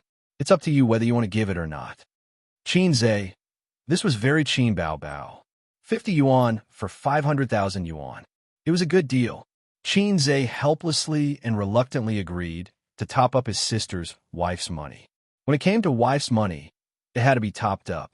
If it stopped working, his wife's card would be bought by someone else. Xianxia sent the same message to Wang Zijin. Sister Ziwei, are you there? Wang Zijin replied instantly, yes. She must be watching a movie or drama at this time, and she liked to watch it on her phone. Xianxia sent a picture of a simple and honest koala bear. Give me 10 yuan. Wang Zijin sent it. Until he sent a set of pictures. Wang Zijin didn't say anything, didn't ask anything, and sent him 5 red packets. Xianxia, thank you, Sister Ziwei. Moi. Wang Zijin replied with a touching head emoji. Well, I'll continue to watch TV. Sister Ziwei was so good. She loved her brother and didn't bargain with him. Bah, she loved her boyfriend. He sent the same picture to Suyu. Give me 10 yuan. A few minutes later, Suyu sent a red packet of 10 yuan. Okay, honey. Xianxia, give me 20 yuan. Suyu, okay, honey. Xianxia, 30 more. Suyu transferred 5,000 yuan to him. Xianxia, it doesn't need so much. Suyu, then come over and let me sleep with you. I'll be your girlfriend. Suyu began to be naughty again. Xianxia suddenly thought, would Sister Man spoil me so much? As soon as he thought of this, he couldn't control himself and couldn't help but send a picture to Nan Man Pei. He didn't reply until the car drove into the parking lot of Royal View Mansion. The director said he would take a taxi back and watch Xianxia enter the elevator. In the elevator, Nan Man Pei's reply came late. I was busy just now. What's wrong with you? She sent a red packet to him. Xianxia, give me 20 yuan. Nan Man Pei sent another red packet. I'm busy. If you have something to say, just say it. Xianxia, it's nothing. I just want to see if Sister Man spoils me. Another 30 yuan. There was no response. Xianxia was a little disappointed, but soon, another 30 yuan red packet was sent. Xianxia climbed up the pole. Another 40. Another red packet. After sending a set of pictures, Xianxia received 5 more red packets. Happy. Xianxia, sister man really spoils me. Moi. Nan man pay. Master, it's me. It's me. Awkward. Nan man pay.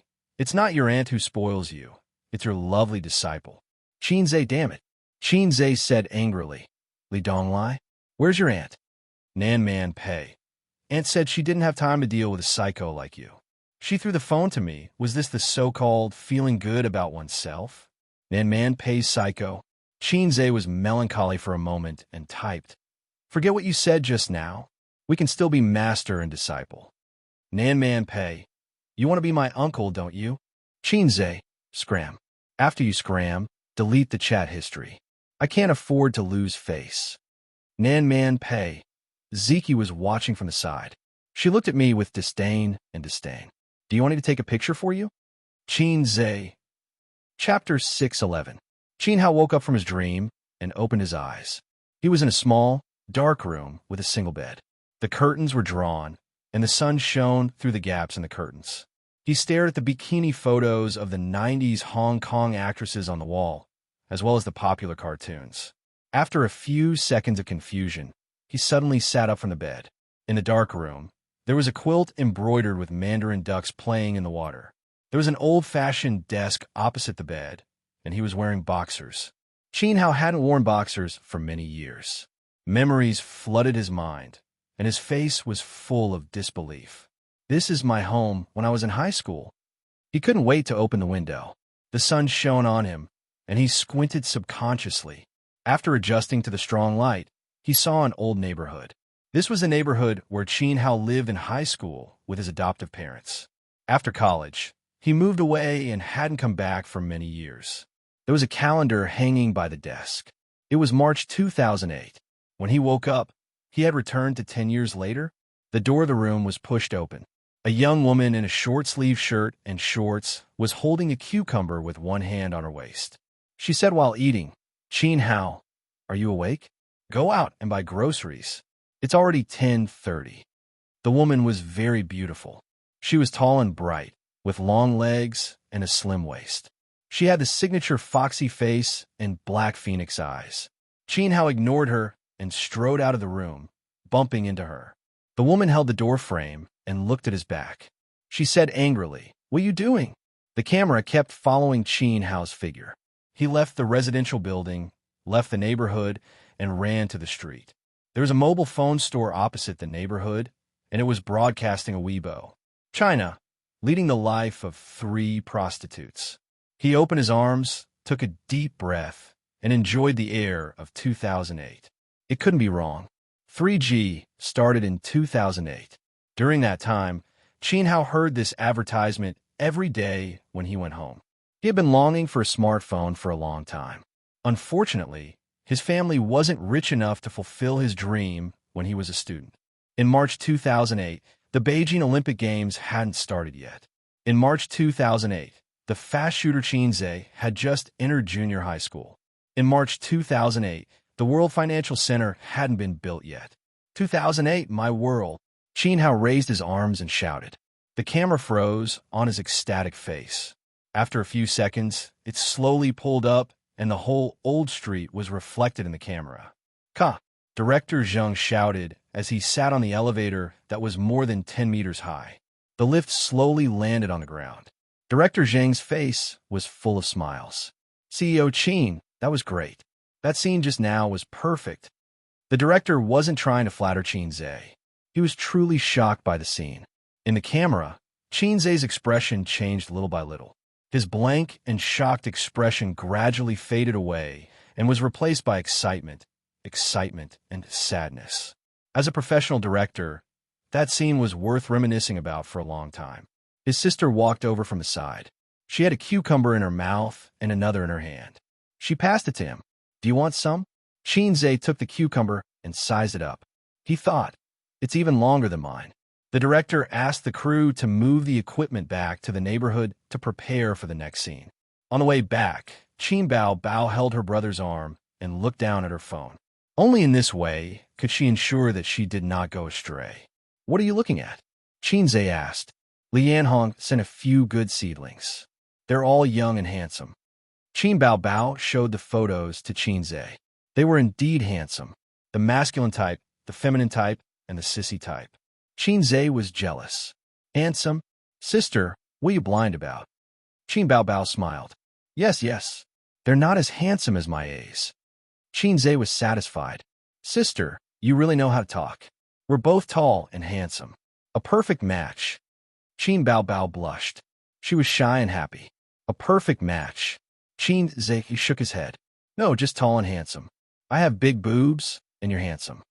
This story was about a loser in life. In a car accident, he accidentally returned to 10 years ago. The male protagonist was abandoned in an orphanage by his biological parents. When he was 3 years old, he was adopted by his adoptive parents. He had a childhood sweetheart called Xianxia. She was the girl he had a crush on since puberty. His sister was very outstanding, but the male protagonist was very mediocre. The story was presented to the audience through 2 scenes. Scene 1. In university, he was invisible. He sat quietly in the library and watched the couple sitting next to him snuggle up to each other. He smiled sweetly and quietly packed his bag and left. He walked past the basketball court and watched the boys running as if they were flying. The girls screamed as they sweated profusely. He walked past them silently. Scene 2. In the father's scolding and grumbling, he was very disappointed in his adopted son. He was grumbling because of the loss of his business. In the 2008 economic crisis, the crisis did not erupt suddenly. Instead, it snowballed. In a year, his adoptive parents changed houses twice. From a high-end apartment to a normal neighborhood, life became more and more difficult. "Dad, this year's business will not be good. You probably can't increase your income, but you should be able to reduce your expenditure. Don't be in a hurry to change your fortune. We'll talk about it after this year. If you have the money, buy back the house. While you're at it, save up a few more houses." At the dinner table, Qin Hao suggested to his adoptive father, "Go to university well. I'll be thankful if you can find a good job after graduation." His adoptive father did not appreciate the suggestion. Instead, he reprimanded him. Sitting opposite him, his sister secretly stuck her tongue out at him. She was playful and cute. This scene was over. The filming went smoothly. Director Zheng passed him a glass of water. When he thought of Qinze's appointment, his excitement and joy faded. He was more nervous and anxious. He called MOU and asked about the things to take note of when filming with Qinze. MOU replied that he was obedient, sensible, and serious. He just needed to watch from the side. At that time, he was confused. Now he understood. Taking advantage of his free time, Director Zheng discussed the script with Qinze. He felt that with his name on this movie, even if it was not as popular as Journey to the West, it should be able to achieve good results. "President Qin, I think I've failed. There's finally hope for me to succeed." He really wanted to go to Guangdong to develop his career. He had learned a lot of Guangdong dialect and would occasionally say a few sentences. Qinze said, "Life is always full of ups and downs." Director Zheng was stunned and said against his will, "That makes sense, that makes sense. Look, once this person became rich, the words that came out of his mouth became wise words. When he said these words when he had no money, he would probably be told to scram in return." Qinze had been learning how to persuade horses recently. As a capitalist, it was better to have a fluent tongue than not to have one. He had studied a lot of persuasive speech videos. In conclusion, it sounded very reasonable, but when he thought about it later, it was all F***king nonsense. In the end, his adoptive father did not listen to Qin Hao's advice and put all his eggs in one basket. In the end, he lost everything and even borrowed money from loan sharks. Not long after, the loan sharks came knocking on his door. His adoptive parents were terrified. They hugged each other and trembled like quails. They tried to sound tough, but they were timid inside, telling him not to mess around. "If you don't pay back the money, I'll send you to the rooftop today." The loan sharks showed their ugly faces. Smack! A cucumber fell from the sky and smashed on the head of the small gang leader. His sister stood at the door of the boudoir with her hands on her waist like a majestic little tiger. "Yo, Mr. Qin, you have such a beautiful daughter?" The small gang leader's eyes shone. "You should have said so earlier. We can avoid the interest, as long as you accompany me and talk about my dreams." As he spoke, he forced himself on Qin's sea. 100 years ago, loan sharks were rampant in Shanghai. In the famous financial center of the country, there were many people who relied on finance to make a living. Even in today's Shanghai, loan sharks were everywhere. They just changed their name to finance companies. As the protagonist of a rebirth, Qin Hao finally found a chance to show his power. He stood in front of his childhood sweetheart sister and said, "I'll pay back the money my father owes you. 2 million. Can you afford it?" The small gang leader looked at him disdainfully. Qin Hao was terrified. He thought about how he was reborn and should act high and mighty. He said, "After a month, I'll pay you back with interest." The loan sharks agreed to give him a month. They threatened that if he didn't pay in half a month, not only would they take his sister's money, but they would also chop off Qin Hao's hand. The month after that was the starting point for the male protagonist, Qin Hao, to become rich. He borrowed all the savings from his sister and invested them in the stock market. He wandered around the entertainment company and promoted his songs. He wrote novels and submitted manuscripts. He began his journey of working hard. As someone who had been there before, he had a lot of ideas to make money. A month later, the loan sharks came again. They saw stacks of banknotes in the living room. The sitting posture of the whole family was very interesting. Qin Hao sat in the middle with a cigar in his mouth. His sister sat on his left, while his mother sat on his right. His father lit the cigar for his son. This place would be accompanied by lively music in the future. The family crisis was resolved. Qin Hao's status in the family jumped. This film wasn't just about the struggles of a reborn person. It was mixed with a lot of funny material.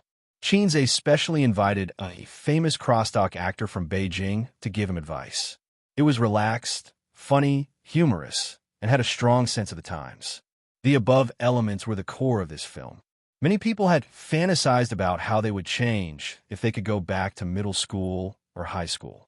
At night, the sister brought chicken soup into the brother's room. "Little Hao, drink the soup." Qin Hao was drawing. "Wait for me to finish." "What are you drawing?" The sister picked up a pencil and poked him. Annoying. Qin Hao held the pencil. "My idiot." The sister said, "No, it's my idiot." In the scene, the childhood sweethearts hugged and kissed. Qin Bao sat on Xianxia's lap. Xianxia's hand was on his sister's waist. "Cut!" Director Zheng shouted. "Chairman Qin, the next scene is the bed scene." "Okay." Xianxia and his sister separated and nodded. Director Zheng didn't know if it was an illusion, but he felt that the two of them were a little unsatisfied. "However, shouldn't we shoot some memories?" Director Zheng asked. Before the bed scene, the male lead would recall the past of his previous life. He and his sister liked each other during puberty. They were careful to get close to each other, but they were afraid of crossing the line. After graduation, they stopped contacting each other and went their separate ways. His sister, who was his childhood sweetheart, found another boyfriend. One time, he went back to his adoptive parents' house and saw his sister getting out of her boyfriend's car and hugging downstairs. The filming method was to be done in the present. From time to time, the male lead's memories will be mixed in. The downfall of his previous life and the glory of his current life were a sharp contrast. Xianxia asked for his sister's opinion. Qin Bao tilted her head and thought, "Let's shoot this bed scene. I feel it now." Xianxia, "What kind of feeling, sister?" "Okay, then let's start the next scene." The director nodded.